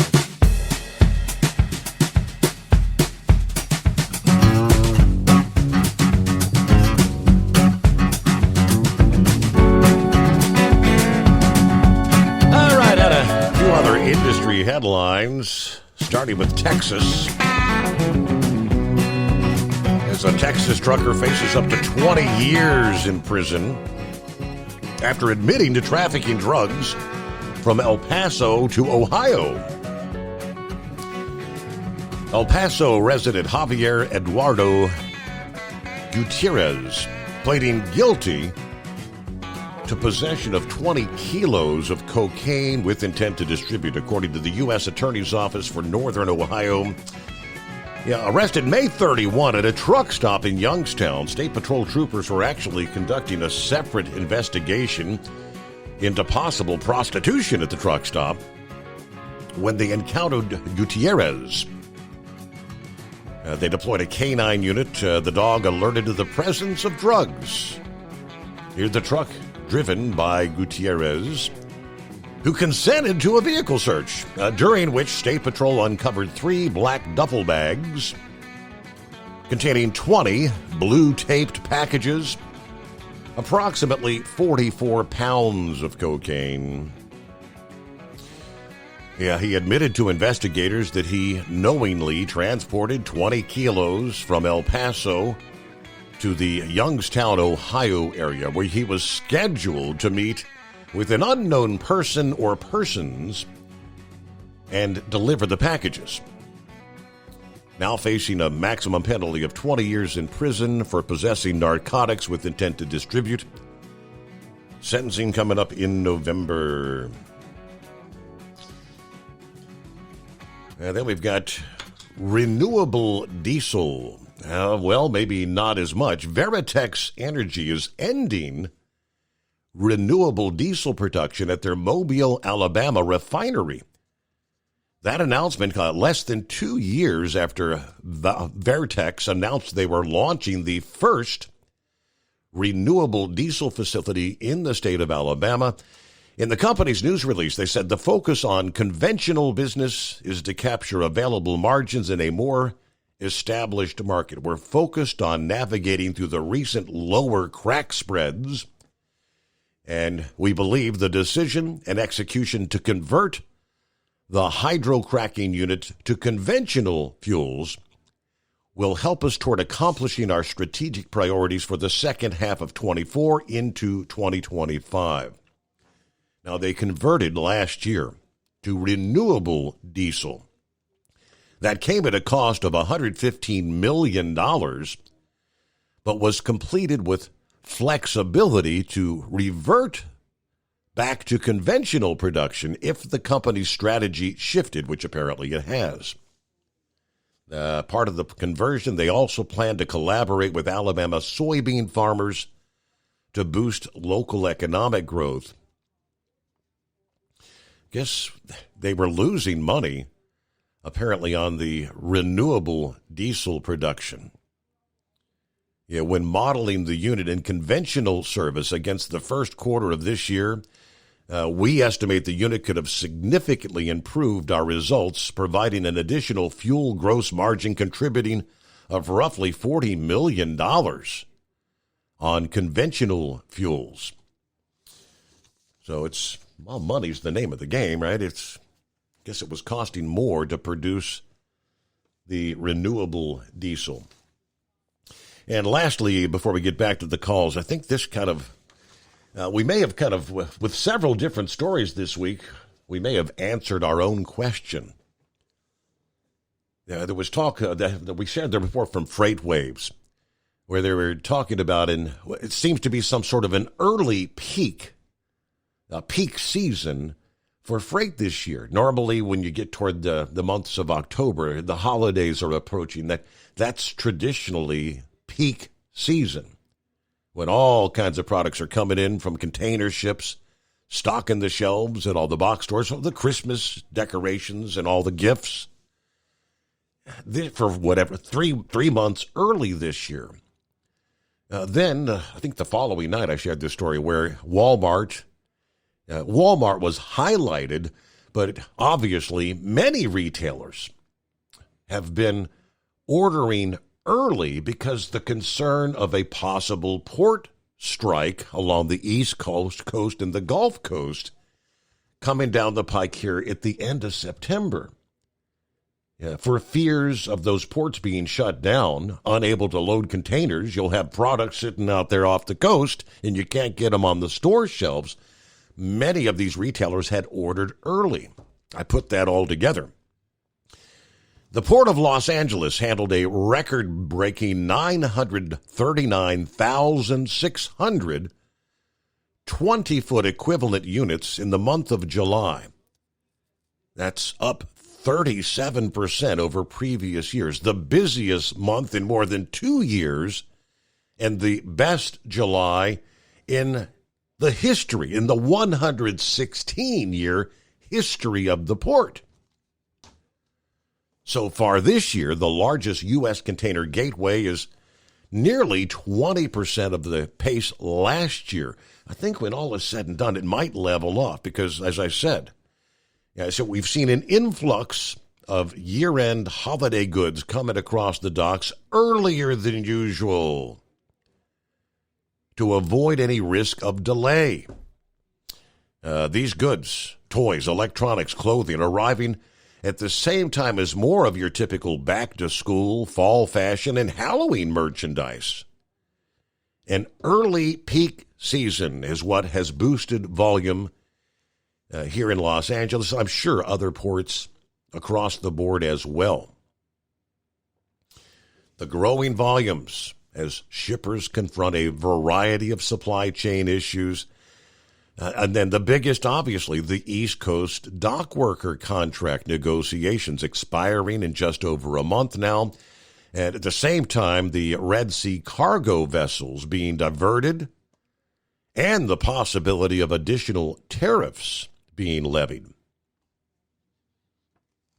I think the report earlier this week was if you wanted merchandise to be here in time for the holidays and you hadn't ordered it by this past week to be shipped, if it wasn't like on a cargo ship headed this way because it's like a 45-day journey, if there is a port stoppage along the East Coast and the Gulf Coast when that contract comes to an end starting October 1, if it's not already in transit, it's not going to be here.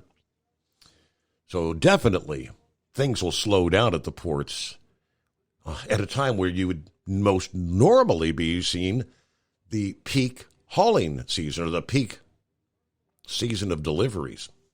That's rather interesting. Lauren Weiss, two-time world champion bull hauler. How you doing, Steve?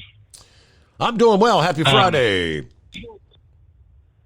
Yeah, it's the third backup I've been stuck in this week. You know, you were talking about those fatality wrecks in Ohio earlier in the program when it first started, and I'm sitting here on 61 in Missouri, just north of Hannibal, and another truck got wrecked, and so anybody that's coming this way out of Iowa, you can be sitting for a while. Yeah, he run off the road and into the side of the Rocky Hill is what it looks like. Okay. Tore his fuel tanks off. You know, it's kind of ironic, Steve. This is the third backup I've been in this week, and I remember, we went and got that ELD exemption and a whole different spate of hours of service, and the Transportation Research Institute showed that we had a lot safer record in livestock transportation. We run a lot harder than most of these guys out here to have these ELDs. It just seems like here in recent months and years, their accident rates have just tripled. You know, I didn't remember. They're back in the 90s. I never remembered hearing about seeing wrecks like this, all the time. So I don't know what's going on with it. I think one of the problems is, it's going to sound wrong to say this, but we're getting a lot of foreign drivers in here, and I'm almost curious if they're not lowering the training standards or something, because it's just rough in the wintertime anymore. You know, you used to see an occasional truck off the road. Last winter, you'd go through a day and it seemed like when it would snow, every truck that you were with would go off the highway and have a wreck or something. It's just kind of frustrating. Mm-hmm. But I just let people know if they're coming this way that they're going to be sick. All right, so big time backup, I'm assuming. Yeah, it's right here. When you come down out of Iowa City, that's 218 and 61 south, and then as you go into Missouri, that breaks off, and then it breaks off to US 24, and then Highway 61 right here where it starts to come into Hannibal, Missouri, and I walked over here and I looked at it. Yeah, this guy, it's one of the plastic trucks, the Freightliners, and they seem to be the ones that have the a lot of the problems with the accident. So I don't know if they got a plastic steering column or what, but it looks like he just went off into the side of. There's like a little rock outcropping here, kind of a little low hill. It looks like he just drove off into the side of it. So I don't know if his ELD locked up or what happened. But, we're going to be here for a while. This is the other night when I went down to North Carolina out there east Indianapolis, we got a guy. He only ran out of fuel out there in the construction. It took us 2 hours to go 8 miles that day. And the other night up here in Nebraska on 80, we sat in traffic for about 6 hours. Wow. So just kind of frustrating. And like I said a minute ago, it just seems like this stuff is getting worse and worse and worse and worse and worse. And, you know, I guess I'm understanding now why they need ELDs in these trucks or something.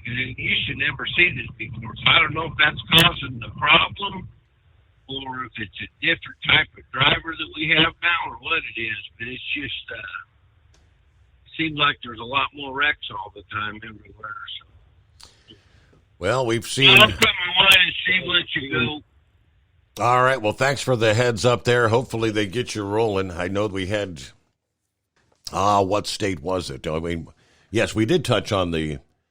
Yeah, you had 1, 2, 3 separate incidents, all 3 including fatalities on the Ohio Turnpike in a 90-minute stretch early Thursday morning, 6:30 a.m., where traffic is backing up and people not slowing down for traffic. Shorty had chimed in. Where was he? Was that I-77, Shorty?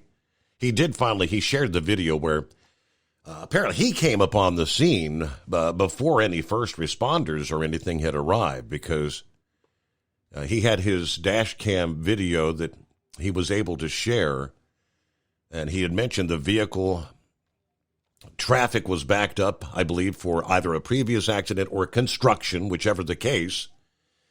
And I don't know how fast this vehicle had to be going, but the car was underneath the rear of the trailer, that it was all caught on his dash cam, pretty much to the rear wheels.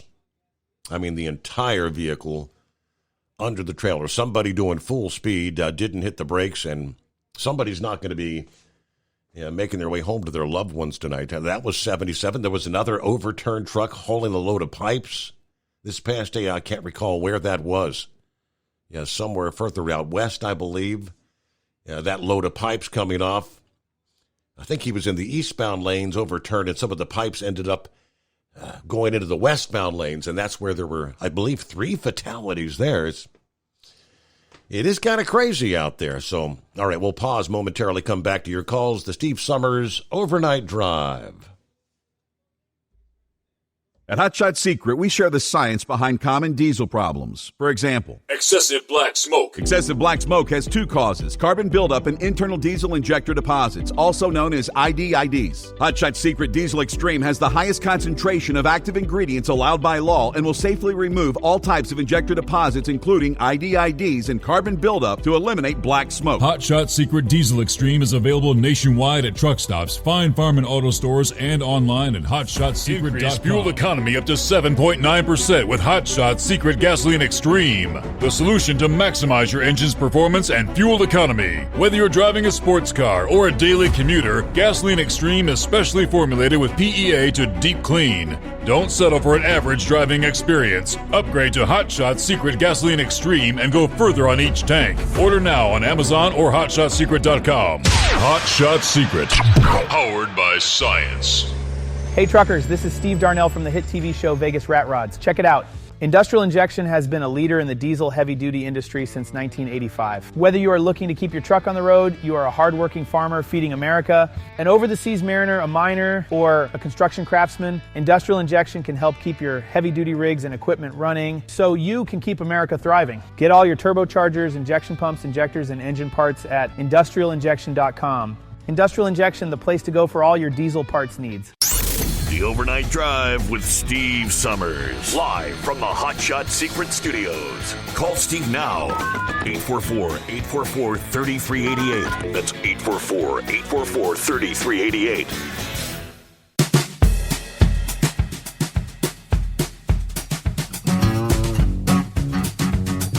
Johnny, what kind of baloney we got from the Knuckle Buster this morning?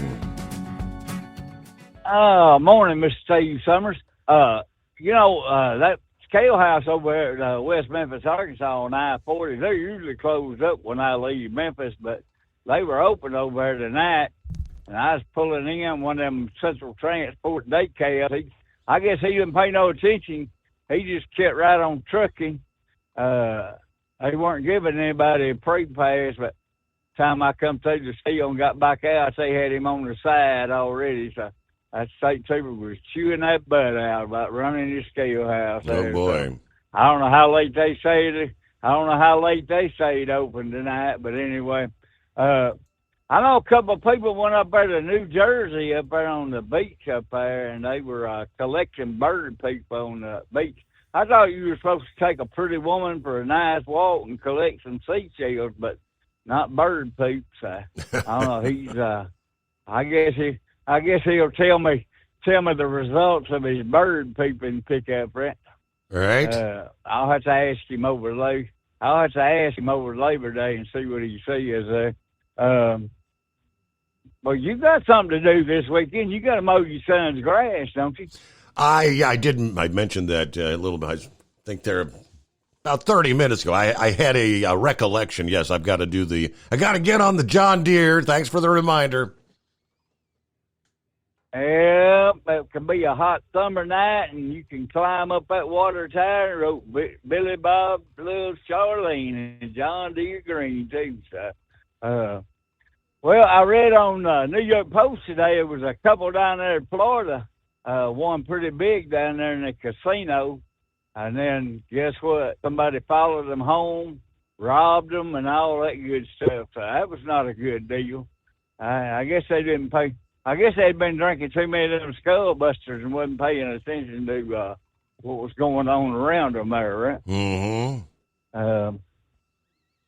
I also read with that Hoptua girl, Haley Welch there. Yeah. She got an angry reaction from fans for the first pitch out of the New York Mets baseball game, see? I saw that. I think the only women that... Yeah, probably the only people complaining would be the women there, right? And some gay people probably, I don't know. Well, I'll leave that all alone. Well, you need to talk to Heatwave there about inviting Haley to your Labor Day party there. She might go for it, you reckon? Yeah, right? Yeah, yep, I know. Well, Brain Dead's better half there. What's her handle? I done forgot. Dingbat. Oh, okay. Well, she'll like this joke there. You know why that Nashville, Tennessee has a state prison and Knoxville has a University of Tennessee? Why is that? Nashville got first choice. Well, it's almost Skullbuster time, Steve, and after you take that whole bottle of aspirin for putting up with all of us all week there, you can start singing, "Turn out the lights, the party's over." And that's all my bull on it for the... All right, yep. There you go. Hey, just enough time to squeeze Eagle in here on a Friday morning. What's happening, Eagle? Yeah, I missed a lot of the show tonight. I fell asleep early on, doing a lot of driving out here, trying to get back for the weekend and relax. So I'm trying to do some serious driving. But yeah, Steve, I want to update on this monkeypox situation. Now, just like I told you last night on your newscast, on your commercial, is reporting that they got the first case of monkeypox outside of Africa into Sweden. Somebody from Sweden has tested positive for this virus. So the virus is already on the move. Yeah. And Joe Biden still hasn't made a move yet on trying to shut, or tell people from these countries that they're not allowed into the U.S. It's just a matter of time, Steve.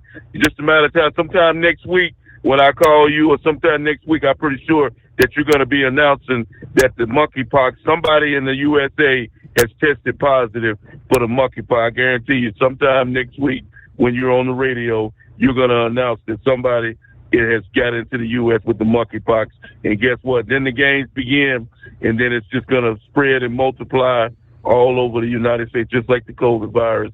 It is really a damn shame because it could have been avoided. But I know you're running short on time, so I'll definitely call you back on Sunday night because I know you're at the end of the show, and I thank you for taking my call. All right, Eagle. Thanks for checking in here on a casual Friday.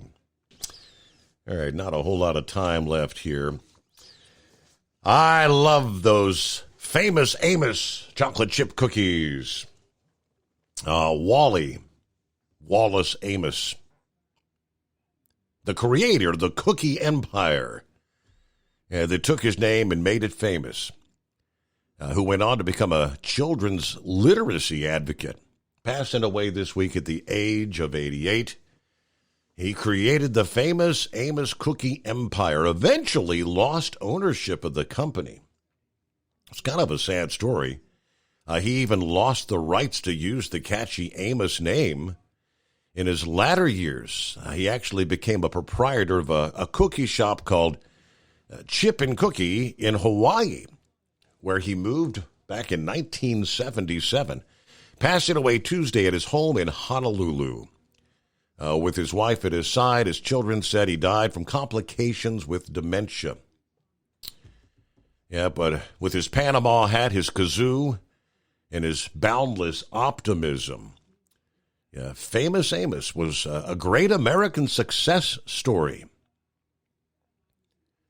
He was married 6 times to 5 women, according to one of his sons, explaining that he and Carol, the wife when he passed, had actually split up, reacquainted, and remarried. All right, Sarah Amos. Famous Amos. Yeah, those are good chocolate chip cookies. Of course, I guess the name lives on, but all right, farewell to those we've lost over the past week. Friday coming on. What do you say? Ready for the weekend? Ready or not, here it comes. So have safe travels out there. Be careful. Don't be a statistic. And we'll see you back here at the midnight hour. Yes, Sunday night into Monday morning. We'll kick off a brand new week. Hope you'll join us then for the next edition of the Steve Summers Overnight Drive.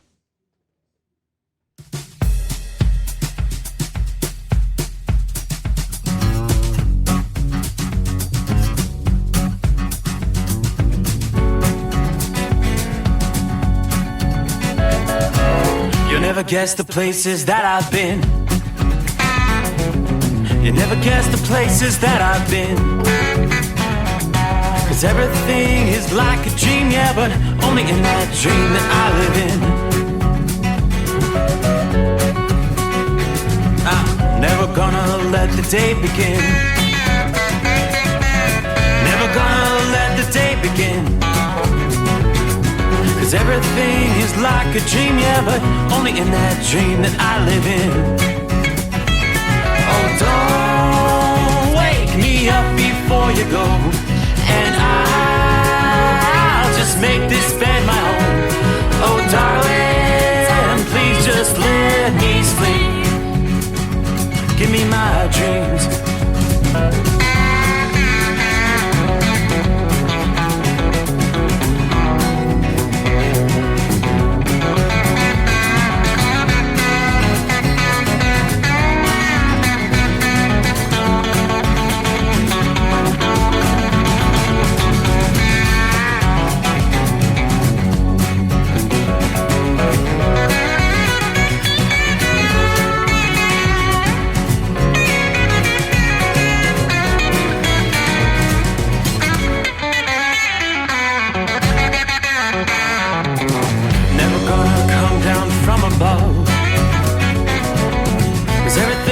Better from above. Nothing's ever as it seems, yeah, except in that world that I dream of. Never gonna lose the ones I love. Never gonna lose the ones I love. 'Cause everything is like a dream, yeah, but only in that world that I dream of. Oh, 'cause I